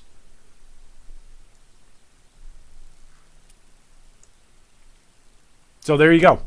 That's some feedback. Hopefully that is helpful, Nicholas. Hopefully today's stream has been helpful to all of you. I would like to give a big shout out to all of you who have stuck with us throughout today's stream. And a big shout out to all of you who have watched throughout the week. Every single day this week, we are streaming for at least 3 hours. And I think today we've made it another 4 hours. So thanks so much, everyone, for hanging out. Everybody make sure that you give a big ol' wave goodbye in the chat before we sign off for the night. Couple of reminders. Tomorrow we'll be online, same time, same place, right here for 4 hours to stream again. I will try to put up an announcement and a reminder on YouTube just by way of letting the community know that that's what we'll be doing. We will be doing more POB help, as well as progressing through Act 9 and eventually Act 10 and trying to take down Kitava tomorrow. That is our goal. So thanks so much for hanging out and for watching. If you'd like to say thank you in a monetary way, there are ways for you to do that down below in the video description. You can drop off a one-time tip sort of donation. You can do that through Super Chat on YouTube. You can do that through using our PayPal, goodguygaming3@gmail.com. Or if you'd like to support the channel on a regular basis and get some awesome regular perks on a regular basis over on our Discord channel, then you can support us through Patreon. Thanks so much, everybody, for watching and for enjoying today's stream. I have genuinely enjoyed hanging out with each and every one of you. I always have a great time doing these, and you guys are actually making it so that way I'm actually enjoying streaming. I didn't think that this was going to be that fun this week, honestly. Like, I thought playing Path of Exile would be fun, but I thought streaming would be a hassle and a technical difficulty and this, that, and the other thing. And it's actually been really fun.